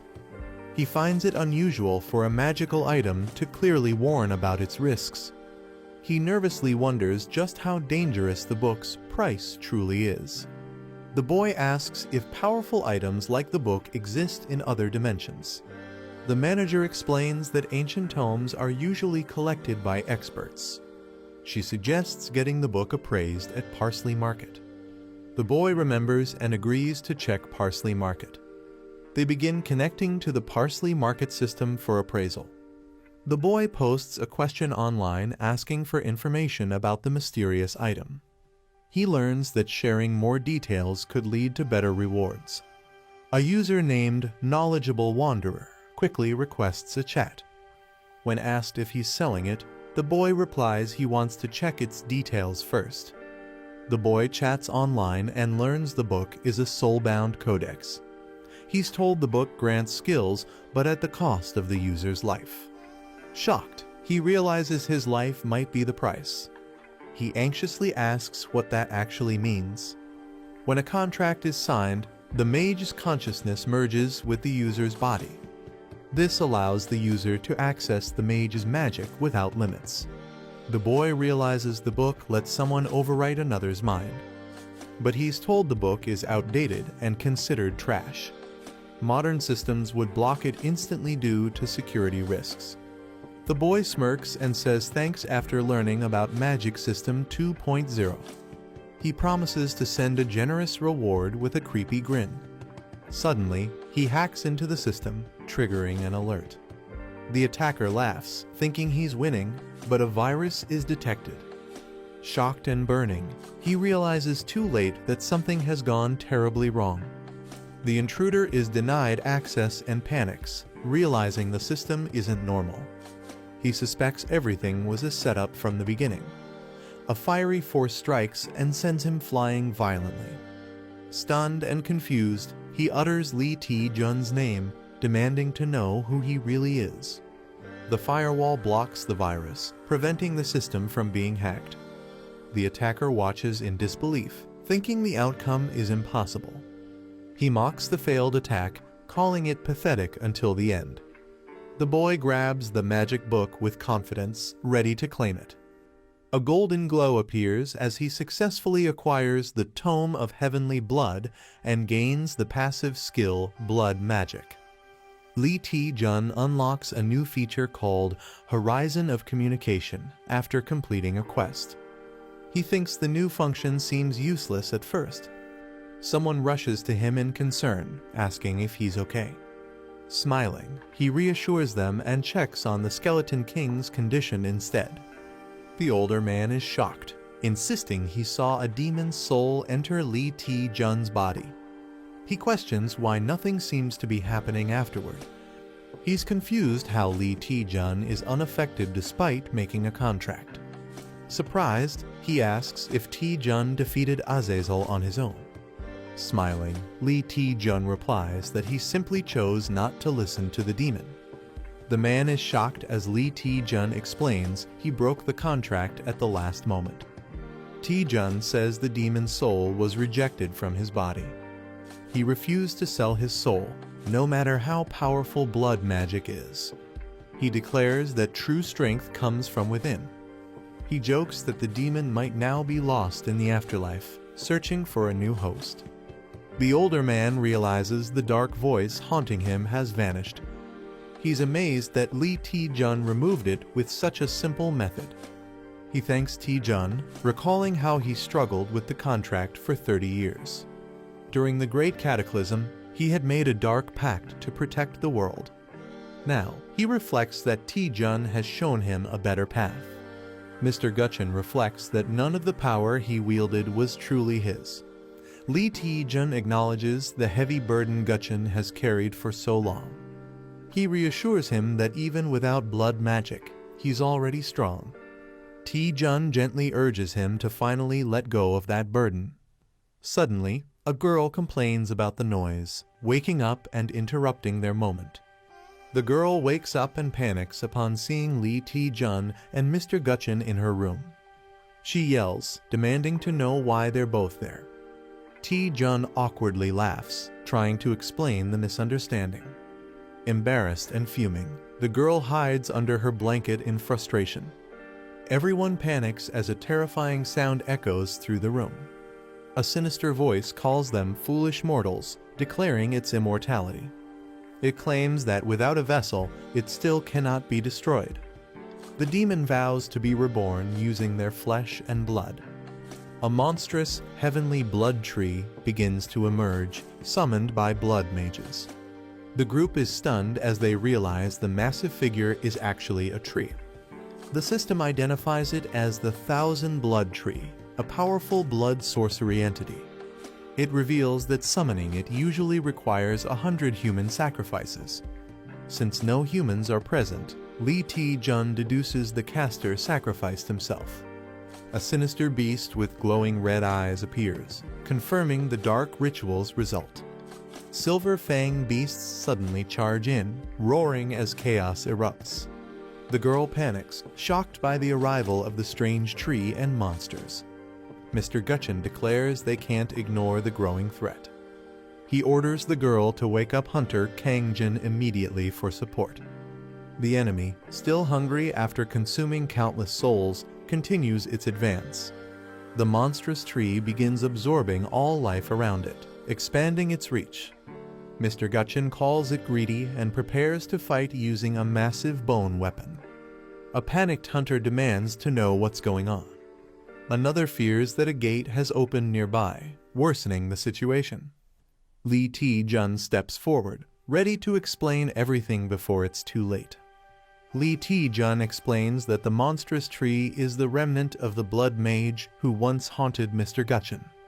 He thought the mage had vanished after failing to form a contract, but somehow it returned. The girl is shocked that such a terrifying being could come back in this form. Mr. Guchun confesses that all his past power came from that demon's blood magic. Another hunter expresses regret, ashamed of being called a hero despite the dark truth behind his strength. Mr. Guchun is told not to belittle himself, as he's still a hero without blood magic. Magic users prepare to handle the incoming Silver Fangs with confidence. One of them casts a freezing spell to intercept the beasts. Lee Tae-jun notices something unusual about the enemies. He warns everyone that these Silver Fangs are not ordinary monsters. The Silver Fangs look normal, but are powered up by blood veins and buffs. They have magic absorption and healing, making regular attacks useless. Lee Tae-jun says they must destroy the tree first, or the battle won't end. He wonders if there's a way to completely eliminate the Thousand Blood Tree. Unfortunately, the tree's regeneration and passive skills make it nearly indestructible.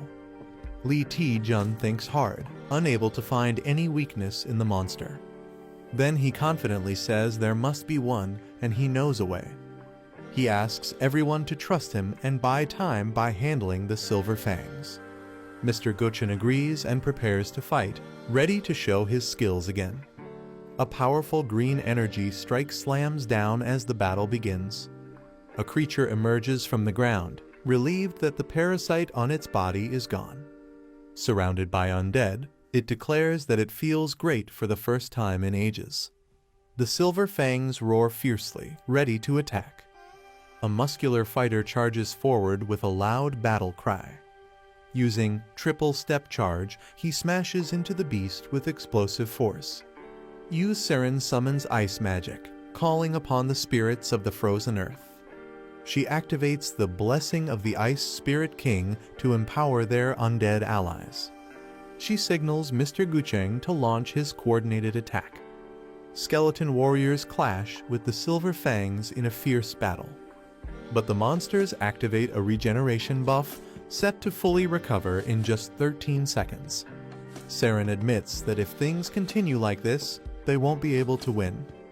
Guchen reassures her, acknowledging the challenge of the enemy's magic absorption ability. They both start wondering why Li Ti-jun hasn't made any progress yet. Despite fighting the Silver Fangs for a while, Ti-jun appears to be struggling. Guchen grows concerned and calls out, sensing something might be wrong with him. Li Ti-jun faces off against multiple Silver Fangs, readying his stance. He launches into triple step, Phantom Flash Strike, dodging and attacking swiftly. He follows up with triple step, Dragon Fang Strike, striking the enemy head-on. Despite cutting through the blood veins, the creatures remain unaffected. Ti-jun realizes in frustration that no matter how many times he attacks, the blood veins won't break. Li Ti-jun realizes that attacking through the blood veins no longer works. With determination, he decides to execute his final plan. Stepping forward, he declares to Azazel that he's changed his mind. Shouting boldly, Ti-jun demands to be taught blood magic again. His allies are left shocked and confused by his unexpected decision. Li Ti-jun boldly mocks the monster, praising blood magic as unbeatable. He offers his entire soul, begging to be granted blood magic one last time. The demon attacks, furious that Ti-jun would try such a trick again. Ti-jun is pierced violently, shocking his allies as they cry out. But despite the pain, he forces his way toward the core, blood veins latching onto him. The demon rejects Li Ti-jun's body, claiming it's no longer useful due to his low blood levels. As Ti-jun screams in pain, the system warns of severe blood loss and shock. The demon's twisted form begins to materialize from gathered blood and flesh.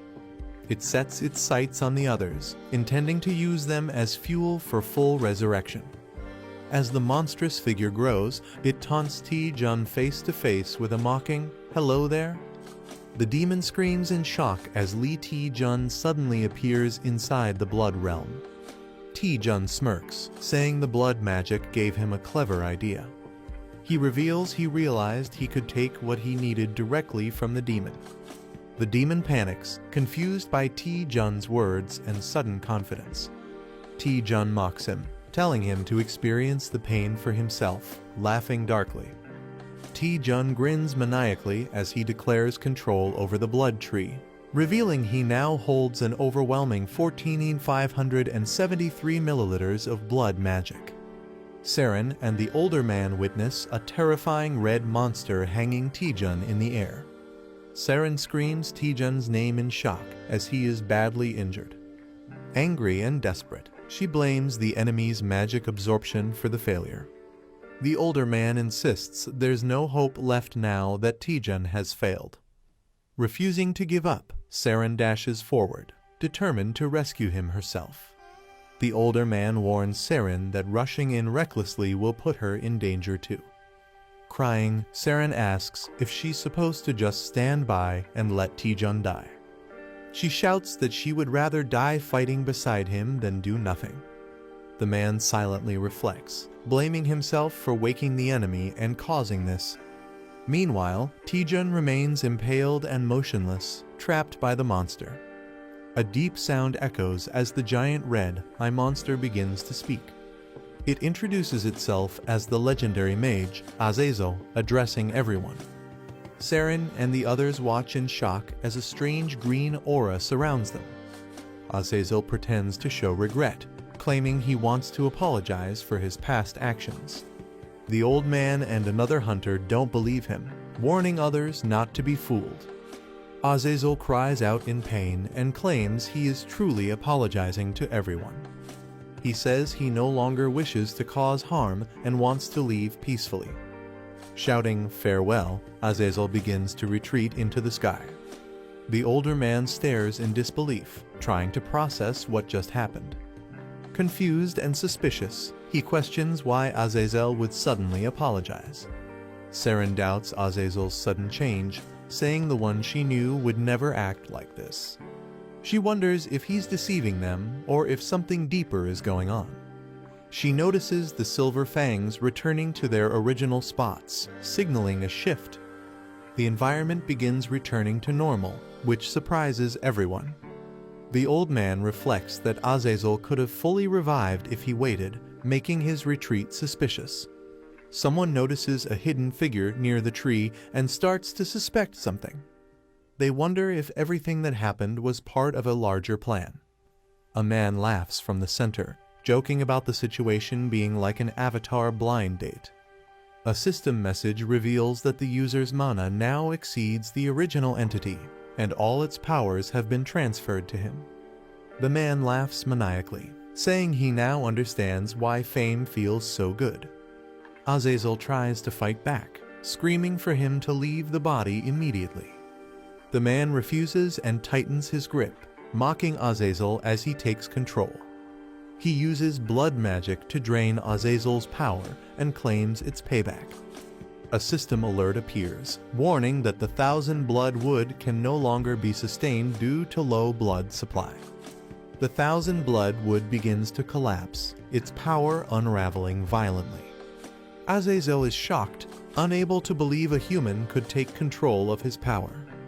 He laments that if he had just a bit more time, he could have fully revived.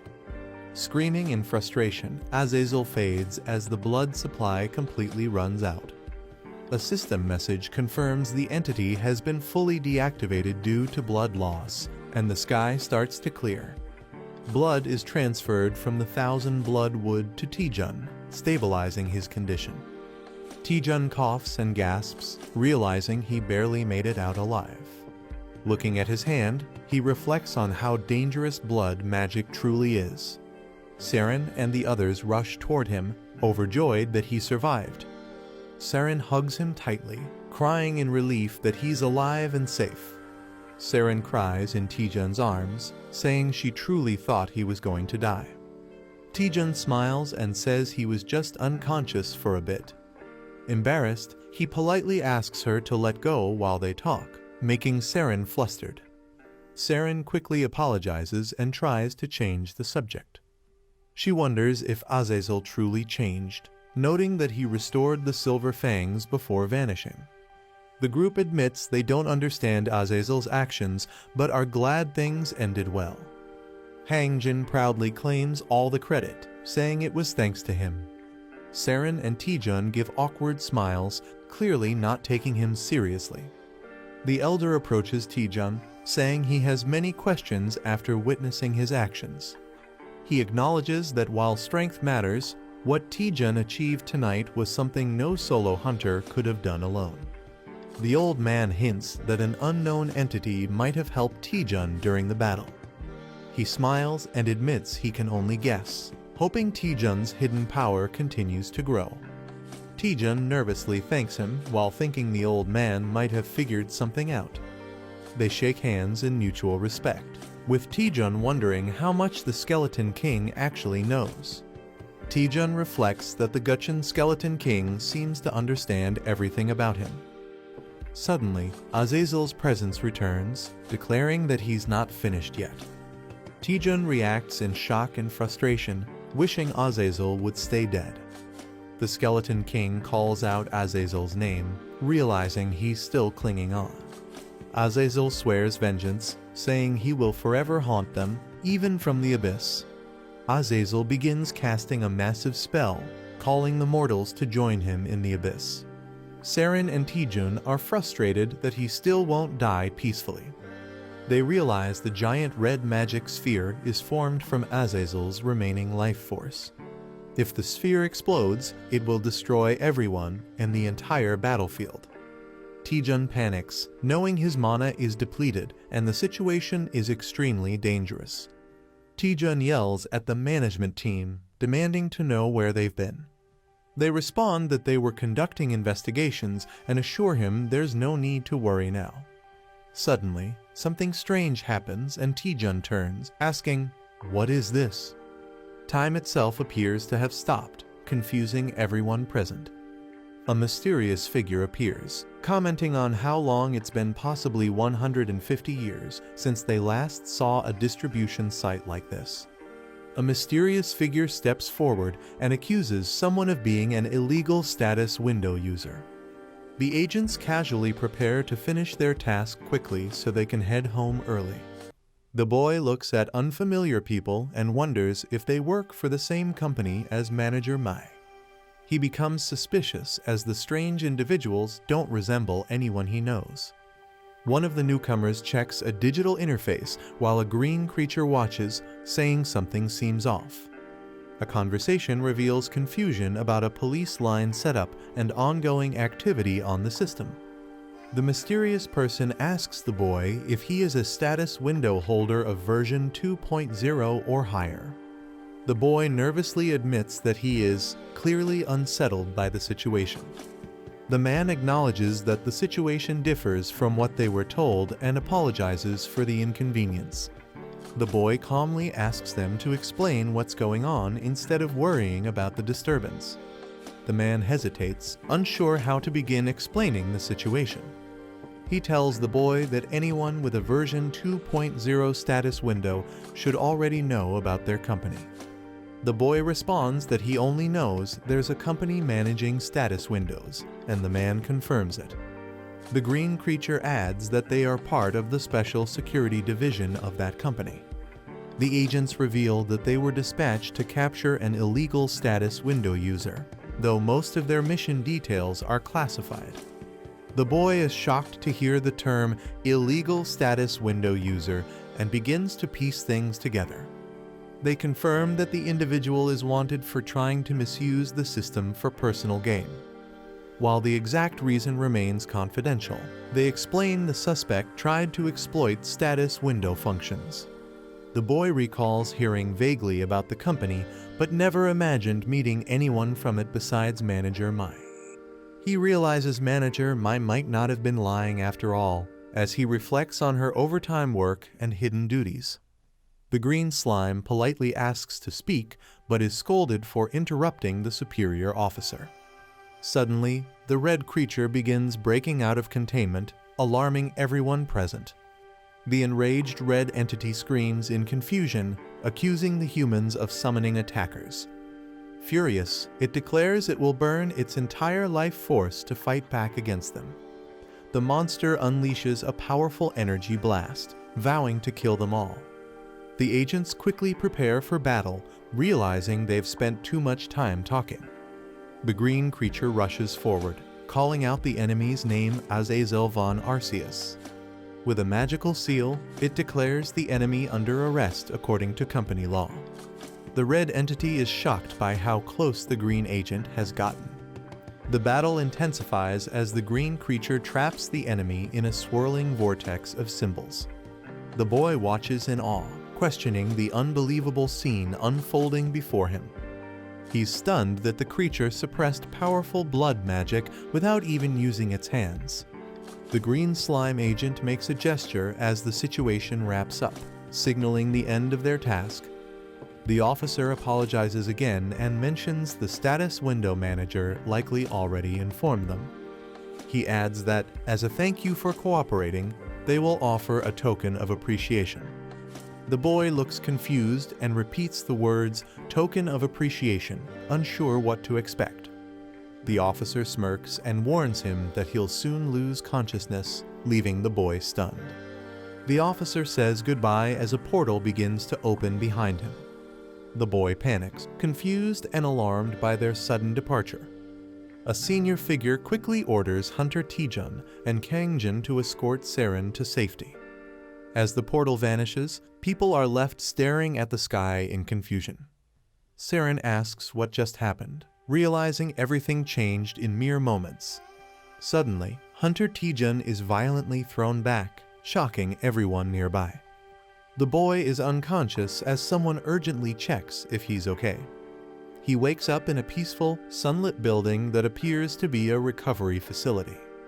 Manager Mai greets him enthusiastically with exaggerated, outdated language. The boy yawns and questions her odd way of speaking, finding it old-fashioned. She asks why he lost consciousness when he still had enough mana to stay awake.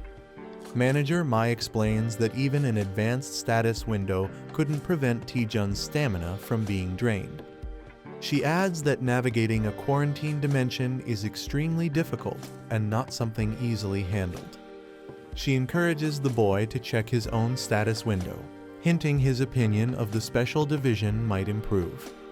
Confused, he opens it and sees a bounty reward notification for capturing a Tier 3 criminal.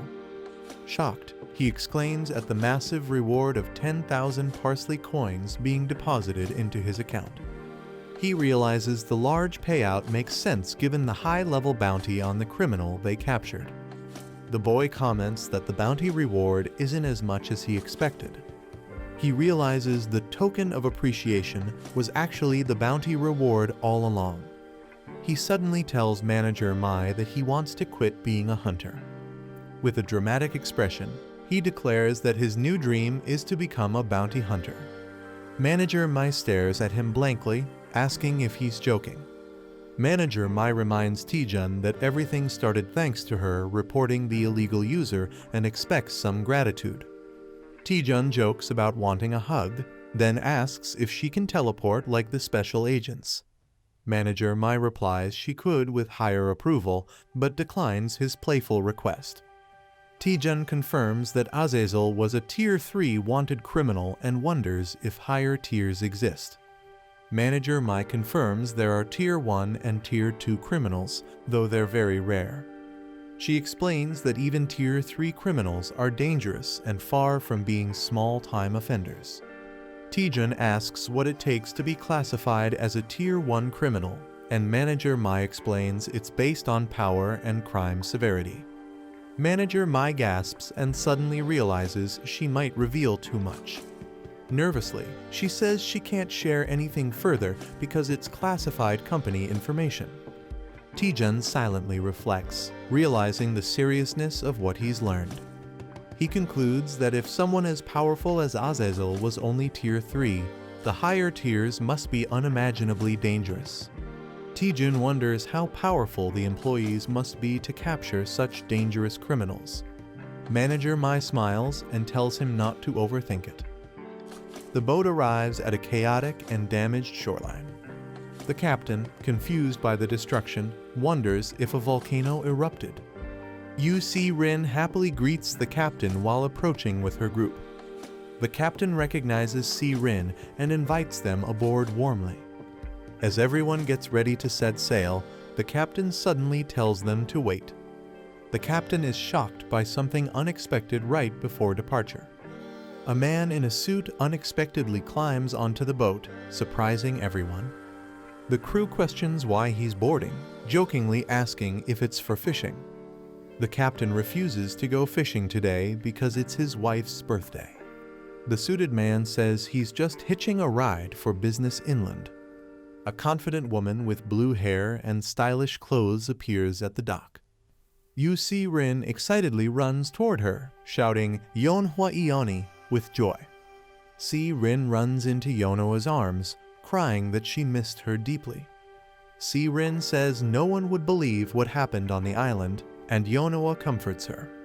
Si-rin wishes she could share more, but she's bound by a confidentiality clause. Yeonhwa gently notes that Si-rin has traces of undead magic and drained mana. Shocked, Si-rin asks how Yeonhwa knew, but Yeonhwa chooses not to press her. A man acknowledges Yeonhwa's efforts and respectfully calls her Guildmaster Asio Yeonhwa. The old man asks if anyone else came, and she replies it was just her and a knight guarding the Skeleton King. He's relieved the media isn't present and appreciates the privacy. Yeonhwa says she expected that and handled everything discreetly. The man thanks her, acknowledging the difficulty of setting everything up alone. He assures her he's still working on a solution to her request, and she humbly says it was her honor. Yeonhwa quietly thanks the man with a grateful expression. She waves goodbye and says they're heading back to the guild, while Si-rin replies politely. Si-rin shyly calls out to Taejun, who looks surprised and curious. She admits she's been calling him Appa without permission and wants to grow closer to him. Taejun smiles and says this experience helped strengthen their bond, including with Kangjin and the Skeleton King. Si-rin shyly asks if she can keep calling him Appa, and he happily agrees. Taejun tells her to call him whatever she likes, making her feel relieved. Si-rin smiles warmly and says goodbye while waving from the car. As the car drives off, Hangjin runs after it, begging to hitch a ride too. He respectfully addresses Taejun as Master T and compliments his martial skills. Hangjin passionately declares that he will surpass Taejun the next time they meet. He runs off dramatically, shouting adios, while Taejun watches silently. The older man tells Taejun they should move quickly since everything is ready. He then asks Taejun if he's prepared to be the center of attention. Taejun is surprised for a moment, but quickly regains his composure. With confidence, Taejun responds that he's always prepared. A press conference is being held for the return of the Gutchen Skeleton King. The reporters prepare in excitement as the event banner is revealed. Cameras start flashing the moment the Skeleton King appears on stage. A shocked reporter recognizes someone and quickly zooms in. Everyone is surprised to see Lee Taejun on stage with the Skeleton King questioning his involvement. Reporters are surprised that the Skeleton King looks normal, unlike the rumors. He asks the media to lower their cameras and promises a cue and a later. He explains that although he's back, he won't return as a hunter. Instead, he plans to train a successor to inherit his rare blood magic. He reveals that his chosen successor is none other than Hunter Lee Taejun. The audience is shocked, whispering that Taejun is learning blood magic and must have had a deeper reason for joining Whirling. Reporters agree that someone like Lee Taejun is worthy of the Skeleton King's trust due to his high standards. One reporter calmly notes that everything happening was within expectations. A panel explains that blood magic requires international certification, and only the Skeleton King can use it in Korea. For Taejun to legally wield it, having the Skeleton King's support is crucial. The Skeleton King begins an official announcement during the press conference. He declares Lee Taejun as a special candidate for the rank evaluation, shocking everyone. The press is shocked that Lee Taejun is nominated for a special rank evaluation. Reporters quickly rush in to ask questions about Taejun's promotion. Reporter Hong Sujin raises her hand and formally requests to ask a question. The Skeleton King grants her permission to speak. She asks about the requirements for a rank promotion, which include clearing dungeons, slaying rank monsters, and owning S-rank items. It's revealed that a special evaluation allows candidates to bypass these usual conditions. A reporter questions the true reason behind nominating Taejun for the special evaluation. She warns that if Taejun fails, the one who suffers most will be the Skeleton King himself. Taejun realizes the weight of the risk failure means a 5-year ban from taking another rank test. On top of that, his recommender would face serious fines and consequences. The guild's reputation would plummet, and the public would ridicule them. Despite the risks, the Skeleton King confidently states that Taejun is more than capable of passing. The reporter thanks the Skeleton King for his answer and prepares to move to the next question. She announces that the next question is directed at Hunter Lee Taejun. Taejun, slightly nervous, gives permission for the reporter to proceed. The reporter points out that the Skeleton King's return drew major media attention. She then asks Taejun what makes him worthy of a rank evaluation, given all the eyes on him. The reporter asks Taejun to briefly introduce himself in front of the press. Another reporter comments that it's a sharp question, basically asking, "Who do you think you are?" The room murmurs, realizing it's a clever way of questioning his special treatment. Taejun feels the pressure, knowing this is a question he absolutely can't dodge. Overwhelmed, Taejun screams loudly, shocking the entire audience. The press conference is suddenly disrupted by unexpected noise. One of the reporters expresses frustration, saying this isn't a place for childish behavior. A woman questions the speaker, confused about his random mention of ice. The man jokingly tells her to chill out, comparing it to ice in cold coffee. She's stunned and doesn't know how to respond. The man mocks her further, saying she's not chill and just uses fancy words to persuade others. He grabs a drink and says hunters should prove themselves with their skills, not their words. The man confidently raises his drink, saying he'll stay chill and let his skills do the talking. Reporters swarm him with cameras as one steps forward to ask a question. The woman at the table watches him, surprised by his attitude. Despite his ordinary appearance, he handles the pressure with confidence. A reporter acknowledges it's been a long time since a rookie stood out like this. The scene shifts to Moscow, Russia, hinting at a global scale. A mysterious person holds a drink, saying they haven't lost a single night of sleep in 3 years. Sergei Mavrodi says he unexpectedly woke up at dawn today. He wonders if his awakening is related to the Bone King. He feels pain in the shoulder that was wounded by blood magic. His subordinate asks if they should take care of the situation. Jin Woo-young, a team leader, confirms the name of the disciple, Lee Taejun. Sergei asks if they have any information on Lee Taejun. Jin reports that Lee Taejun broke records during a rigged B-rank test and got a double promotion, even clearing an S-rank dungeon within 2 months. Jin adds that Lee also defeated a dangerous villain team and even overpowered a powerful vampire noble. The man explains that Lee Taejun earned his Vice Guild Master title through pure skill.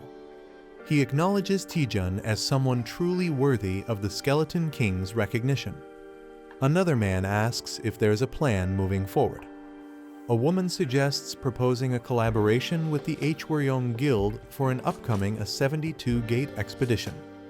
She adds that if they refuse, they can use it to stir up a scandal and damage the Skeleton King's reputation.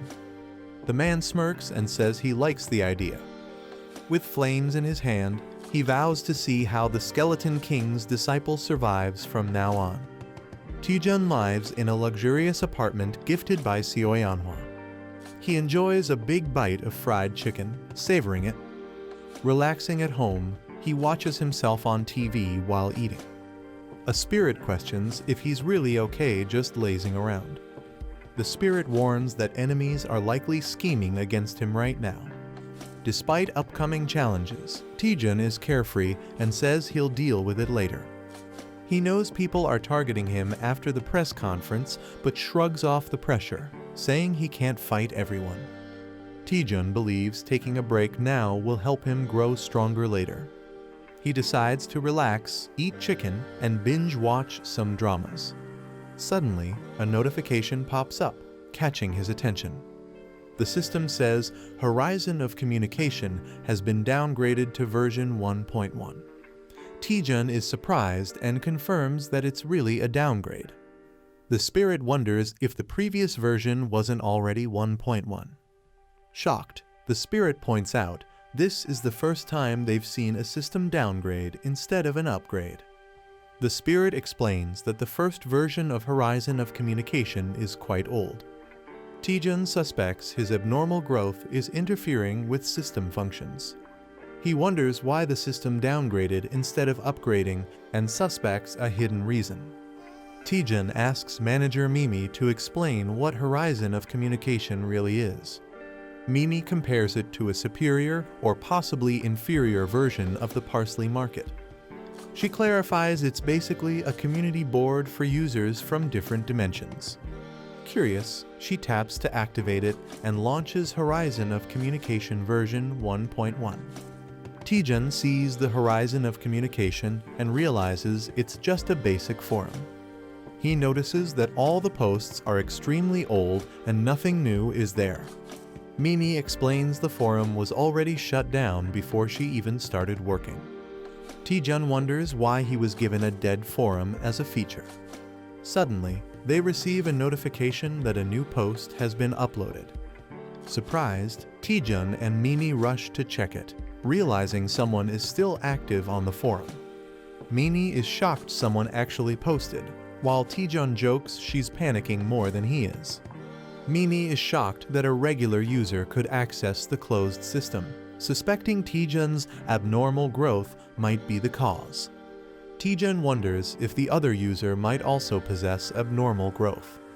Mimi states that officially, Taejun is the only remaining holder of explosive growth. Taejun realizes he might be the only one, which confuses and intrigues him.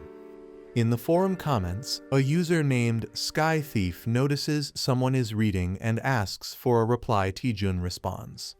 Sky Thief wants to start a face-to-face chat with Taejun, asking if he wants to accept. Taejun is shocked by the sudden face-to-face chat request, while Mimi warns it's dangerous. Unlike regular item markets, this feature allows users to physically enter a shared space. Some used it for deadly duels, while others misused it for money laundering. Because of the risks, this function was removed from newer versions. Taejun wonders if the other person is targeting his resources. He imagines the other user could be a crazy fighter seeking thrills. Despite the danger, Taejun hesitates but ultimately decides to accept the request. Taejun confidently accepts the face-to-face chat, claiming he always wins anyway. Despite Mimi's warnings, he's excited and pumped with adrenaline. He teleports into the communication dimension, eager to meet his mysterious opponent. The fog clears to reveal a shadowy silhouette with an ominous presence. Taejun's opponent appears with glowing red eyes, looking dark and dangerous. He gets shocked as he's suddenly transferred to Sky Thief's communication dimension. As he arrives, he looks around and sees floating islands. He's surprised and thinks the place looks better than expected. He wonders where Sky Thief is and questions his absence. Annoyed, he decides to teach Sky Thief a lesson once they meet. Suddenly, a mysterious figure dashes past him with incredible speed. He's stunned by how fast the figure moves. He questions if the fast-moving man is Sky Thief. He watches silently as the man walks away without saying a word. The man mutters bird names with a chilling aura around him. The boy smirks, saying he didn't expect an attack right after arriving. He charges up his magic and prepares the greedy Fireball X. A massive energy blast shoots toward the opponent. Someone smells the magic and instantly recognizes it. The man swiftly draws his sword to counter the spell. The boy is shocked as his attack is easily nullified. The chicken leg he was holding floats midair due to the blast. Calmly, he bites into the chicken while the intense moment settles. The man panics as he realizes the mysterious object is actually chicken. Shocked, the boy repeats it in disbelief. "Excuse me." The man takes a bite of the chicken drumstick. He's stunned by the overwhelming flavor coursing through him. He praises the mystical taste and juicy texture of the chicken. Curious, he asks what the divine food is called. Hearing the name chicken, he finds it fascinating despite its plainness. As they sit peacefully, the boy laughs while wondering what's up with this guy. He wonders if the man is just some random vagrant.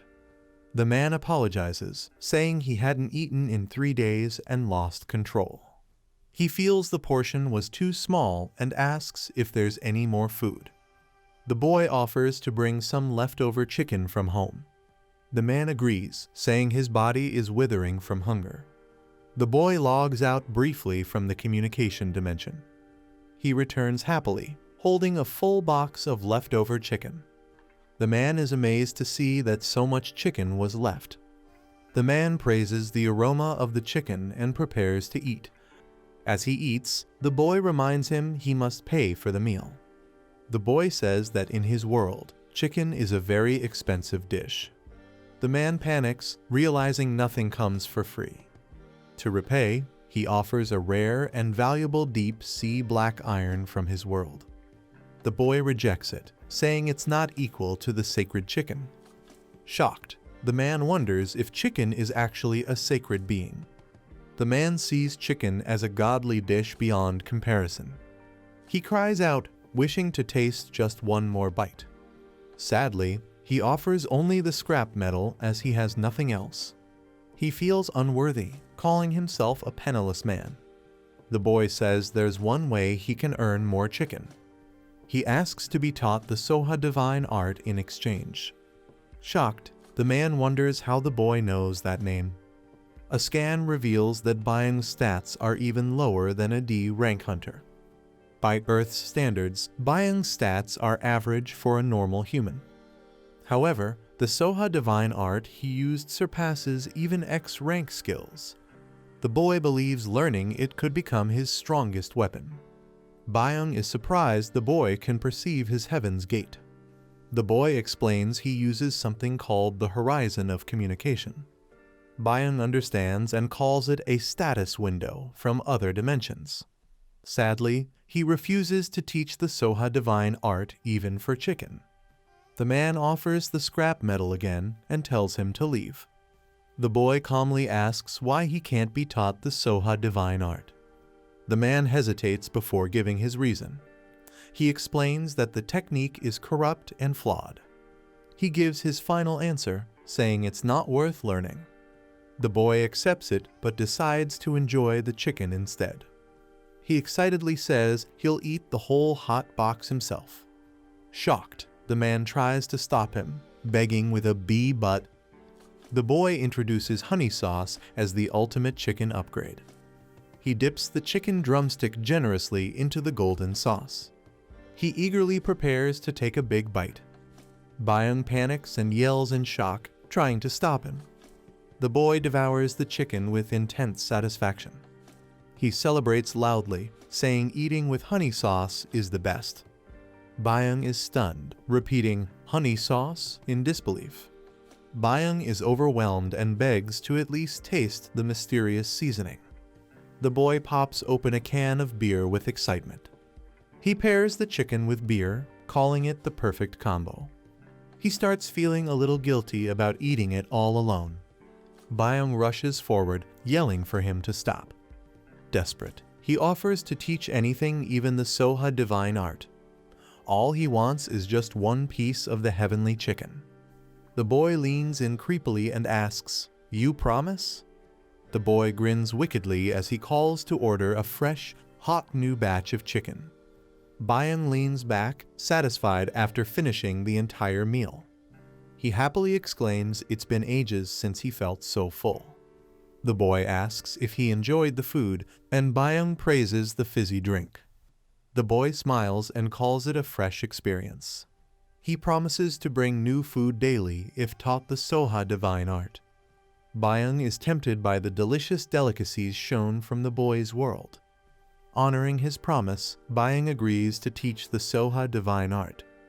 But before starting, he asks why the boy wants to learn it so badly. The boy stays silent, and the fairy says there's no need to hide the truth. The boy explains he can read special information from the heavenly tome. According to it, Byung's power levels should not be this low. He sees information about the Soha divine art connected to Byung. Byung confirms it's a passage from the tome only the boy can read. The fairy asks if he'll explain that passage more in the future. The boy agrees, promising to share more when the time comes. Byung begins teaching, saying materials are needed to start the art. He points out the boy lacks internal energy and even a danshan to learn martial arts. Byung explains that an elixir is needed to open the acupoints and build internal energy. He begins listing the ingredients as the communication session ends. The boy sighs, realizing Soha divine art is harder to learn than expected. His companion notices his mood and checks if something is bothering him. She explains the system upgrades the status window and unlocks a hidden message board. The boy realizes it's not just a skill, but a full growth system. He gains a breakthrough quest that will enhance his horizon of communication. The system makes it clear that Byung's case revealed a sealed-off communication feature. Learning Soha divine art unlocks a new breakthrough growth quest. There's even a mysterious message written beneath the skill itself. Gwarnami finds it strange and questions Taejun about it. Taejun admits it seems weird, but hasn't caused him any harm so far. He tells Gwarnami to investigate and report back with any findings. Gwarnami confidently tells Taejun to focus on getting stronger. Taejun cheers her on and counts on her to handle the rest. He begins checking the ingredients Byung mentioned by opening the parsley market. Taejun searches online for the rare elixir ingredient 1000-year Hishuwu. He finds multiple listings, but all are extremely expensive. He groans in frustration, realizing how costly it will be. At the Hwaryong Guild building, someone rushes in urgently. The man shouts that there's a situation and calls for Deputy Guild Master Lee Taejun. Taejun, in the middle of training, asks what's going on. The man explains that the Russian Mercenary Guild has sent a request for a joint expedition. The Russian Guild representatives have arrived in person to meet Taejun. Taejun realizes someone has been monitoring him all along. While making money through combat, he decides to see what they want. He agrees to meet them and prepares to head inside. They are informed the guests are waiting on the 19th floor. The elevator opens, and Taejun is greeted by a new presence. A man introduces himself as Jin Waijong, team leader from St. Winters. Taejun silently observes Jin Waijong, recalling his name. Jin is introduced as one of the top disciples of the Heavenly Stream Sword Saint. Taejun greets him, impressed that Jin operates on a global scale. Jin responds with a smile and handshake, recognizing Taejun. Internally, Jin mocks Taejun, doubting his strength. Jin tries to expose Taejun's weaknesses using a mana scanning technique. A firewall blocks the intrusion, and Jin is thrown back by a shockwave. Startled and sweating, Jin shouts in disbelief, "What?" Jin is shocked that his mana probe was completely blocked. Taejun jokes that it must be static electricity causing the interference. After introductions, he invites everyone to get to the point. Jin confirms they're here to collaborate on the 72-gate expedition. Taejun notes the gate was auctioned for over 1 billion won. Yet Jin is offering expedition rights for less than 10% of that value. Taejun finds the offer too favorable and grows suspicious. Jin explains the dungeon is inhabited by dangerous Russian giants. The representative explains that Russian giants are tough enemies. He adds they're weak to undead-type summons used to provoke them. Since Hwaryong is known for necromancers, they request the guild's help. Taejun confirms the payment will follow proper international contracts. Jin agrees, saying they only have one small request. They want Hunter Lee Taejun to personally join the expedition. One advisor whispers that something feels off, but Taejun accepts. Smiling slyly, Taejun asks if he can adjust the terms just a little bit. In Moscow, they're surprised that Taejun accepted the offer so easily. A man questions if Taejun agreed without hesitation and gets confirmation. He suspects the Gutchin Skeleton King must have warned Taejun. Another man asks if there were any unusual demands. Jin explains Taejun only requested mana stone distribution based on contribution. Surprised by the simple request, the man questions if that was all. He approves the contract and tells them to proceed immediately. Jin, frustrated, walks away while Taejun smirks silently. Someone is shocked that a rookie B rank like Taejun could block their mind-probing technique. The enemy swears to come after Taejun, no matter who or what he becomes. Taejun unleashes a powerful technique called Rising Dragon Divine Fist, Spider Silk Palm. A quiet town is shown with people walking through the streets. A dirty bone lies on the ground with some leftover food stuck to it. A hungry boy named Chindo notices the bone and moves toward it. As he picks it up, someone yells and strikes him from behind. The boy is knocked down while a group watches him angrily. A leader orders someone to bring the bone to him. The leader calls Chindo a worthless thief and holds up the bone. He mocks Chindo, saying he'll return the bone only if Chindo answers his question. The boy mocks Chindo, saying he was cursed by the heavens. He claims Chindo has no heavenly outer gate and must be slow and useless. Laughing, he says someone like Chindo couldn't even catch a weak monster. He demands an answer from Chindo while shoving the bone near his face. Chindo stays silent, and the bully angrily kicks him hard. While Chindo lies in pain, the boy says he heard an interesting rumor. He mocks the rumor that Chindo has a gate, but it gives no stats. Chindo stays silent, holding his torn clothes tightly, refusing to speak. The boy challenges Chindo, saying if his gate stat is higher, he'll return the bone and apologize. He mocks Chindo again, saying even a low gate stat user would get hit only once. Chindo remains silent while the bully presses for an answer. The first boy's stats appear, showing low values and no skills. The second boy's stats show much higher values and a grappling skill. The crowd rushes in to compare their stats with Chindo's. Chindo is beaten again, and the boy laughs, saying he lost once more. Chindo gets hit hard, bleeding as the bully mocks him for thinking he had a chance. A boy smirks while introducing a dish with excitement. He dramatically announces the name, Royal Pigs Trotters and Bossum. The food is shown sizzling, looking delicious and tempting. Another boy calmly points out that it's just a bone. A peaceful scene shows someone sitting alone beside a river. That person experiments with something while sitting quietly in nature. A boy suddenly asks what kind of life someone named Byung lived.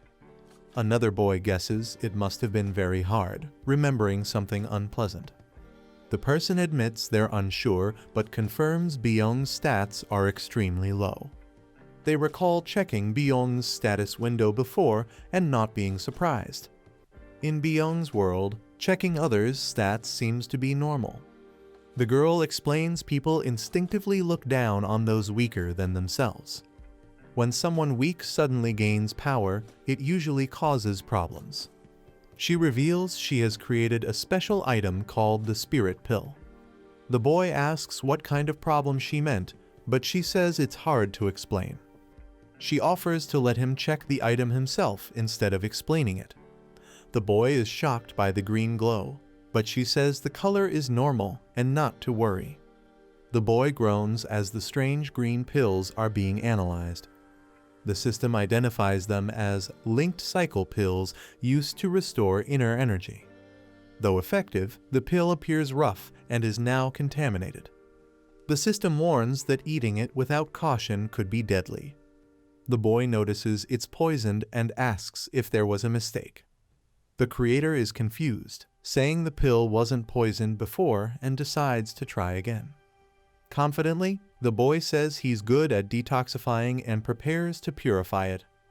He uses a skill called Spell Dispel C to remove the curse. As magic activates, everyone is shocked by the strong energy the spell releases.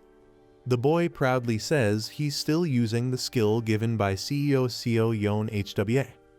The curse removal process on the pill progresses with glowing energy. The curse on the linked cycle pill is fully removed by Spell Dispel. The boy admires the pill's pretty green color now that it's purified. As someone suggests trying it, another person shouts to wait. The boy bites the pill and immediately feels a strange, intense reaction. He is shocked by the horrible taste and questions what it is. Even without chewing, a sewer-like smell makes him gag. A warning appears, saying the elixir must be chewed 20 times for effects to work. The boy thinks he might die if he chews the pill and considers spitting it out. The other person explains he should have taken sweet dew grass first to make it taste like honey. The boy suffers badly, saying it's hard to breathe after swallowing the disgusting pill. The boy sits cross-legged as power surges through him after taking the Yonwon pill. The girl confirms he has properly consumed the pill. He shyly admits he did take it, with a small smile. She explains it's time to fill his empty energy center now that his internal energy is reset. She hands him a wooden sword and tells him to take it. He looks confused and wonders what to do with a wooden sword. He asks if she's going to teach him an internal energy technique. He recalls that in martial arts comics, people gather energy by sitting and breathing. The girl explains the Sowa technique is different and not based on quiet meditation. Instead, it builds energy by pushing the body to its limit through calmness and action. The girl explains that Kai must be gathered amidst crashing waves and storms. She unleashes a powerful red energy blast, shocking the onlookers. A red-haired boy reacts in fear as a strong force rushes past him. He thinks it felt like something amazing just happened. A massive shockwave destroys a rock into pieces. The girl stands calmly with her stick while the dust settles. She reveals the move is the first form of Sowa divine art. The boy is shocked she turned a rock to dust using only a twig. The spirit beside him can't believe this power is possible with internal energy. The girl tells him to stop asking questions and try to follow her now. The boy looks shocked and wonders if the training is progressing too fast. He swings his wooden sword with full force toward the large rock. His strike hits the rock with a strong burst of energy. He tightly grips the sword, feeling like danger is always nearby. He yells loudly while giving his all in the strike. The sword hits the rock, but it doesn't even crack. Breathing heavily, he realizes the rock didn't move at all. He complains that smashing a rock head on feels like an outdated training method. He questions how he can learn the Sowa divine art through such brute force training. The master explains that the rock is called immutable deep rock, known for its unbreakable hardness. The girl says that even top martial artists and swordsmen couldn't leave a scratch on the rock. The boy casually responds with a bored so, showing no surprise. She tells him to keep repeating her move until the rock changes. She explains that once he succeeds, he'll be able to fully master the Sowa divine art. The boy screams in frustration, calling her a brat for making him copy it. He complains that just showing and telling him to mimic her is a bad teaching method. The girl smugly says even she could teach it that way. He believes it would take a year to learn this skill, even if it's powerful. He notices that he's been in the chat room for a long time. Confused, he asks the admin if the time system is broken. He realizes he's been there over 6 hours, yet the time hasn't moved at all. The boy is shocked, thinking something's wrong with the system. The spirit girl checks and confirms the system is working fine. She realizes in disbelief that this might be a time distortion. She explains that early versions of the chat room had time-related anomalies. The boy listens as she says 10 minutes on Earth equals 2 hours here. He's stunned to learn that 10 minutes could stretch into a whole 24 hours in this realm. She explains 1 Earth day equals months here, but activating this time distortion requires massive internal energy. She can't even imagine how powerful the one who created this must be. The boy admits he always knew that man wasn't ordinary. He thinks back to the Sowa divine art and realizes it defies common logic. Now determined, he decides not to waste any more time and activates the parsing market feature. The girl is surprised and asks why Taejun is suddenly using the parsley market. He says time is money and he can't afford to log out even to eat. The system shows all his meals will now be handled inside the chat room. The girl panics, realizing he doesn't plan to log out at all. Taejun calmly asks if that's a problem, since the time feels the same to him. He decides to train day and night without worrying about logging out. He declares that he's survived at the bottom for 7 years and isn't afraid. Holding his sword, he says no matter how long it takes, he'll break the rock. He slams his sword into the rock, determined not to give up. As the fire crackles at night, the master silently watches. The girl nervously calls out "You user" while the master remains unimpressed. The spirit girl is surprised because the user contacted her first, which is rare. She blushes and explains it's because he usually never contacts her at all. She apologizes, saying she didn't mean to cause him suffering as the administrator. The user admits he doesn't really believe her apology, but doesn't hold a grudge. He says he knows she didn't act with bad intentions, so it's okay. She asks what he's curious about now. He questions why she activated the time distortion feature, knowing how risky it is. She stays quiet, remembering that a mistake could have ruined his entire energy center permanently. She reflects on her empty life and how gaining a disciple made her act on impulse. She explains she just wanted to see how far he could grow. She promises not to give him any more advantages from now on. The master says it's time and prepares to leave. She decides to visit her first disciple after a long time. She teleports down to the land, quietly approaching.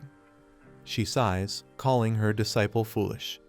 Seeing the chaotic scene, she says he turned the place into a complete mess. The boy stands quietly, recognizing her presence. He turns around and says, "It's been a while, master," with full internal energy restored.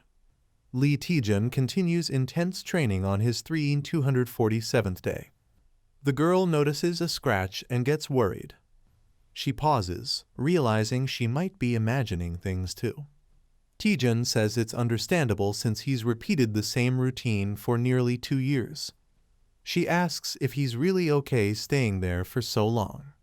Taejun responds that she can disconnect from him and return to her original timeline. The girl insists she will keep watching over him as his manager. She says it's her duty to record all his actions as Master Taejun. Taejun quietly thanks her.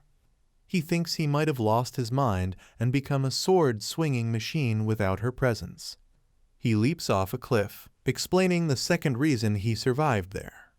Lee Taejun releases a powerful strike during his training. His internal energy keeps growing steadily over time. He unlocks a new passive skill called Weak Spot Inside Eye. The skill lets him detect hidden weak points in opponents or objects. On his 6,507th day of training, he asks his manager if she sees a glowing part on the rock. She looks but says she doesn't see anything glowing. Taejun confirms it's a weakness only visible to him. He decides to focus on this weakness as a clue for progress. He needs to narrow the entire surface down to a point to break it. He attacks the exact weak spot with precision. His internal energy rises again after the successful strike. Taejun strikes perfectly as the circle focuses into a single point. His internal energy increases as a result of his precision. He channels his energy and unleashes a powerful blow. He finally masters the first technique of the Soma divine art. His internal energy reaches its maximum level of 800. A skeleton with glowing eyes praises Taejun in awe. On his 7,253rd day of training, others cheer for his success. The skeleton claims Taejun's effort surpasses even other Lichdom warriors. He says no human has worked this hard to learn just one move. Taejun smiles as his manager excitedly calls him Aratus. The manager praises Taejun's tenacity as top tier among all users. Taejun smiles and says thank you. He reflects on training alone for 2 full years. He senses that his isolated training is finally reaching its end. He prepares to use 500 internal energy and activates Piercing Flow. With glowing energy, he strikes the heartless rock. The massive rock cracks and shatters from the impact. Taejun clenches his fist, saying he's finally done it. He smiles, proud of learning the difficult skill. He's greeted by someone who calls him Master after a long time. The man notes it's Taejun's first time accepting that title and asks if he's had a change of heart. Taejun acknowledges his master's guidance and addresses him respectfully. The master questions what Taejun thought of him before. Taejun jokes that he saw him as a mukbang YouTuber. The master calls him an ungrateful disciple. He says Taejun's piercing flow still needs improvement. Taejun humbly agrees and promises to get better. He reflects on how his version only chipped the rock, unlike his master's complete destruction. Taejun asks his master how long it took him to master the technique. The master pauses silently for a moment. He replies it took him 1 gapja 60 years, shocking Taejun. Taejun realizes 1 gapja means around 60 years. He's shocked that his master repeated one move for 30 years straight. The master tells him to enjoy some fresh air and bring back food. Taejun agrees, knowing their next meeting may be far off. He confirms he's going to test his skills in the real world. He wants to prove his master's teachings through action. The scene shifts to the outside world as he logs out of the training chamber. Taejun wakes up in the real world, stunned to be back. He's relieved to breathe freely again after being in the chamber. He jumps onto the bed, amazed at how soft it feels. Taejun jokes with his manager to lie down too because of the lighting contrast. He tosses away his fasting pills, ready to eat freely. Suddenly, he notices a lot of missed calls on his phone. All the missed calls are from Guild Master Go Youngman. Taejun picks up the phone and calmly introduces himself. The deputy guild master is shocked and says they thought he was dead. Taejun explains he was fully focused on training and asks what's going on. He's informed about an upcoming joint operation and the guild's concern. The deputy warns about enemy schemes and scolds Taejun for not preparing. Taejun smirks and replies that he's already prepared everything. Taejun tells the guild master to relax while he handles everything. With a crazed grin, he declares he'll wipe the floor with all of their enemies. A car arrives at an old, abandoned location near a ruined entrance. A man steps out of the car. The girl, shocked by the surroundings, asks Taejun what this horrible place is. Taejun says it feels like a place straight out of a nightmare. He explains it used to be a popular theme park, but was destroyed when a gate appeared 10 years ago. Since then, the place has been left in ruins. Taejun adds that this ruined theme park is the site for their joint expedition with St. Winters. The girl realizes this is the infamous T-274 gate. Taejun confirms that gate activity was recently detected here. At a glance, Taejun observes it's a fairly ordinary precursor-type gate.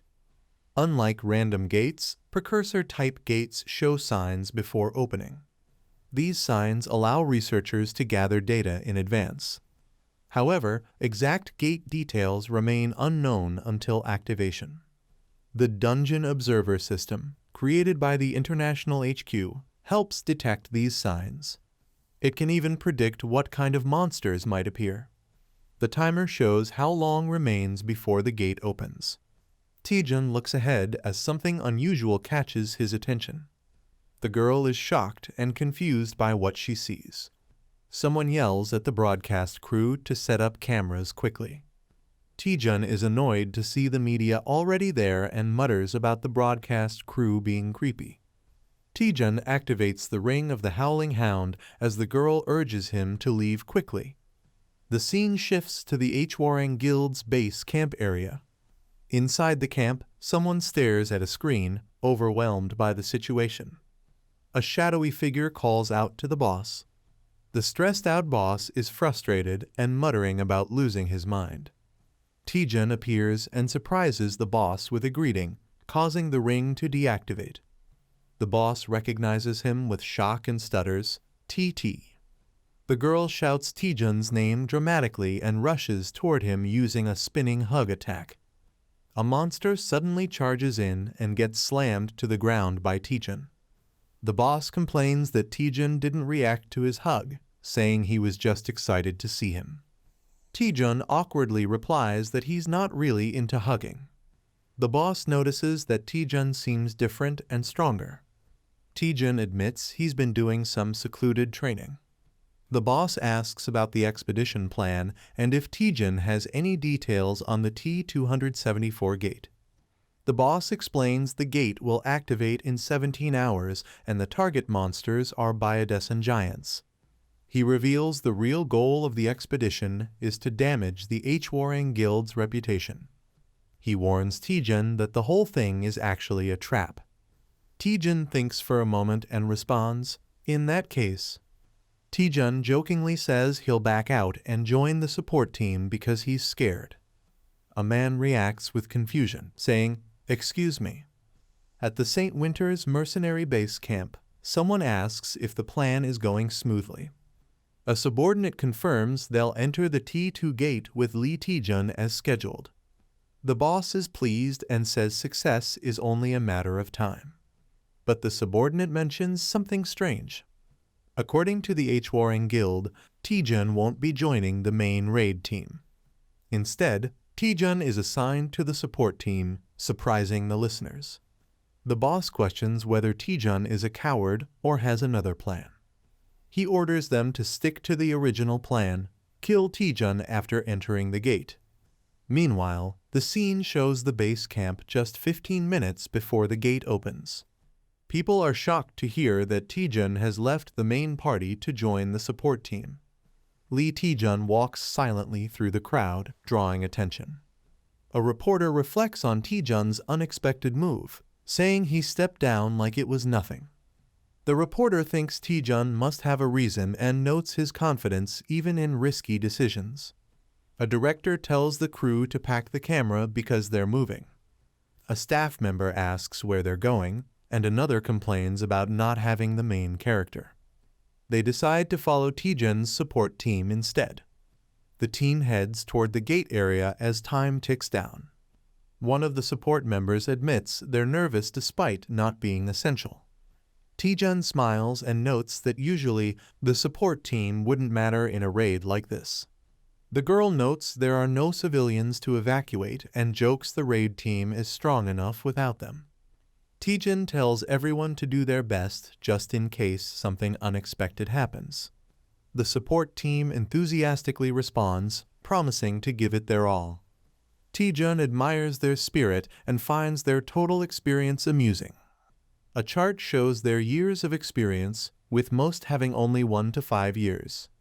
The girl wonders why someone like Hunter Yoon, and a rank, is doing support duty. Yoon explains he lacks summoning skills, so he was placed on support this time. He adds that he's worked hard to improve his dark element support abilities. Taejun tells him that his skills will actually be quite useful. Yoon is surprised and curious, asking what Taejun means. Suddenly, something shocks Yoon before Taejun can explain further. One of the team members says the gate is about to open, and Taejun agrees. Taejun tells everyone to stay calm and focus in case something unexpected happens. The countdown to gate activation begins from 5. The team is shocked as a secondary dimensional portal suddenly opens. Someone screams that it's a top-level emergency. Taejun immediately commands the support team to follow him and attack the Birazan giants. He charges forward with a crazed smile, shouting about collecting all the magic stones. People look up in shock, wondering what is happening. Someone realizes it's not a transfer-type deployment. Another explains it's a pre-deployment. They conclude the main gate has limited defenses. Ferocious Burosan hounds appear, attacking. Chaos erupts as the monsters charge forward. A giant Burosan creature roars loudly. Someone panics, saying they'll all be wiped out at this rate.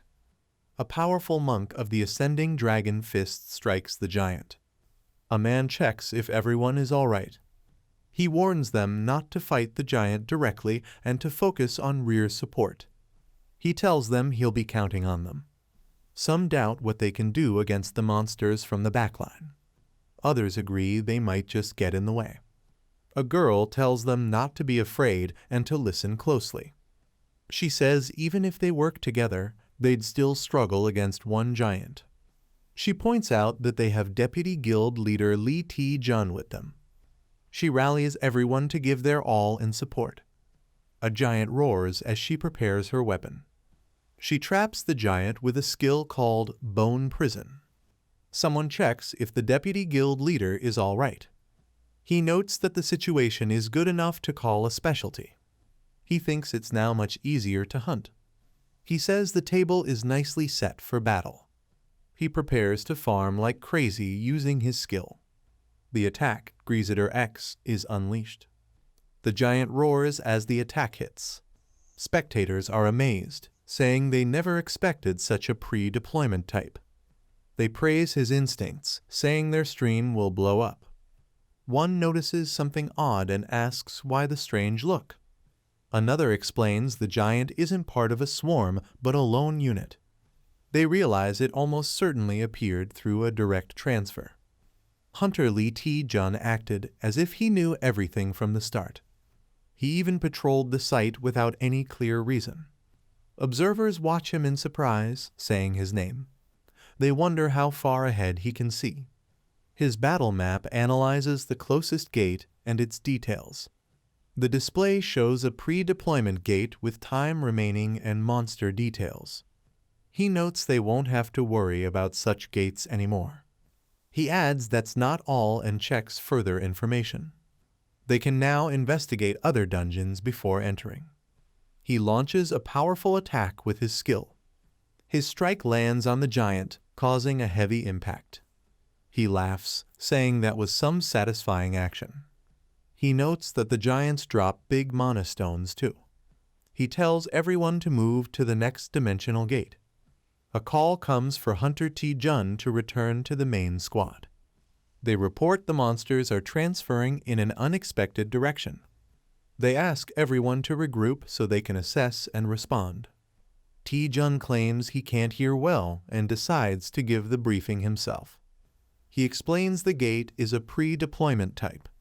The officer is shocked to hear they took down 4 giants so quickly. Tae-jun estimates it will take about 15 minutes to finish the remaining 3. He says he'll regroup with the support team. Someone wishes him good luck as they part ways. A person yells for Hunter Tae-jun to get over there immediately. Another warns that the monsters keep coming. Tae-jun's name is called out in urgency. An enemy accuses him of thinking they're just clowns dancing in his palm. The enemy says that today will be different. They claim the clown will kill Tae-jun with his own hands. Tae-jun looks determined as monsters fall around him. He finishes off the remaining creatures. Tae-jun reports that he just finished patrolling and there are no more monsters nearby. They ask if they should proceed into the gate and inquire about the other Hwarang Guild members. They inform him that he missed the communications. The boss subjugation will be handled by their squad and Hunter Tae-jun. Tae-jun responds casually, saying it can be helped. He's asked if he's really that clueless. They explain that a critically injured guild member was part of his support team. Tae-jun admits he was so focused on fighting that he didn't notice. He laughs, revealing he made up the story himself. The bluff was to enter the gate alone with the others. Tae-jun says he's ready to start the mission. He thinks to himself that they're still dancing in the palm of his hand. A figure sits on a grand throne inside a hall. He catches a scent and recognizes it instantly. He identifies it as the blood of his subordinates. The team enters a large hall, surprised by the unusual boss field. They note that the room resembles some kind of temple. The glowing green aura suggests the boss monster is inside. They realize the boss hasn't been activated yet. One member hesitates, unsure whether to deal with Lee Taejun before or after the boss fight. He considers that now that they're inside, outside help won't reach them. Just as planned, he secretly disables the communication on the team members' suits. Smiling, he thinks about defeating the boss first and then eliminating Taejun. Suddenly, someone shouts that Hunter Lee Taejun has disappeared. Shock spreads as they realize he was just there a moment ago but is now completely gone. The captain angrily scolds his teammate for failing to keep an eye on Lee Taejun. The nervous soldier apologizes, realizing his mistake. Another member mocks the rookie for already slacking off. The captain asks when was the last time anyone saw Lee Taejun. They recall entering the gate together, but don't remember exactly when he vanished. The captain grows tense, wondering where Lee Taejun could have gone. He senses a faint trace of Taejun's energy still lingering nearby. Realization strikes Lee Taejun may have already uncovered their plan. He identifies the hidden power as the elixir of obscurity, which cloaks mana. The others realize Taejun must have used it immediately and now knows they're trying to kill him. A soldier nervously wonders if Lee Taejun is now planning to hunt them instead. The captain dismisses that idea, saying it would be reckless. He explains that the elixir of obscurity loses its effect if the user is detected. They realize they cannot leave the gate unless they defeat the boss. The only exit available is through the dimensional portal that opens after the boss is killed. The soldiers decide to secure the exit and wait until Taejun's potion wears off. For now, the captain orders them to focus on eliminating the boss first. The team advances toward the throne, preparing to confront the monster. Suddenly, the boss grips its massive weapon, signaling the battle is about to begin. The giant boss suddenly swings its weapon, smashing a soldier brutally to the ground. The team is horrified by the overwhelming power of the monster. Another soldier trembles, realizing the dire situation they're in. Screams echo as more teammates are struck down without mercy.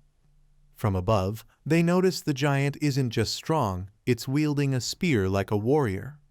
Shocked, one exclaims that the broken giant is actually using a weapon. Fueled by rage, a soldier powers up, determined to strike back.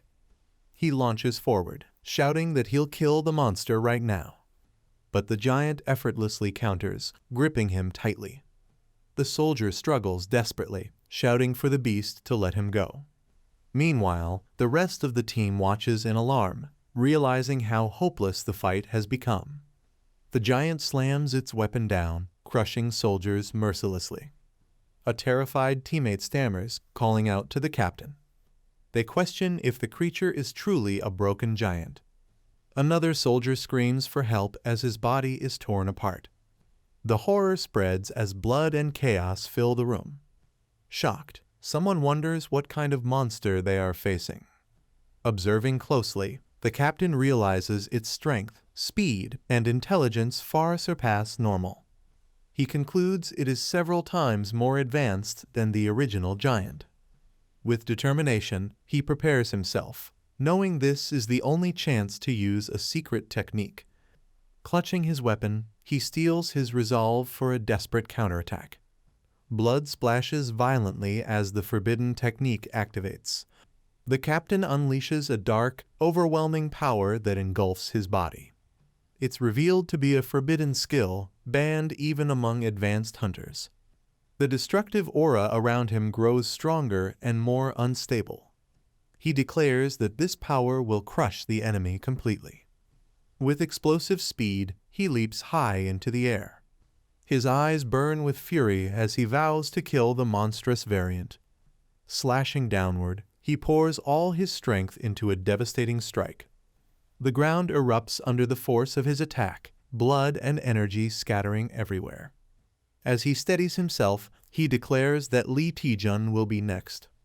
But suddenly, his expression shifts to shock as something unexpected happens. The monster withstands the powerful attack, leaving everyone in disbelief. A soldier gasps, realizing there's no way it should have survived that technique. The massive creature steps forward, showing no signs of defeat. Its strength is compared to a mere B rank, yet it defies all logic. Raising its weapon, the giant prepares to strike back with deadly force. Bloodied and exhausted, the captain trembles, muttering in denial. The giant lunges is needed, ready to finish him off. Just as the blow is about to land, a new surge of blue energy intervenes.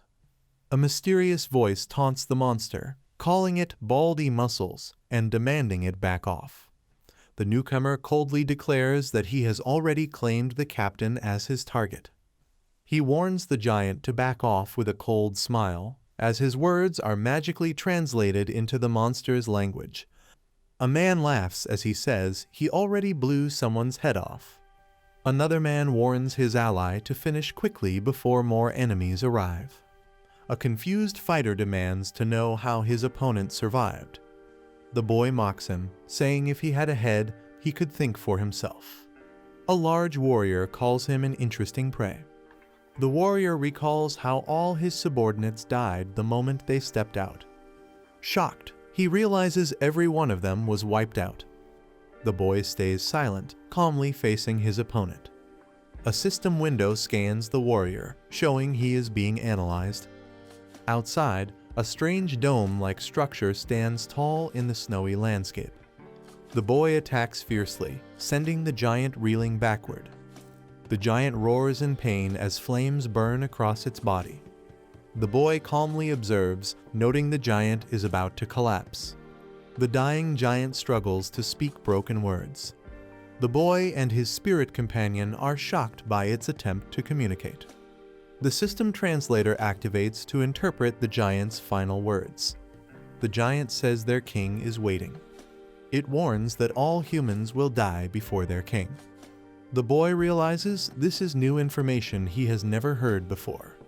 He concludes the real danger is not the dungeon's monsters, but the dungeon boss itself. The boy reflects for several minutes, deciding whether to act. He realizes the giant had been using subordinates as bait. With clarity, he understands the enemy's entire strategy. He smirks, pointing out how the giants were being transferred elsewhere. The giant laughs, impressed at the boy's sharp observation. Since the giant's body cannot be scanned, only brute force will work. The boy's hand glows with immense power as he prepares to strike. Flames swirl around him as he launches a fierce attack. His body shoots upward, channeling overwhelming strength. With a roar, he unleashes the rising dragon strike. The boy's fiery punch clashes against the giant's defense. The giant grabs him tightly, declaring he's been caught. The boy smirks, saying he caught the giant instead. He channels his strength and unleashes Divine Power X. A massive impact smashes into the giant with explosive force. The giant groans in pain, shocked by the attack. The boy launches upward with incredible speed. He unleashes a devastating combo, the Rising Dragon 100 Strike. The final blow strikes with overwhelming power, leaving the giant reeling. The boy slams his attack straight into the giant with full force. The giant withstands the hit, barely moving from the blow. The boy wonders if the giant is already exhausted. He recalls the title of the enemy, the Great Burgon Giant King. Another strike lands, but the boy realizes something is off. Smirking, he confirms his suspicion that the giant is unaffected. The giant stands tall, unfazed, surrounded by strange energy. The boy admits he doesn't fully understand the situation. He realizes the giant is immune not only to blood magic, but even divine power. The boy thinks that if none of his attacks can land properly, he must find another way. The boy suddenly realizes something important he had overlooked. He suspects the giant must have the same latest status window as him. The thought makes him recall how similar their abilities really are. He concludes that every function he can use, the giant can also access. The QR code reader activates, analyzing the giant's equipped items. The scan reveals the armor of the dragon's heart, granting immense resilience. The armor reduces incoming damage by 90% and provides S-rank regeneration called Dragon's Tears.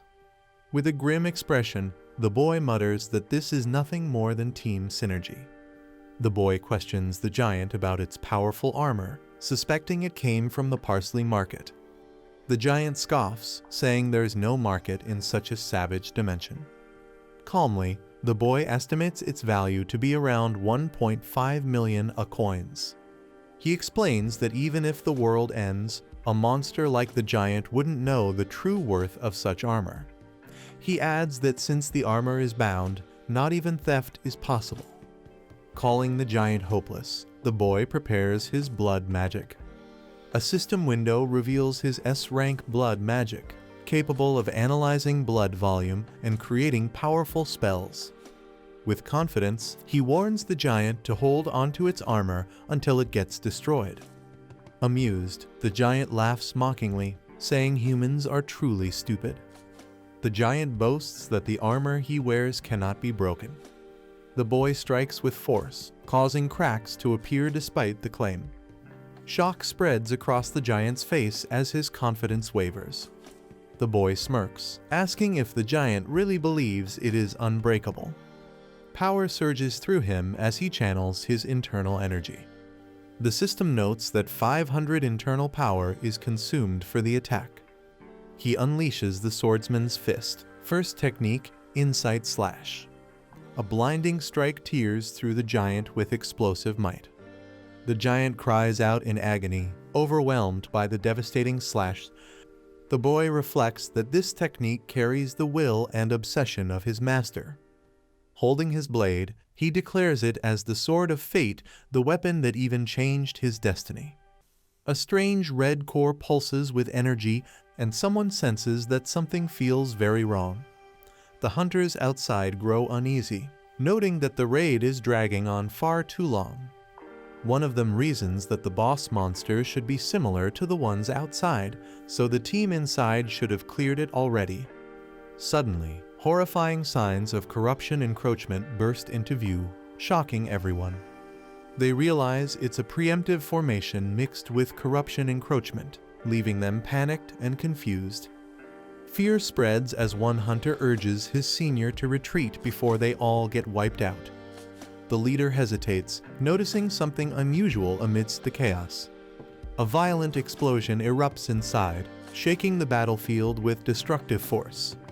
The crowd outside grows restless, wondering about Hunter Lee Taejan's whereabouts and where the rest of the hunters have gone. A man orders Kim Digi to turn the camera toward the unfolding battle.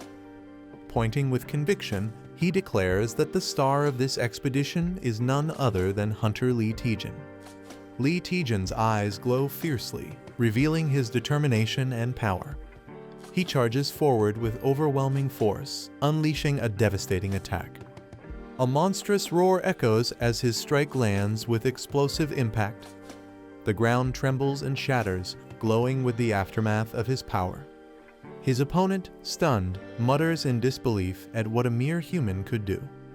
The creature admits that such strength is absolutely impossible to comprehend. With a thunderous crash, the giant monster is violently thrown to the ground. The blonde spirit scolds him for nearly shouting about resurrection scrolls, while he nervously wonders if they killed the monster. The giant creature lies on the ground in a pool of blood, while his ally complains about him jinxing things. Its head drops heavily to the floor, confirming its death. He checks with relief, saying the monster is definitely dead. The spirit admits that without insightful flow, he would have been finished, amazed at how it reduces 90% of all damage. They laugh together, joking about how broken Sohashin arts are, while he proudly says 2 years of training paid off. A pool of blood spreads across the ground, hinting that something is still wrong. Though victorious, his body is heavily damaged, and a warning shows he can no longer continue fighting. A system message reports a complete muscle rupture and fracture, recommending swift use of Usamata's potion. He reflects that while he took the boss down in a single strike, he underestimated the backlash on his body. Admitting he still can't fully handle the technique, he acknowledges how far he has to go. Deciding to heal, he pulls out the mythical grade Eusimatus potion. The system announces a reward for the illegal status window user, granting him an upgrade point. Surprised, he wonders about being labeled an illegal status window user. He then realizes the earlier vampire wasn't the only one, as another menacing presence appears. Embarrassed under his administrator's sharp gaze, he hesitates and stammers, unable to explain himself. He hurriedly insists he didn't know the enemy was using an illegal status window. The administrator awkwardly excuses herself, disappearing as soon as things get complicated. He holds up the potion, pointing out how she always vanishes whenever things don't go her way. Confused, he stares at the fallen boss, wondering what exactly she is hiding. Noticing something unusual, he bends closer and questions the strange symbol on the monster's body. The mark reads Alpha, leaving him puzzled about its meaning. He realizes this boss had 2 eyes and an upgraded status window, perhaps branding itself with a unique mark. Despite these discoveries, a chilling unease washes over him, as something about it feels deeply wrong.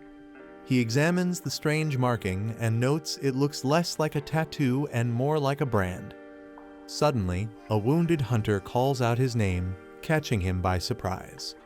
The man, bleeding heavily, accuses Lee Taejin of dragging them into this deadly trap.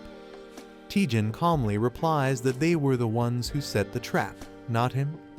He reminds the hunter to focus on himself, warning he will die without treatment. The injured man dismisses it, saying it doesn't matter anymore. He explains that his only purpose was to honor his master's teachings and repay the hunter's association.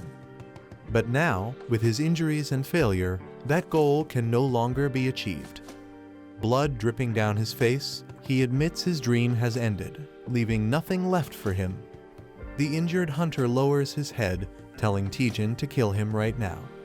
He yells in frustration, demanding Taejin to use his blood magic and finish it. Taejin looks down at him sharply and calls him an idiot. He mocks how pathetic it is for a tiger-class hunter from the Cheongju Association to give up so easily. The wounded man glares back, furious at Taejin's words.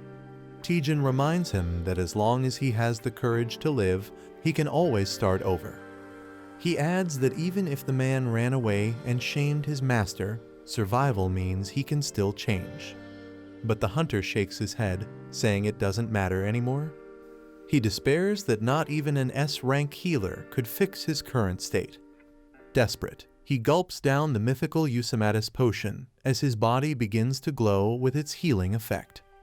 The wounded hunter trembles in shock, asking what just happened and what is going on with his body.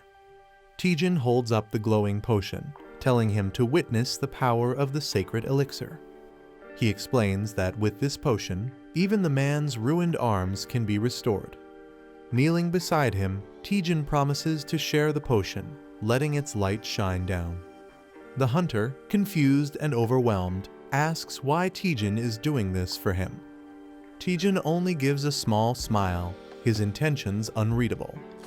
With a calm yet unsettling tone, Taejin feeds him the potion and declares that he forgives his sins.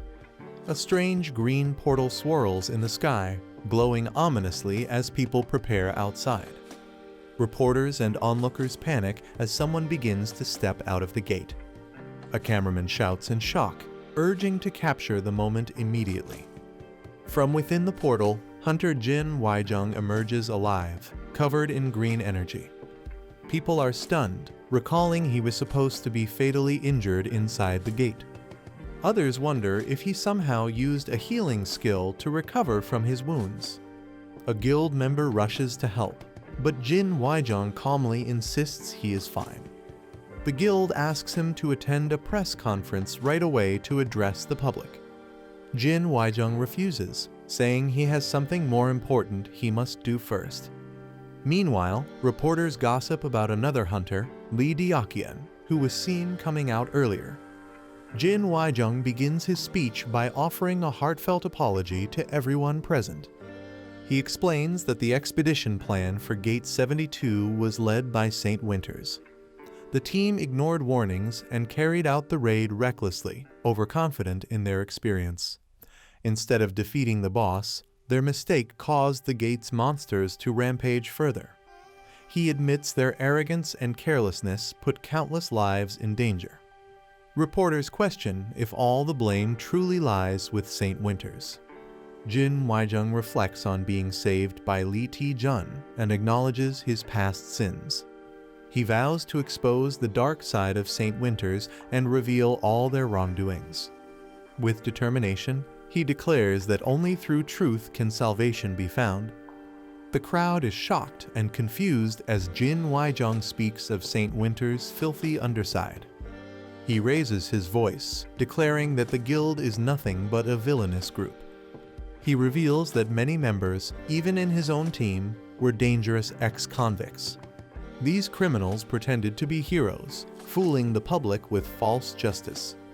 He accuses the representative, Sergei Mavrodi, of corruption and manipulation. The shocking statement causes chaos among reporters and listeners alike. Cameras flash as media rush to capture every moment of his confession. Jin Waijung addresses Hunter Lee Ti-jun directly, asking if he is watching. With tears and regret, he begs for forgiveness, saying he has finally atoned. The news spreads quickly, flashing breaking news, with Guild St. Winters under fire. News reports announce that Hunter Jin Waijung, once praised as the light of the Far East, has exposed corruption within St. Winters. According to his testimony, Sergei Mavrodi, the guild leader, was illegally distributing banned Class 1 awakening drugs. The revelation shocks the public as the press uncovers even more hidden scandals. Sergei Mavrodi sits silently, enraged, as he recalls sparing Jin Waijung in the past. He explodes in anger, screaming that he once treasured Jin but was betrayed. Furious, Sergei realizes the assassination plan against Jin has failed. Meanwhile, Jin Waijung, now the only survivor, appears like a completely changed man. Observers speculate whether Lee Ti-jun orchestrated the entire downfall. Suddenly, a voice greets Sergei Mavrodi, saying, "Long time no see," hinting at a new twist. Sergei looks stunned as he recognizes the mysterious figure standing before him. The man is revealed to be the Guchun Skeleton King, shocking Sergei further. Sergei demands to know how the Skeleton King managed to get inside. Calmly, the Skeleton King replies that he can go wherever he pleases. With a cold smile, he adds that unlike others, he is not cursed to bleed endlessly. He explains that the moment he steps into certain places, events begin to unfold. Sergei grits his teeth, realizing that everything happening is the Skeleton King's doing. The Skeleton King reminds him of the blood pact they made 30 years ago. Sergei angrily recalls that he once agreed never to set foot in Korea again. In return, he demanded that his existence never be publicly mentioned. He admits he doesn't know how the Skeleton King swayed his subordinate. Furious, Sergei draws a golden gun, accusing him of betrayal. The Skeleton King mocks him, saying he treated their blood pact like a game. Sergei is caught off guard as the Skeleton King calls his move clever. He explains that since Sergei couldn't target him directly, he tried to ruin his reputation indirectly. The Skeleton King then burns the blood pact, saying dirty games should be played to the end. Sergei panics in fear, shouting in confusion about what is happening. Sergei stares in shock, questioning why his name is written on the blood pact. The Skeleton King explains that Jin Waijung and the mercenaries had exposed him. He adds that they faced a direct threat to their lives inside the gate. With a dark smile, the Skeleton King accuses Sergei of being the one who took the blood pact lightly. He warns that this time, a single stab wound won't be the end of it. Enraged, Sergei fires his golden gun at the Skeleton King. Dark energy instantly erupts, violently countering Sergei's attack. Sergei's body is struck and thrown back by the Skeleton King's overwhelming power. The Skeleton King declares that their long-standing grudge is finally coming to an end. The Skeleton King tells Sergei that the blood pact is no longer valid, shocking him deeply. He explains that both of them were nothing more than pawns in a devil's game, trading souls for temporary power. Now, he declares the curse of the blood demon no longer remains within him. He reveals that this freedom was made possible thanks to the very man Sergei despises most, Lee Tae-jun. The servant looked at his mobile to check the news and offers that had arrived for Lee with great excitement. He showed Lee that many offers had come and how much benefit he would gain from them. He elaborated on the amazing number of views on all of Lee's social media accounts, insisting that this was a very good thing. But he noted that Lee's reaction seemed cold and questioned why he appeared that way, since he had become a great superhero in just one night, which was very surprising. Meanwhile, the servant took out some papers from his bag and presented them, pointing out how many proposals had arrived in only 3 days since Lee had raided the gate. Then, the agent, who was his assistant, explained thoroughly that they were receiving offers from everywhere investment would be given. They would be featured in ads, and casting would occur in different shows. They would be called, and there was no place where they had not received an offer. His assistant was very excited about this, adding that if it continued like this, if their name kept being made, then there would be a time when Lee would be seen as a global superhero, and his fame would keep increasing. At the same time, Lee asked a question: had any international HQ come to them or hired them yet?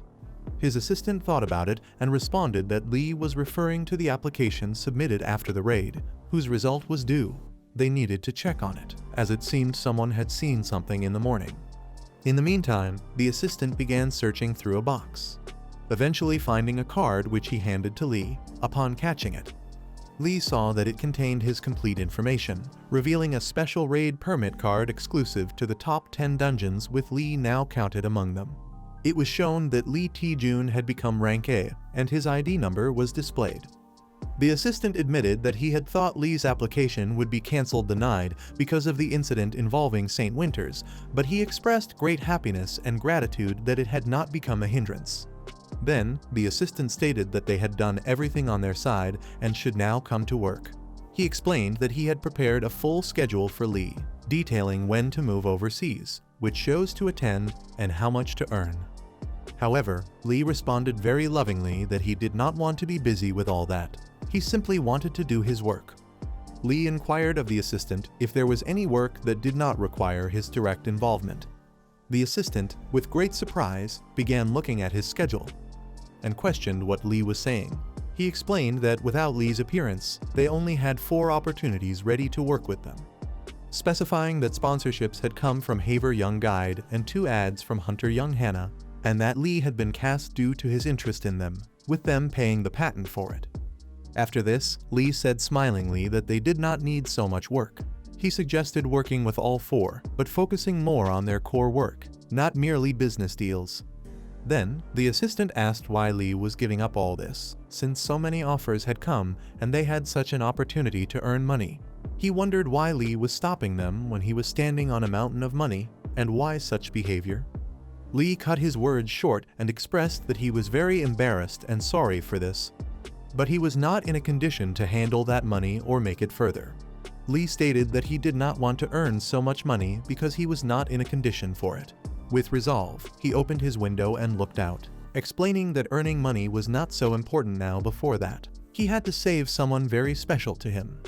Something was showing in his window. The time remaining for the Sova Divine Master Art was about 10 days, 4 hours, and 39 minutes. After seeing this, he began thinking deeply about what to do with it. 3 days passed, and a scene of a building was shown. A voice came from behind, and it was an AI robot addressing Lee. The robot expressed that it had thought that would really happen, detailing that special abilities gained in the Windows system were being taught illegally by a third party, and whatever came into its impact had its powers illegally reduced.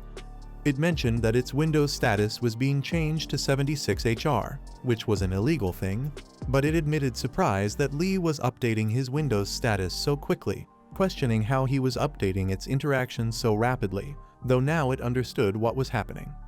The AI robot confirmed that this was definitely an illegal upgrade. Lee then asked if it was really possible and whether the robot was correct, meaning a person was illegally sharing the status of Windows and modifying it without the company's approval. The AI robot answered affirmatively and with sudden intensity asked if Lee remembered seeing any weird markings on the core or body of the giant, pressuring him to recall whether they were on its tongue, back, shoulders, or neck. After a moment of thought, Lee thanked the robot and said he would consider it and respond later. Privately, he began thinking that he remembered a tattoo-like mark on the shoulder of that monster, specifically on its back. The AI robot then revealed that it recognized the character shown in the tattoo. It explained that the name was Alpha, a top-level fugitive, and that everything was happening through him. It expressed certainty that this was the same person repeatedly upgrading the status of Lee's window or the giant's window. As soon as Lee heard this, he became profoundly shocked. He began asking about Alpha, and after, the AI robot explained that it was not allowed to share Alpha's real name with Lee, as it was against company rules and strictly prohibited. With great concern, it then questioned how a top-level fugitive could be present and how dangerously threatening that would be. It urged Lee to consider this deeply. Reflecting on their last raid, the robot noted that the monster they faced was only Class 3 level, yet its power had been so immense that it caused extensive damage even at that tier, so a master-level Class 1 entity would be far more perilous. It emphasized that Alpha was relentlessly trying to spread terror and increase the number of criminals. The real purpose behind this was to cause more damage to the world. Additionally, it revealed that Alpha was being actively searched by the security department. Throughout, the robot repeatedly prompted Lee to ponder these grave implications, underscoring the urgency and scale of the threat. Lee was surprised by the revelation that Alpha's real purpose was to increase criminals and cause global damage. Realizing this meant Alpha was growing its skills explosively through a list that rewarded illegal upgrades. The AI agreed this was the case. He pondered the connection between Alpha and X-World, noting that Alpha not only sought to upgrade things, but also had the power to interact with his screen and detect changes. From a villain's perspective, Lee found it weird that upgrades could be so volatile, either upgraded or downgraded, making a huge difference.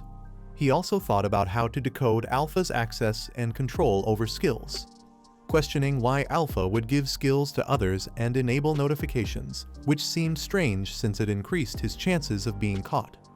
Yet he remained at large. Finally, Lee considered that the AI assistant would likely answer him by advising him to focus on his own growth to move forward. With relentless determination, he investigated the situation, striving to move forward through his efforts. He also thought about focusing on his growth to ensure progress.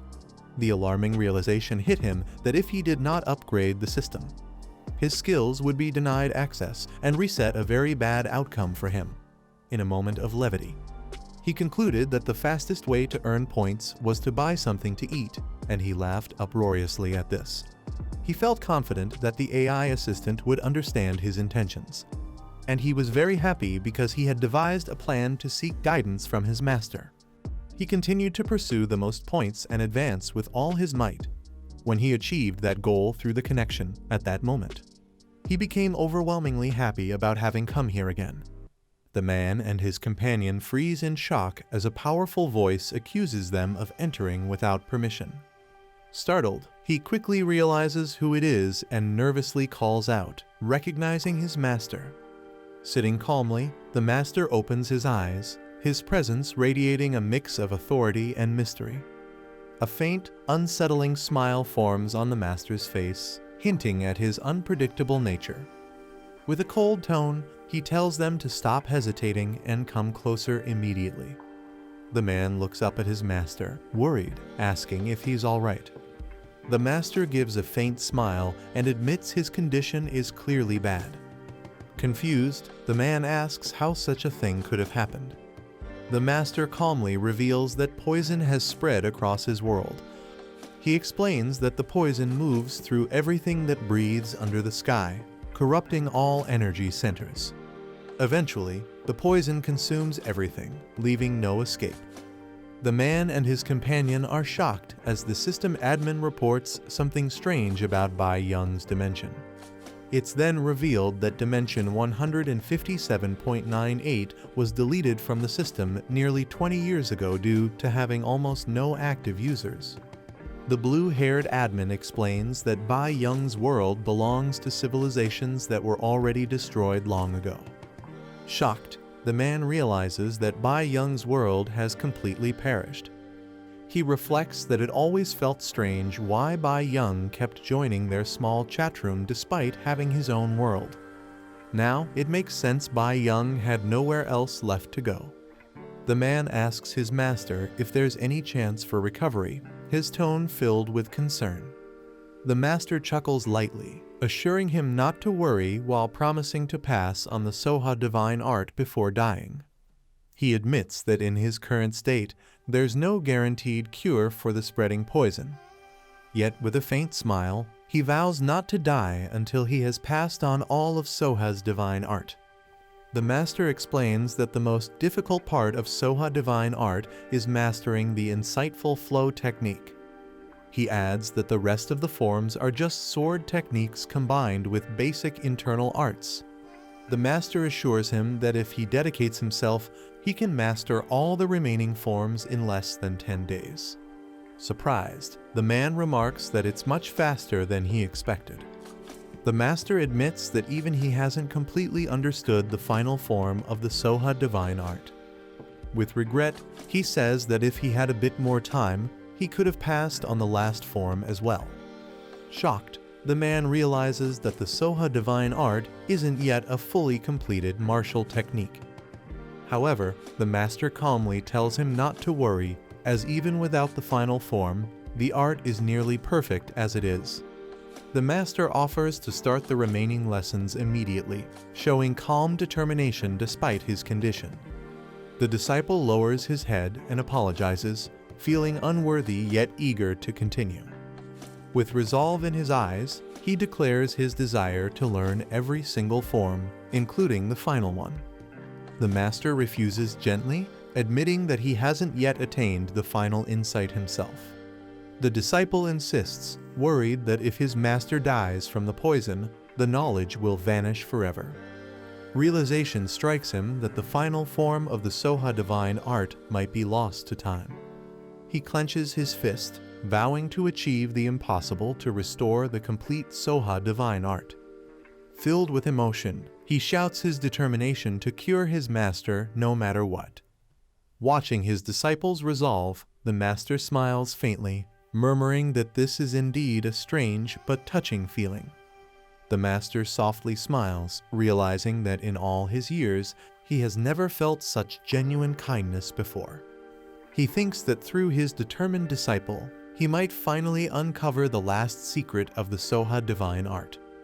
Meanwhile, the disciple frantically searches, shouting in frustration as he fails to find the rare herb needed to cure his master. The system displays no results for the pure heart herb, leaving him in panic. With only 11 days left, he realizes there's barely enough time to complete the quest.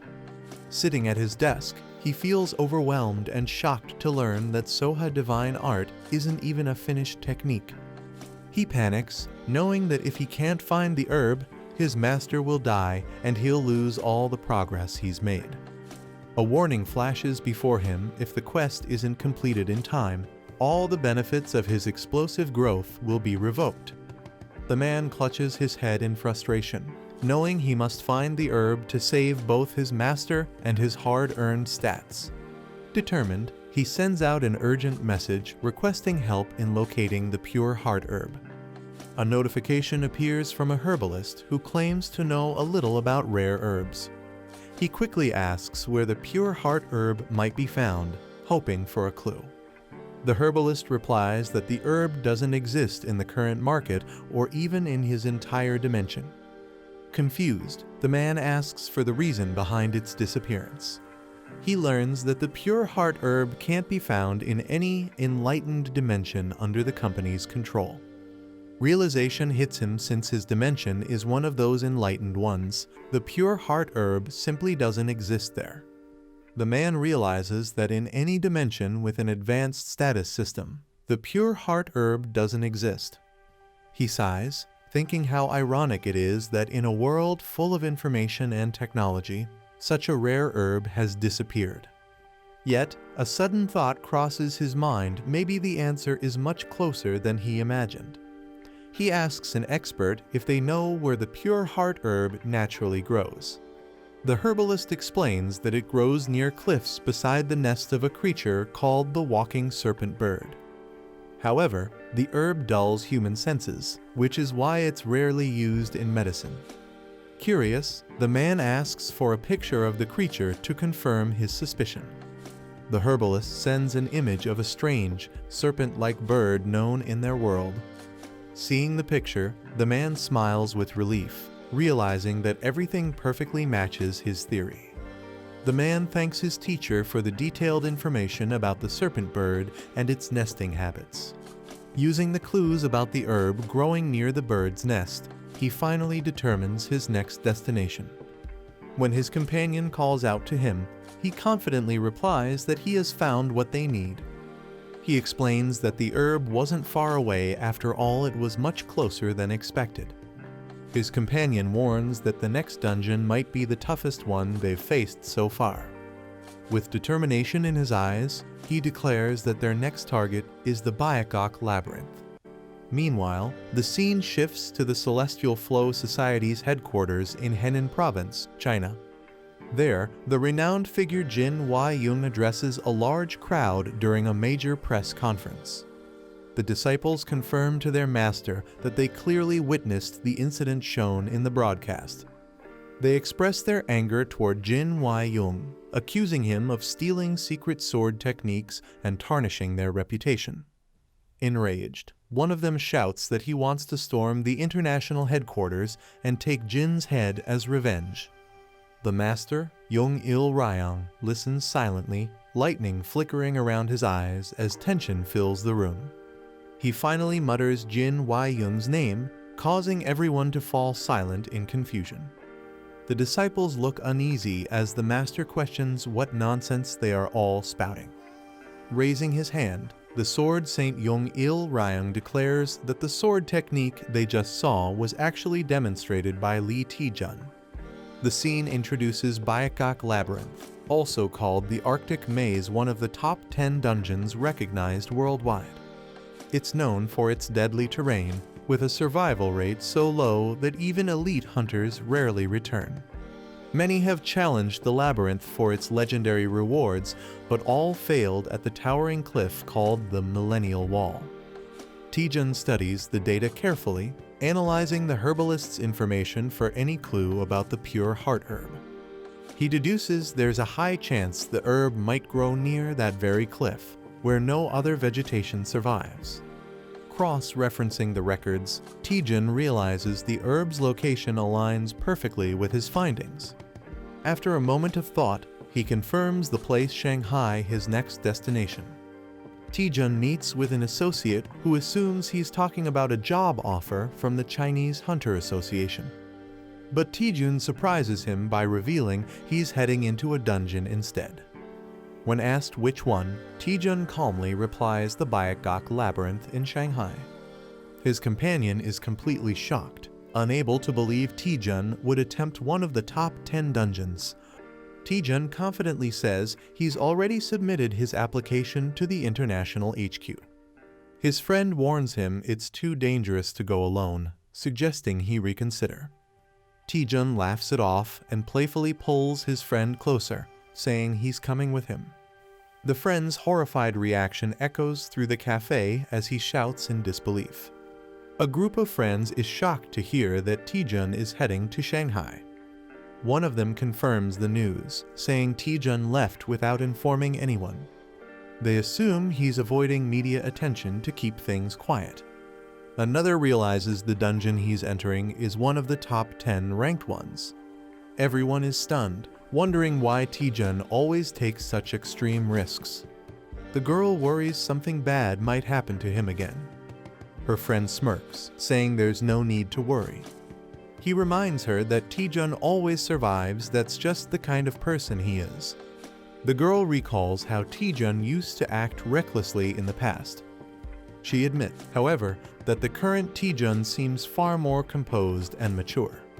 Determined to see what record he'll achieve this time, Taejun boards a flight to Shanghai.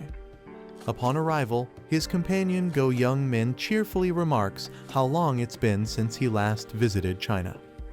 Go Young-min, however, is too relaxed, suggesting they grab food before the mission. Taejun eyes him suspiciously, realizing Go Young-min might have ulterior motives. As Go nervously laughs, Taejun coldly asks if he's really in China just for vacation. Go Young-min insists that eating something good boosts morale, teasing Taejun for being too serious. The narration reveals the real reason Go joined this expedition. A new rule requires a senior guild officer to accompany hunters entering top 10 dungeons. Since Go is the only high-ranking officer in their guild, Taejun had no choice but to bring him along. They walk through the airport as Taejun explains they're heading to Heian, where the gate to Baek Labyrinth is located. Taejun tells him to save the food tour for after the expedition. Go reluctantly agrees, pretending his intentions were purely friendly. But before they can leave, someone suddenly calls out to them from behind.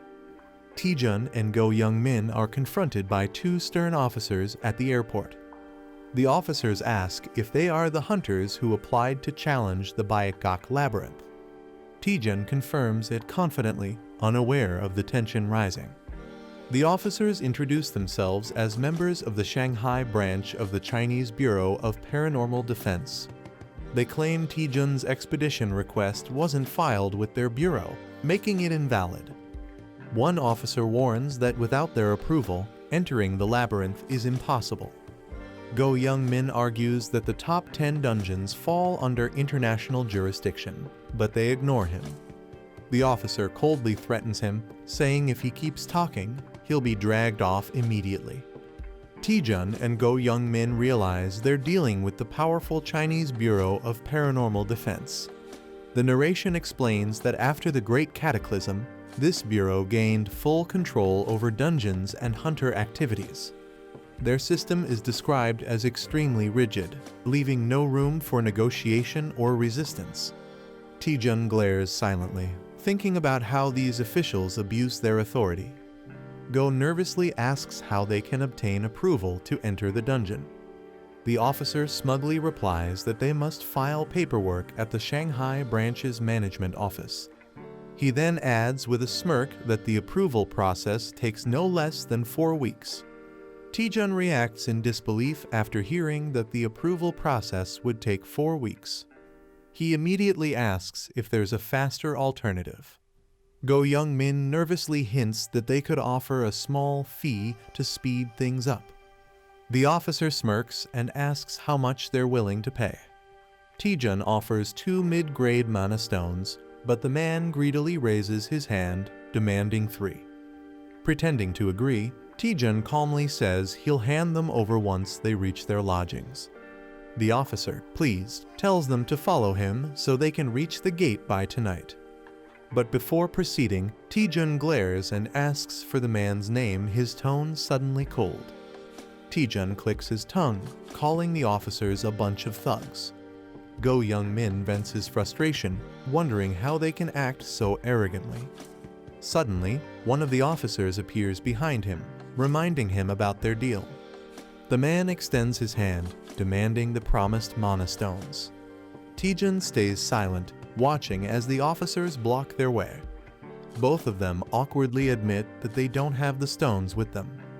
The officer's expression turns dark, clearly not believing a word they say. He smirks menacingly, asking if they're seriously trying to fool him right now.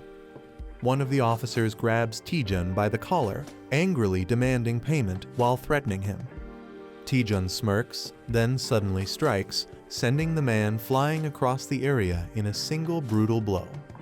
With a cold glare, Taejun declares that he doesn't hand over mana stones to imposters like them. The soldiers rush to their fallen captain, shouting in panic. The captain stands up angrily, calling Taejun crazy for attacking first. Enraged, he demands to know how Taejun dares to accuse them of being imposters. He points furiously, warning that they're part of the Monster Response Bureau and that harming them has consequences. Taejun stays calm, activating his device to record their voices. The system instantly detects deception, showing a 99.69% probability of falsehood. Taejun grins darkly, saying he has proof but refuses to show it to trash like them. He adds that these imposters usually avoid targeting well-known hunters or guild members. Taejun calmly asks if they truly know who he is, deactivating his hidden ring. The officers freeze in shock as green energy fades around him. One of them stammers, recognizing Taejun as the man from the A-72 gate incident. The captain's face turns pale as he mutters Taejun's name in disbelief. Panic spreads among the soldiers, realizing they're in serious trouble. The captain clenches his teeth, saying letting them go now isn't an option. He orders his men to attack, knowing their division's reputation is on the line. Chaos erupts as the soldiers charge forward, while Taejun's ally shouts in horror at the unfolding fight. The fake officers attack recklessly, but Taejun swiftly breaks one man's arm with ease. As the soldier screams in pain, Taejun smirks, asking if they still haven't learned their lesson. One of the attackers grabs Taejun by the collar, furious but trembling with fear. Taejun calmly channels his energy, his foot glowing with power. He mutters that he hates to brag, but calls out his technique Dragon Strike. A massive shockwave bursts out as he slams the ground, sending the soldiers flying. Covered in blood, one of the men mutters in disbelief, realizing Taejun's overwhelming strength. Terrified, the captain admits he underestimated him. This man is on a completely different level. Taejun grabs the officer by the collar and says it's time to make things simple. With a cold grin, he declares that from now on, the man will serve as his personal driver. The next day, they're seen speeding down the highway with Taejun in control of the situation. Sitting nervously in the front seat, the soldier keeps glancing at the mirror, afraid to speak. Taejun casually asks how long it'll take to reach the dimensional sphere. The officer stutters out an unsure answer, earning an irritated glare from the red-haired man beside Taejun. He corrects him sharply, explaining the proper way to respond to their superior. The officer quickly changes his tone, shouting that they'll arrive in exactly 1 hour as Taejun smirks in satisfaction. Inside the car, Taejun's companion mocks the soldiers, telling them they should be thankful to Hunter Lee Taejun. He laughs menacingly, reminding them that if not for Taejun's mercy, they'd already be rotting in prison. The frightened soldiers nervously agree, shouting their thanks in desperation. One of them grips the steering wheel tightly, wondering how everything went so wrong. He curses their luck, realizing they had crossed paths with the famous hunter from Korea. The narration reveals that impersonating a public officer in China is a crime punishable by death. As tension fills the air, the soldier sweats, fearing that they could still be handed over to the authorities at any moment. Taejun and his group finally arrive near the towering entrance of the Arctic Maze, one of the 10 great labyrinths. His companion looks up in awe, relieved that they've made it after such a tense journey.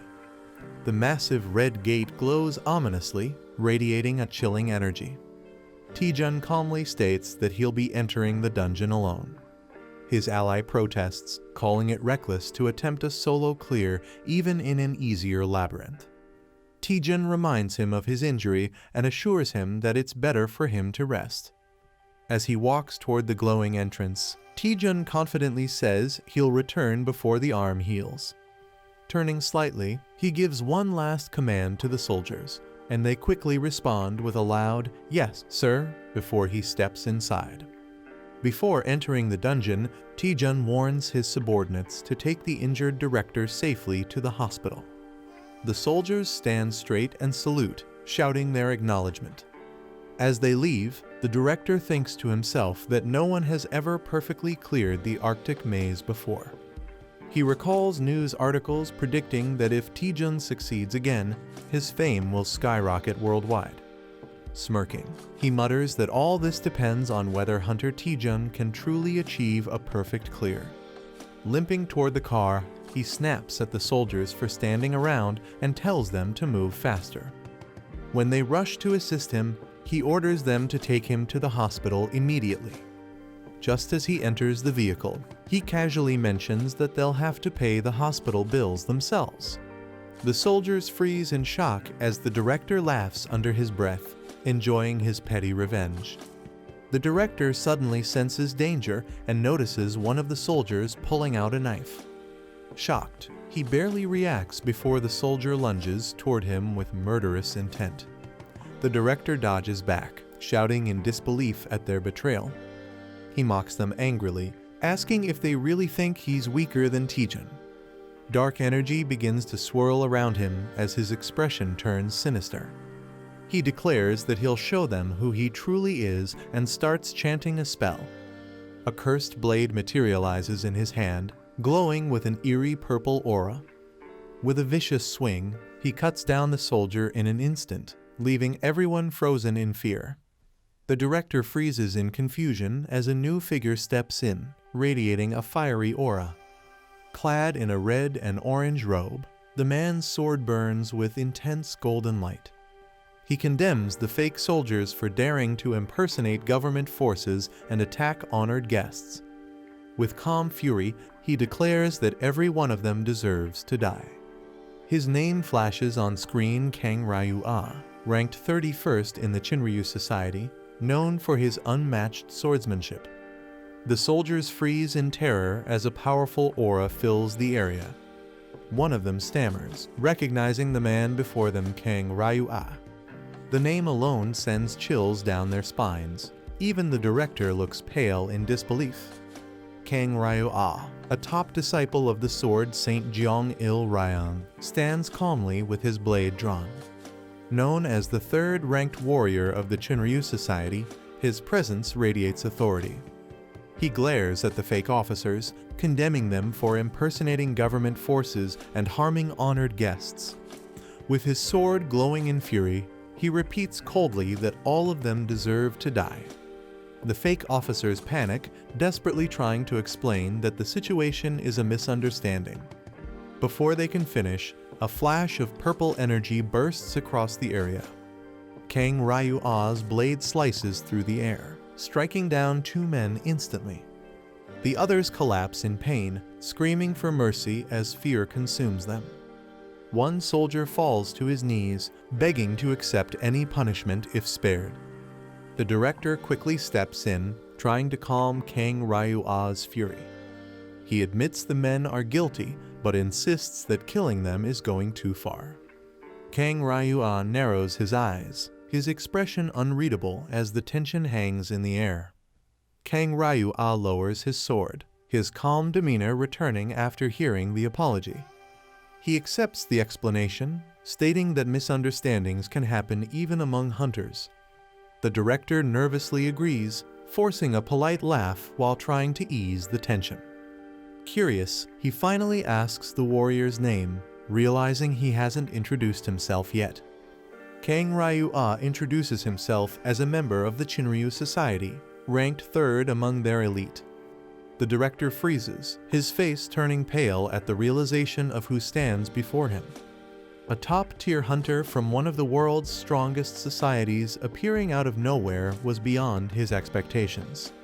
He wonders why such a powerful figure would suddenly show up here, of all times. Kang Ryu-ah explains that he came under orders from his master, who wanted him to meet Hunter Lee Taejun. The director listens carefully, realizing this visit wasn't a coincidence. Kang adds that earlier this morning, he received word about Taejun entering the Arctic maze.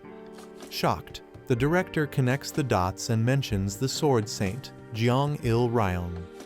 Kang confirms it, revealing that Jeong Il-ryung himself had sent him. The director laughs nervously, overwhelmed by the mention of such a legendary figure.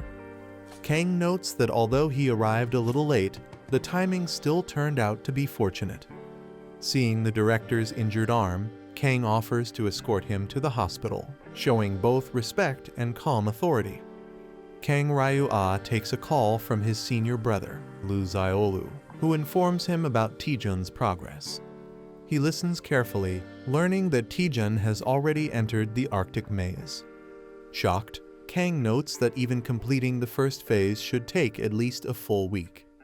Hearing confirmation from his master, he frowns in disbelief. Though surprised, he composes himself and agrees to adjust his plans accordingly. He apologizes to the director, explaining that he won't be able to escort him personally. The director agrees to wait for the retrieval team, still curious about Taejun's sudden advancement. Kang reminds him that no one has ever cleared the Arctic maze completely, not even elite disciples who struggled for days in the initial phase. Kang Ryu-ah recalls his master's final order to stay put and wait for Lee Taejun's results. His master had confidently predicted that Taejun would conquer the Arctic maze in less than 2 days. Inside the maze, Taejun steps into what's known as one of Earth's top 10 dungeons. A glowing figure beside him comments that the place feels oddly underwhelming. Taejun looks around, noticing the unnatural shapes and eerie colors of the environment. The sky glows an unfamiliar hue, and even the trees seem distorted, giving off an alien vibe. He plucks a strange leaf, remarking how everything feels both natural and artificial at once. The area appears as a massive forest suspended between two worlds, half human, half otherworldly. Taejun steps deeper into the Arctic maze, a dense forest where no clear path exists. His companion identifies the cliff ahead as the legendary Thousand-Year Cliff. Taejun nods, realizing it's also the place rumored to hold the pure heart herb needed to heal his master. His companion warns that no one has ever reached that far before. An NPC appears, offering a choice to climb the cliff for the treasure or leave with a partial clear. The NPC mentions that the treasure lies guarded by roaming seraphs atop the cliff. Taejun smirks, noting that whether the treasure exists or not doesn't matter to him. With determination, he ends the conversation and begins moving forward into the maze depths. Taejun's companion nervously asks if he actually knows where they're heading. Taejun casually replies that he's just following the direction toward the cliff. 2 hours later, they realize something is wrong as they keep looping back to the same place. Confused, Taejun yells in frustration, noticing they've passed the same tree multiple times. He finally understands why it's called the initial maze. The paths twist endlessly.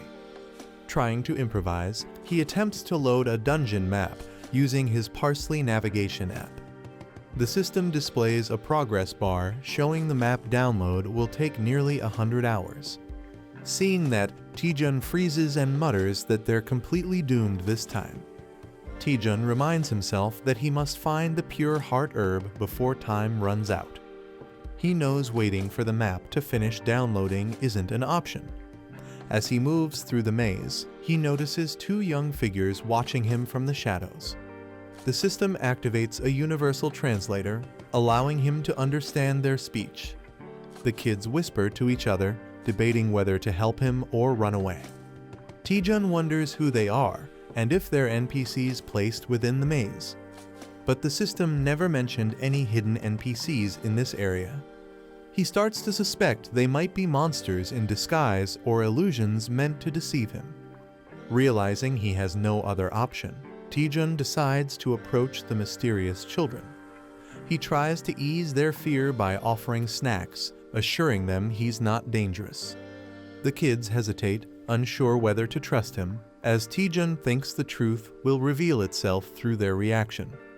The little girl hides behind her brother, whispering that Taejun looks scary. Taejun awkwardly realizes he's not exactly popular with kids. Trying to fix his image, he enhances the candy's scent using mana amplification. A sweet strawberry aroma fills the air, instantly catching the kids' attention. The girl's curiosity grows as she takes a cautious step forward, drawn by the smell. Her brother panics, shouting for her to stay away from strangers. Taejun smiles warmly and gives her the candy, watching her enjoy it. With a playful grin, he asks if she still thinks he's the bad guy now. Taejun playfully waves the candy, inviting the other kid to try one too. The boy hesitates, clearly suspicious, and crosses his arms in defiance. Despite the sweet smell filling the air, he declares that they won't follow strangers. 10 minutes later, curiosity wins as the boy finally takes a bite. The girl smiles and excitedly says they'll go with him to find their dad. Taejun laughs, thinking he's struck gold with these sugar-loving kids. He jokes about scoring a free guide through the maze. When he asks how long until they reach their dad, the girl cheerfully replies, 3 sleeps and we're there. Taejun looks confused when the girl mentions 3 sleeps, realizing it means 4 days. He recalls that the record for clearing the maze in 4 days belonged to a disciple of the Sword Saint. Knowing his own time limit, Taejun asks if there's a faster route. The boy hesitates before admitting there's a shortcut. However, he warns that only he and Lin can safely pass through it. Taejun curiously asks why he can't go along with them. The boy explains that the shortcut is filled with poisonous plants and monsters. Hearing that, Taejun calmly nods, analyzing the risk while planning his next move. Taejun confidently assures the kids that things might be easier than they expect. He tells them not to worry, claiming he's much stronger than he looks. The boy hesitates, concerned that Taejun might get hurt on the way. Taejun smirks and proposes making a deal to earn their trust. He promises to get them to their father in just 1 day. The kids' eyes light up when Taejun offers 10 more candies as a reward. With a confident grin, Taejun steps into the forest, ready to face the shortcut path ahead. Taejun looks around and admits the area is far more dangerous than he expected. The boy warns him that even a light touch from these plants can melt skin and bone. Taejun listens as the girl adds that the place is filled with powerful hallucinogens. She nervously asks if he's really sure he can handle this. Smiling confidently, Taejun tells them not to worry and starts walking forward. He spots a cluster of glowing flowers and jokingly calls them beautiful, comparing it to a picnic. But as he picks one up, the kids scream in panic, warning him to drop it immediately. Taejun curiously examines the glowing flower, calling it strange but fascinating. The kids watch in shock as he touches it without getting harmed. They whisper among themselves, wondering if he might be like them. Taejun notices their reaction and awkwardly asks what they said. The little girl asks if she can have one of the flowers he picked. Smiling warmly, he places the flower crown on her head, making her giggle in delight. Observing them closely, Taejun begins analyzing their behavior.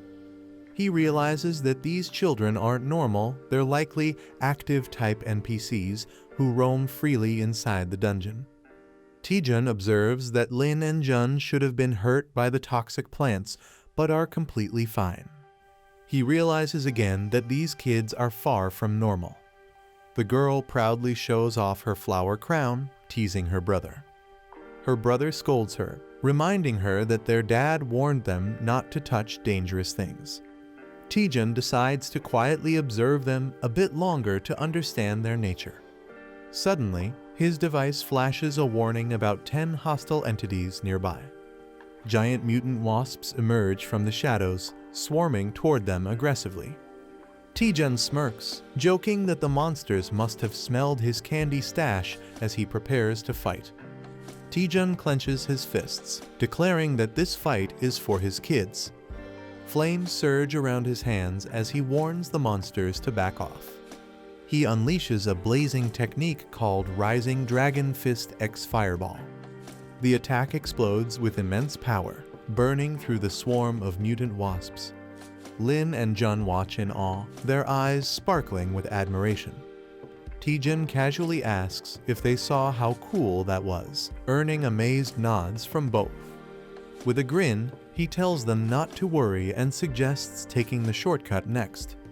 Meanwhile, at the dungeon gate, two new figures appear, hinting that another story is about to unfold. The man in the red uniform tells the visitor there's no need for him to stay at the gate. The man in the green shirt refuses, saying he can't leave while his deputy guildmaster is risking his life inside the maze.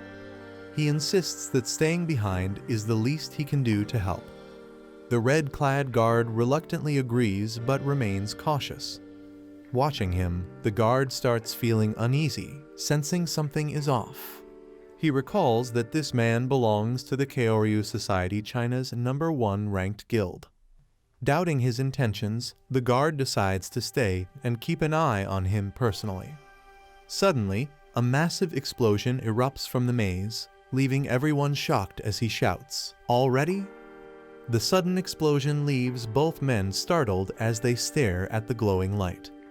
The red-uniformed man explains that it's a warning signal from the dungeon.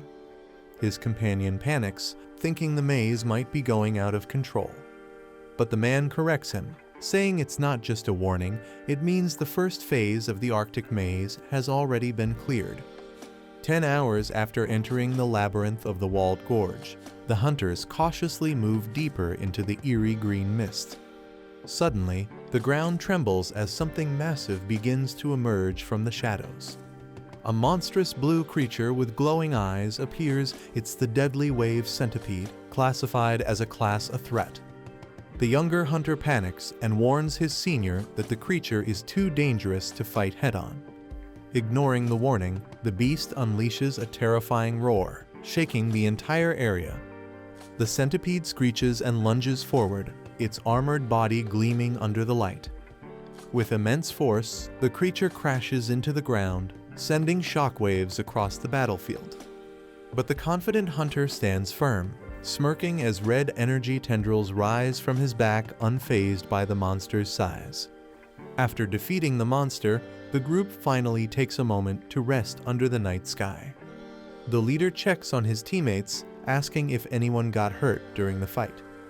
The girl reassures him with a smile, saying everyone is fine and grateful for his help. One of the boys tells Hyung he believes in his strength and that he can overcome any challenge.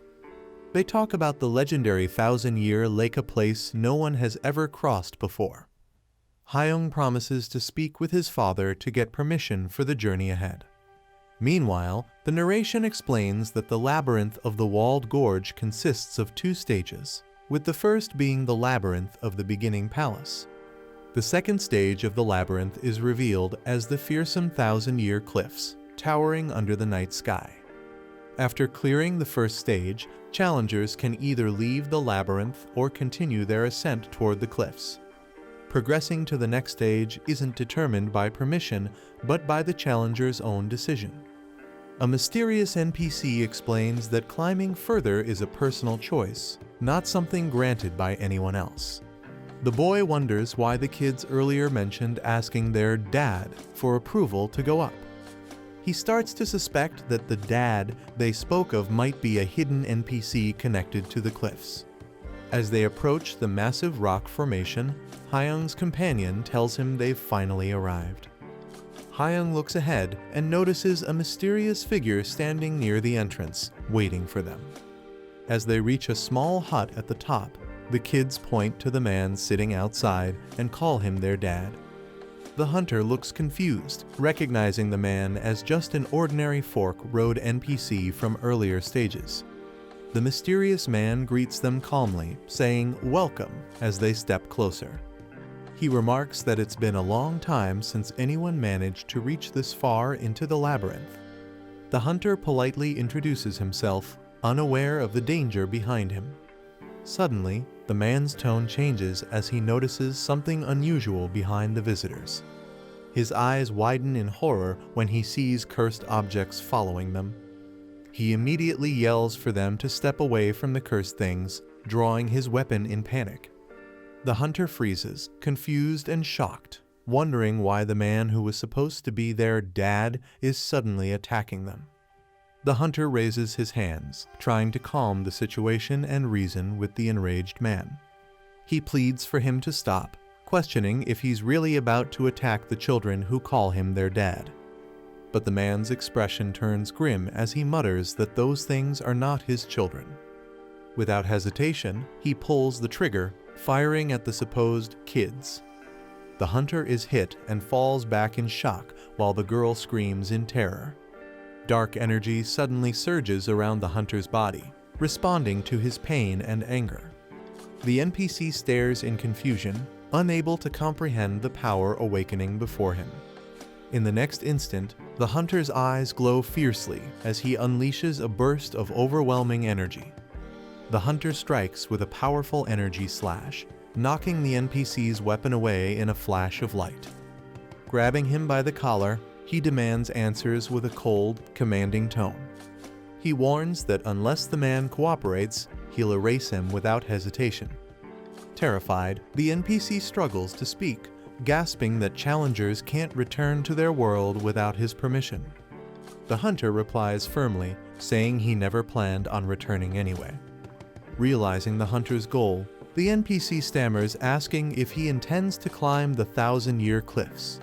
Ignoring the question, the hunter slams him against the wall, declaring that he'll be the one asking questions now.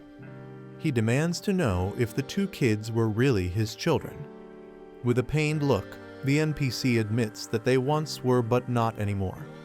The hunter questions the man, asking if he's really claiming those innocent-looking kids are monsters.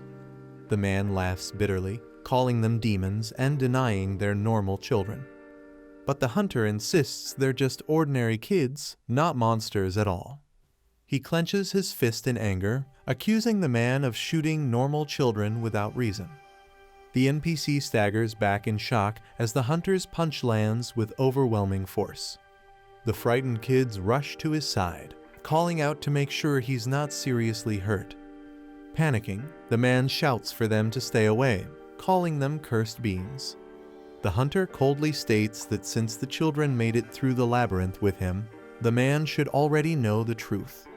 He reveals that while the kids may look human, they are far from normal humans. The man reloads his gun, shouting that weapons like these can't even scratch the children. He fires again in frustration, but the bullets bounce off harmlessly. The kids watch silently as their father's attacks have no effect. Hyung steps forward, asking in disbelief if that's the reason he shot them in the first place. The man mutters that their bodies may be fine, but their hearts were already broken long ago. Furious, Hyung punches him, accusing him of losing his humanity the moment he aimed the gun. The older child gently grabs Hyung's sleeve, trying to calm him down. The siblings lower their heads, blaming themselves for what their father has become. Hearing their names Lin and Jun, Hyung's expression softens as he realizes the painful truth behind their story. The children step forward and call out to their father, their voices trembling with determination. They tell him that from now on, he'll never have to see them again, neither Lin nor Jun. In exchange, they ask him to let Hyung climb the 1,000-year cliffs. The man hesitates but finally agrees, saying he won't block the path any longer. However, Jun shakes her head, saying that's not what they truly wanted to say. She then asks if he still possesses the special item that allows someone to reach the top of the 1,000-year cliffs. Inside the quiet hut, the man apologizes for his earlier behavior and finally introduces himself. He says his name is Wang Yun, while the hunter replies that he's Lee Taejin. Wang Yun explains that he lost control after seeing the children again for the first time in ages. Taejin gently asks what really happened to Lin and Jun, sensing the man's deep guilt. With a somber expression, Wang Yun opens a small box and tells him to take the item inside. He explains that though the item is old and damaged, it might still be useful on the journey ahead. Inside the box lies a faintly glowing robe known as the Celestial Garment. The garment, once worn by those who walked the heavens, now grants the rare skill Celestial Footwork, a quest item that cannot be restored. Wang Yun begins his story, admitting that long ago he committed a sin he could never atone for. He explains that everything started when he fell in love with a woman from the celestial realm. Tijin listens in shock as Wang Yun confesses that he stole the celestial garment the first time they met. Though he knew it was wrong, he believed it was the only way to approach her. Overcome by emotion, Wang Yun recalls how he thought he'd never get the chance to speak to her. To his surprise, she accepted his proposal, and their fleeting encounter turned into a peaceful life together. They eventually had 2 children and lived happily for years in a simple, dreamlike existence. But like all tragedies, their happiness ended abruptly when disaster struck without warning. Wang Yun screams out the names of his children, Lin and Jun, as dark energy engulfs them. Confused and terrified, he watches their small bodies twist and deform unnaturally. A monstrous presence emerges from the shadows, its glowing eyes staring right at him. Before him stands a grotesque beast, its form massive, with feathers and scales merging together. Realization hits him hard as he curses the being responsible for turning his children into monsters. The enormous creature spreads its wings, releasing a deafening cry that shakes the air. As it flies upward, Wang Yun's wife suddenly appears, her expression filled with panic and sorrow. She calls out to him, asking what he's doing there, before tearfully saying the children. Wang Yun's wife unleashes a terrifying burst of lightning as her eyes fill with uncontrollable rage. He recalls the horror of that day, when she looked at him with nothing but silent fury. The killing intent she emitted was unlike anything he had ever felt before in his life. Her power surged, dark and divine, shaking the ground beneath her feet. A month later, she vanished without a trace, leaving only whispers of her wrath behind. Determined to seek vengeance, she forged celestial wings and ascended the cliff alone. Wang Yun never saw her again, only the echo of a chilling scream from above. As his voice trembles with guilt, his son softly calls out to him, "Dad." The 2 children approach their father and ask where their mother has gone, fear lingering in their eyes. Suddenly, Wang Yun's expression twists in horror as he screams that they're not his children. He cries out that his real children are dead, his voice filled with grief and madness. The narrator explains that Lin and Jun were half human and half celestial, miraculously resisting petrification. Overcome with sorrow, Wang Yun realizes the truth too late as he lowers his weapon. Later, he asks Tijin a favor to find something precious if he ever reaches the top of the 1,000-year cliffs. He reveals that the item is his late wife's keepsake, the last trace of her existence. As Tijin prepares to leave, his allies shout for him to be careful, and he nods with determination, promising to return soon. Tijin activates his blood magic, the crimson energy swirling around him as the children and Wang Yun watch in awe. Dark tendrils rise into the sky, forming wings that propel him upward toward the towering cliffs. The children cheer for him, proudly saying that Tijin is strong, super strong. Determined, Tijin vows to fulfill Wang Yun's final wish no matter the cost. He launches himself skyward, soaring higher and higher with incredible speed. His companion nervously clings to him, panicking at the dizzying height they're reaching. Tijin teases her about whining after only an hour of climbing, his tone light but confident. With a smirk, he pushes forward, ready to face whatever challenges await at the top of the 1,000-year cliffs. Tijin continues flying upward at incredible speed, the crimson energy of his blood magic propelling him higher. His companion calculates that he's moving nearly 15 kilometers per hour, already 20 kilometers above the ground. Even at this speed, they've only climbed halfway up the 1,000-year cliff. A system panel appears, revealing that the cliff is an enormous dungeon even larger than the labyrinth of the beginning palace. Taejin realizes the real issue isn't blood loss, it's his rapidly draining mana supply. Panting, he mutters that at this rate, he'll run out of energy and fall before reaching the top. Suddenly, a sharp, ear-piercing screech echoes through the air, startling them both. Looking up, Taejin frowns and wonders aloud if the horrifying cry belongs to a cicatrice. Taejin narrows his eyes, realizing the strange screech doesn't sound like a monster's cry at all. Suddenly, a flock of winged beasts descends from above, their piercing screams echoing through the air. His ally shouts a warning just as the Harpy squad swoops in for an attack. Taejin clenches his fist, gathering blue flames of mana and launching them toward the enemies. He curses under his breath, realizing he accidentally used too much mana in one go. The system identifies the creatures as Harpy Threat Level B+, Sky-type monsters that dominate dimensional cliffs. The system explains that the Harpies grow stronger the farther they are from the ground, empowered by the sky itself. Taejin glares upward and mutters that if this is their territory, then he'll just have to take control of it. He activates the Celestial Garment and Spirit Wire Armor, his body glowing with divine energy. Mana surges through him as he launches into the air, executing his skill Rising Dragon One-Horn Kick. The powerful strike smashes through the Harpies, sending shockwaves through the sky. With a smirk, Taejin mocks their screeching cries, calling them nothing more than annoying noise. He charges again, his movements blurring as he overwhelms the enemy flock with pure speed. The surviving Harpies let out a final, terrified screech as they plummet toward the ground below. Taejin charges up his final attack, unleashing a devastating blast that obliterates the remaining Harpies in the sky. One of the creatures screeches in agony, its body twisting before crashing into the ground.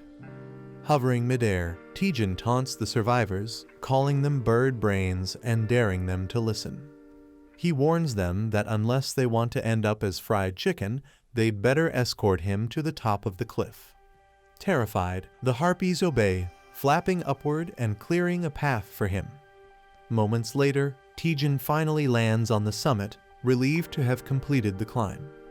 He jokes about the 1,000-year cliff being easier than expected, but his companion senses something off. As they explore the eerie plateau, Taejin spots a giant skeleton lying half-buried in the dirt. Realization hits him, it's the corpse of a cicatrice, a legendary monster once feared across realms. Taejin freezes as a sinister aura fills the area, the ground shaking beneath his feet. He realizes in shock that the final boss of the labyrinth of the walled gorge is somehow here. Dark energy surges as a vengeful spirit materializes, whispering about revenge for her lost children. The system fails to analyze her powers, her strength far surpasses Taejin's own. Taejin suddenly senses a powerful presence approaching as the ground begins to tremble. A dark figure floats down from above, radiating overwhelming killing intent. He wonders if another boss is hidden within the labyrinth of the walled gorge. The system tries to scan her but fails, revealing that her power exceeds Taejin's limits. Taejin's companion nervously realizes it's not a monster, it's a person consumed by rage. The woman speaks in a sorrowful tone, vowing vengeance for her slain children. Taejin freezes as he recalls the story of Wang Yun's wife and suspects this could be her. Before he can react, she attacks using the Celestial Leaf Flick technique, sending energy blades his way. The impact hurls Taejin backward, leaving him stunned by the sheer force of her divine power. Taejin finally pieces everything together as the woman attacks, realizing the mysteries are starting to make sense. He understands why Lin and Jun suddenly returned to their original forms instead of remaining twisted. He also realizes why the cicatrice never appeared, it was being suppressed by someone far stronger. That someone is Yuhua, Wang Yun's wife, who shockingly turns out to still be alive. Her stats flash before Taejin, revealing overwhelming power and multiple X-rank celestial techniques. She ignores Taejin's explanation and declares that she must avenge her children at any cost. Taejin nervously tries to tell her the revenge is long over and her children are perfectly safe now. But she rushes in with another fierce attack, forcing Taejin to dodge as he shouts in surprise. Taejin blocks her strike with a flaming fist, calling her a crazy woman as she attacks relentlessly. He realizes talking won't work and prepares to counter before she overwhelms him. Yuhua glares with pure hatred, shouting at him for daring to interfere with her revenge. Seeing an opening, Taejin thinks this is his chance to restrain her without hurting her too much. But she instantly reacts, parrying his move with terrifying precision and speed. Her follow-up attack slashes across his arm, sending pain shooting through him as he stumbles back. Taejin calls for Eratus, knowing he needs help before she completely loses control. His skeleton companion appears and waits for orders as Yuhua prepares another violent strike. Taejin tells Eratus to retrieve the family and the pigeon, realizing she's not in a sane state anymore. Eratus follows Taejin's command and leaps into action while the harpies screech in panic. Taejin tells the woman he understands her anger, but reminds her he has someone else he needs to save right now. He grips his bleeding hand and prepares himself, realizing he has no choice but to fight seriously. A blood-red sword forms in his hand as he activates his blood magic. Taejin steps forward, saying he'll go all out as well. On the cliffside, Wang Yun and the children watch the distant battle anxiously. Their father quietly acknowledges how they still don't abandon him despite everything. He then asks the children if they don't resent their father for what he has done. The family looks up as a strange figure descends toward the ground. A burst of green energy erupts the moment the figure lands, sending dust and light outward with force. As the light fades, the father steps forward cautiously. He braces himself, unsure of what just appeared. The children hide behind their father while he prepares to defend them. Believing the skeleton is a threat, he shouts for it to stay away, determined to protect his kids. But the daughter notices something unusual. She points out that the skeleton is holding an item. The father takes a closer look. When the skeleton reaches toward him, he hesitates but accepts the object. In its hand is Yuhua's hairpin, along with a strand of hair, both items instantly recognizable to him. Hope strikes him sharply. If these items belong to his wife, then she might still be alive. The father tries to understand the skeleton's strange sounds, but can't make out anything. Realizing the skeleton isn't speaking normally, he prepares himself. The skeleton suddenly raises its arms and begins making exaggerated gestures, as if using body language to communicate. The family watches in confusion. The father can't believe what he's seeing and quietly questions the bizarre display. The daughter studies the motions more carefully. She thinks she understands what the skeleton is trying to say. She explains that the skeleton wants them to accompany him up the cliff, pointing toward the tall rock formation ahead. Before they can respond, a sudden attack strikes nearby. Sharp claws tear through the air with explosive force. A massive impact follows. Master Taejin is hit and sent flying hard across the battlefield. Someone rushes toward him, shouting in panic, desperately checking if he's okay after the unexpected blow. He steadies himself, admitting the fight is difficult but still manageable as he prepares to continue. Scenes from earlier battles flash through his mind, moments that pushed him to survive and grow stronger. He recognizes how much he has improved. A small smile forms as he acknowledges his progress. After holding out for hours against a powerful enemy, he can't help feeling a sense of pride building inside him. But the airborne clash continues relentlessly. He reminds himself there's no time to admire the moment. His divine equipment begins losing durability, warning that the power sustaining him is about to vanish. The manager's voice chimes in, giving him guidance. He brushes off the comment, already focused on the next step. He shifts his attention toward the woman in red, preparing to stabilize her before anything else escalates. Information about her weapon appears. It's a unique celestial claw, something only Yuhua can wield, shaped by the user's emotions. He realizes it's an ego-type weapon, capable of influencing the user's mind, explaining her unstable behavior in battle. Yuhua's unstable state becomes clearer as her weapon, driven by her emotions, continues to erode her sanity. The celestial claw lashes out, fueled by her wrath, leaving deep damage with every strike. He dodges the attack, but realizes the situation is far more dangerous than he expected.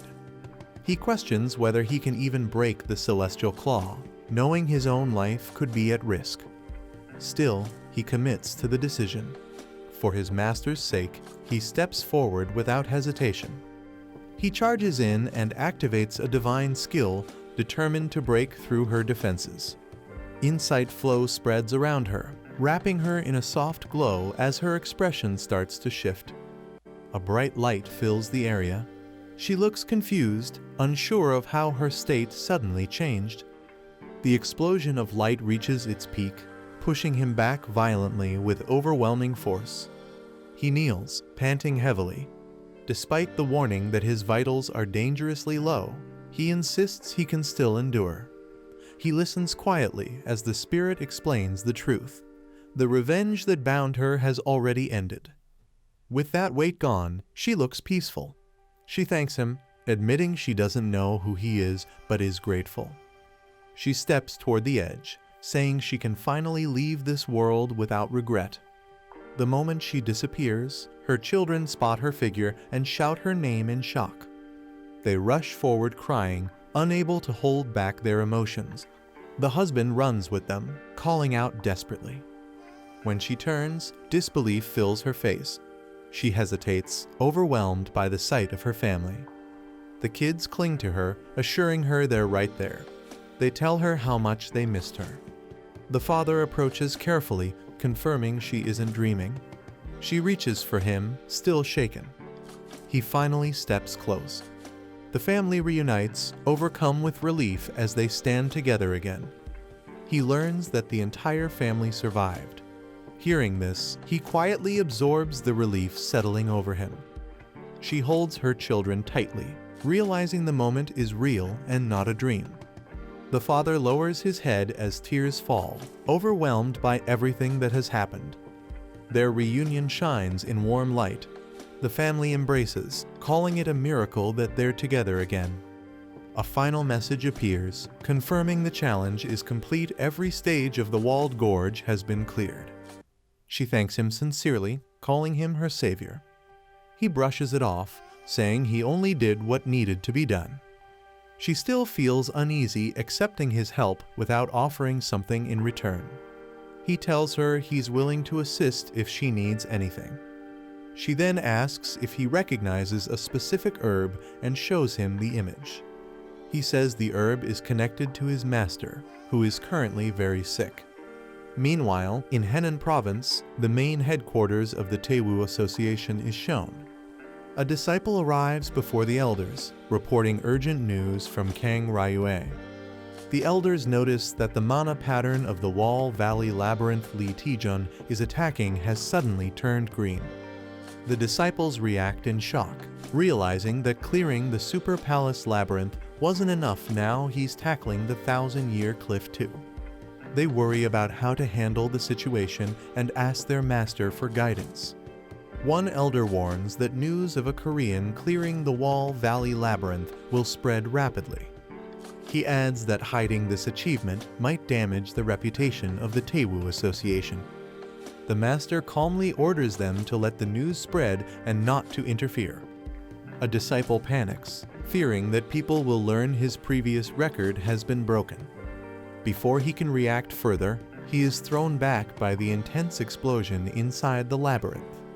The master confronts Lu Xiaolu, asking if he intends to use the Taewoo Association for his own ambition. Lu Xiaolu panics, trying to explain himself as the master's power presses down on him. The master tells him he doesn't hate ambition, but warns that every action has its proper time. He declares that Li Tijun's achievement in clearing the Wall Valley Labyrinth must not be hidden. Even if it harms Lu Xiaolu's reputation, the truth must still be revealed. Realizing his mistake, Lu Xiaolu bows and apologizes deeply for his offense. The master reflects on Tijun's feat, surprised that the boy conquered a cliff even he once failed to overcome. With growing interest, the master says he wishes to meet Tijun soon and hear the story directly. Li Tijun steps out of the labyrinth as green mana slowly fades around him. A man welcomes him back safely, surprising Tijun with his sudden appearance. He introduces himself as Kang Ryu from the Chenlu Association, meeting Tijun for the first time. Tijun wonders if Kang Ryu might be a disciple of the legendary Jiang Il-Quan. Before the conversation can continue, someone rushes toward Tijun shouting happily. The man launches himself into a dramatic bear hug attack, only to crash into the wall when Tijun dodges. While complaining that Tijun didn't accept a single hug, the injured director shows up unexpectedly. Tijun asks why the director is even there, pointing out that he should still be in the hospital. Tijun asks what happened while he was inside the Wall Valley Labyrinth. The director explains that many things occurred during Tijun's absence. He describes how the Defense Bureau suddenly swarmed the area about an hour earlier. Their tense expressions made the whole situation feel unsettling. But just when it looked serious, they received a phone call and left immediately. The director admits he still doesn't know who those people were, but they seemed ready to take Tijun into custody. Kang Ryu adds that the labyrinth often attracts strange interest, especially when cleared so easily by a foreign hunter. He concludes that the Bureau was likely searching for an excuse to intervene. Kang Ryu explains that not all government agencies behave the same, but the Paranormal Defense Bureau is known for being extreme. Tijun asks if the Bureau withdrew because someone higher ordered it. Kang Ryu confirms this and says the order came directly from his master. He adds that this is also why he personally came to meet Tijun. Kang Ryu says his master wishes to meet Tijun if Tijun is willing. Meanwhile, news of Tijun clearing the Wall Valley Labyrinth spreads worldwide from China. Those who recognize Tijun's potential early watch the announcement with surprise and admiration. Some, like the girls at the computer, feel proud as they see the world acknowledging Tijun's achievement. As the world reacted to Tijun's achievement, some people were crushed with sorrow. Others pushed themselves harder, diving into intense training. One of them was the orange-haired hunter, practicing non-stop since morning.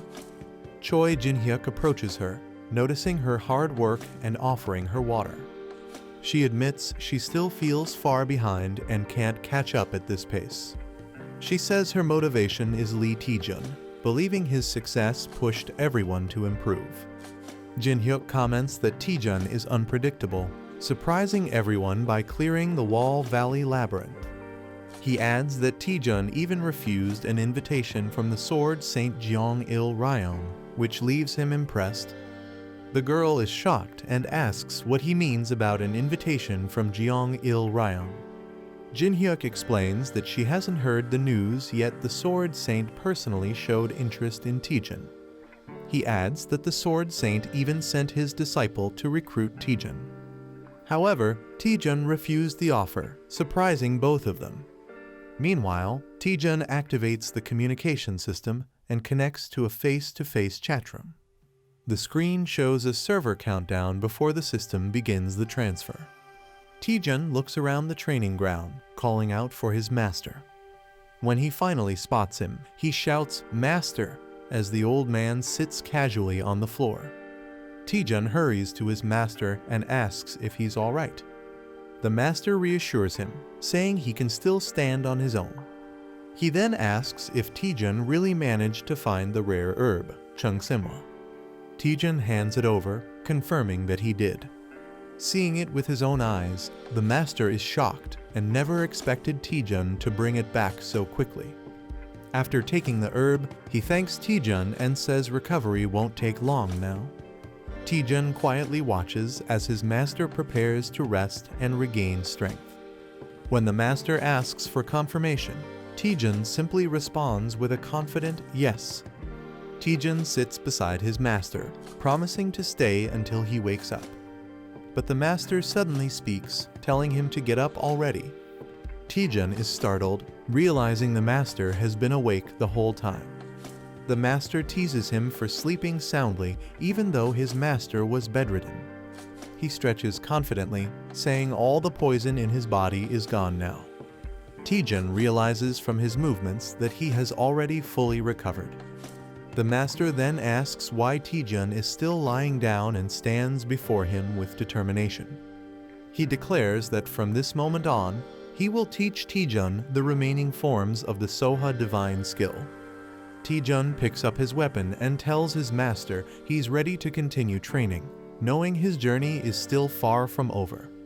He thinks about how he never intended to stop at his current level, or he wouldn't have started this path at all. With renewed determination, he unleashes explosive effort as his true growth finally begins. His master watches proudly, knowing Taejun is willing to do anything to become stronger. The scene opens with a quiet view of the mountains, signaling the end of an intense training session and setting a calm tone after continuous battles. The main character executes the final form of the Soha divine art. A powerful slash erupts with dense energy, clearly showing the peak of his mastery while heavily draining his internal energy. As the energy fades, the surroundings settle. The aftermath makes it clear that this was not a normal technique, but the complete culmination of his training. The mentor steps forward and acknowledges his growth.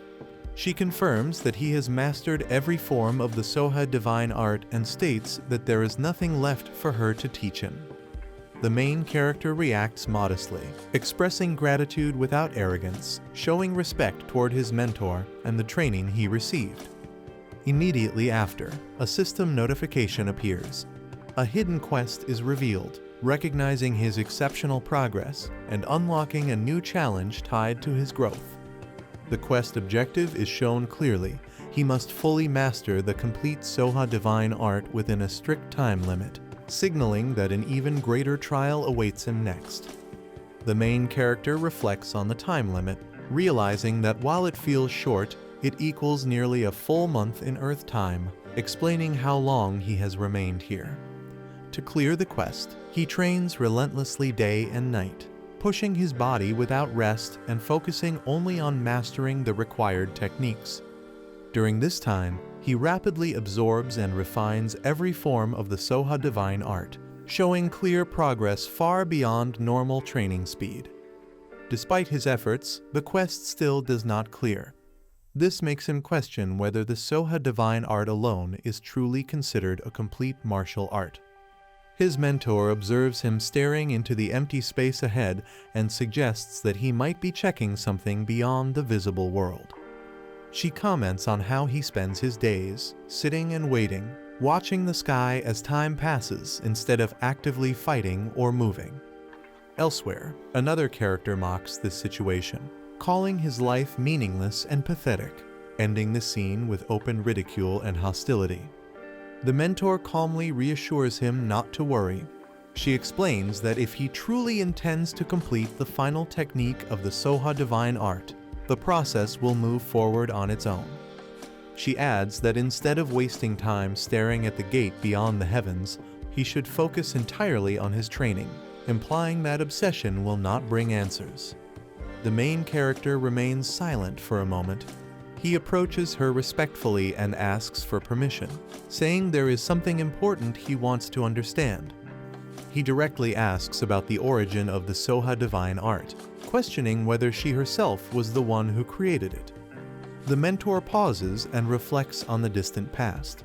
Her expression changes as she prepares to explain the truth behind the art. She reveals that the Soha divine art was not born from admiration or guidance, but from rejection and resentment, shaped by experiences of being cast aside. As she looks down, she admits that others once saw her not as a master, but as an object of hatred, setting the foundation for the martial art's true nature. The mentor recalls the past, explaining that the Soha divine art was created to confront those worse than beasts people who trampled others without hesitation. Through this, she makes it clear that the world itself is not defined by justice. She explains that the numbers written on the gate beyond the heavens were meant to prove that truth. The art was never meant to be pure or righteous in nature. Turning her back, she states plainly that the Soha divine art is a demonic art, one that was born directly from hatred rather than enlightenment. Hearing this, the main character reflects silently. He acknowledges her words and accepts that her conclusion is not wrong. He questions the nature of the art itself, wondering whether a demonic art born from hatred can truly be considered incomplete. The mentor adds that the martial art she created is absolute in its foundation, not something trivial or shallow, reinforcing the weight behind its creation. In response, the main character stands firm and declares that he will complete the Soha divine art on his own and prove its true meaning to his master, ending the scene with strong resolve. The main character finally returns to the real world and logs out of the horizon of communication.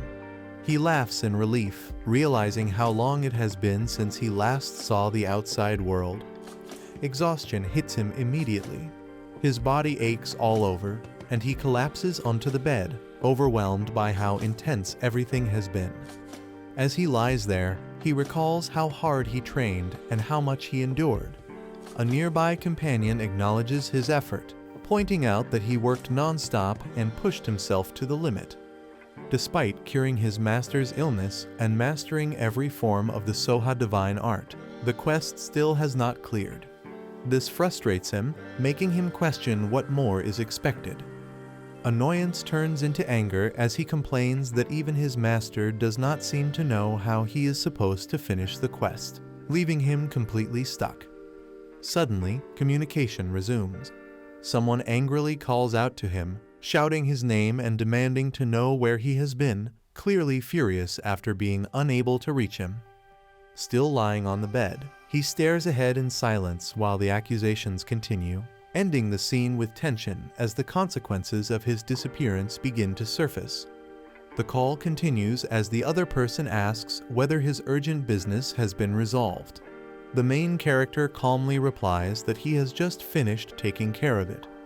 The conversation shifts to recent events. The caller mentions strange movements and asks what has been going on all of a sudden, sensing that something important happened. A powerful figure is brought up in the discussion, identified as a high-ranking saint associated with the Heavenly Flow Association, immediately raising the seriousness of the situation. He is told that this person plans to leave within an hour and specifically wants to know where the main character is, making the request feel direct and unavoidable. Hearing this, the main character grows uneasy and briefly wonders why someone so important is eager to meet him, even questioning the intention behind it. The caller dismisses any concern and explains that another hunter has already been waiting for a long time as well, implying that delaying further would be rude. After a short pause, the main character decides it is only right to go and meet them in person, ending the scene with him preparing to face whatever awaits next. The main character decides to head directly to the Heavenly Flow Association and asks for his message to be conveyed without delay. Upon arriving, he takes in the surroundings and notes that the place feels far more ordinary than he expected, nothing like the grand image he had imagined. His companion reacts cautiously, warning that unexpected trouble could arise at any moment and questioning whether coming here so casually is really safe. He responds calmly, saying he had not thought that far ahead. He adds that given the circumstances, there is no clear sign of immediate danger. He reasons that someone of high standing would not intend to harm him openly, especially after calling him here personally, easing some of the tension. His thoughts then shift toward Jeongjai Hyeon. He reflects on how rare it is for a hunter to reach the pinnacle using only a single sword. With a composed expression, he considers that this meeting might hold the final hint needed to complete the Soha divine art, believing the answer could be found here. The escort explains that the title of Sword Saint is not something easily obtained, even across different dimensions, emphasizing the weight behind the name. As they move forward, the escort confirms that the main character has finally come to meet Hunter Taejun and personally offers to guide him to the master. They arrive at the inner hall, where the escort formally announces that Hunter Taejun has been brought before the master, completing his duty. The master dismisses the escort and calmly invites the main character to step inside and take a seat, setting a serious but composed atmosphere. The main character responds respectfully and observes the presence before him, sensing an overwhelming pressure filling the room. He realizes who the man truly is, the hero of the century, Jeong Ji-young, whose reputation perfectly matches the title of Sword Saint. As the master's aura presses down without restraint, it becomes clear that his presence alone is no joke, signaling the start of a decisive and important encounter. It is implied that without this man's existence, vast regions across China, East Asia, and even Russia would have fallen into chaos long ago, all stopped by a single sword. The Sword Saint observes quietly and confirms that everything he sees matches what he expected, reinforcing his calm but overwhelming presence. He steps forward and introduces himself as Jeong Ji-young, extending a composed greeting that carries authority built over countless battles.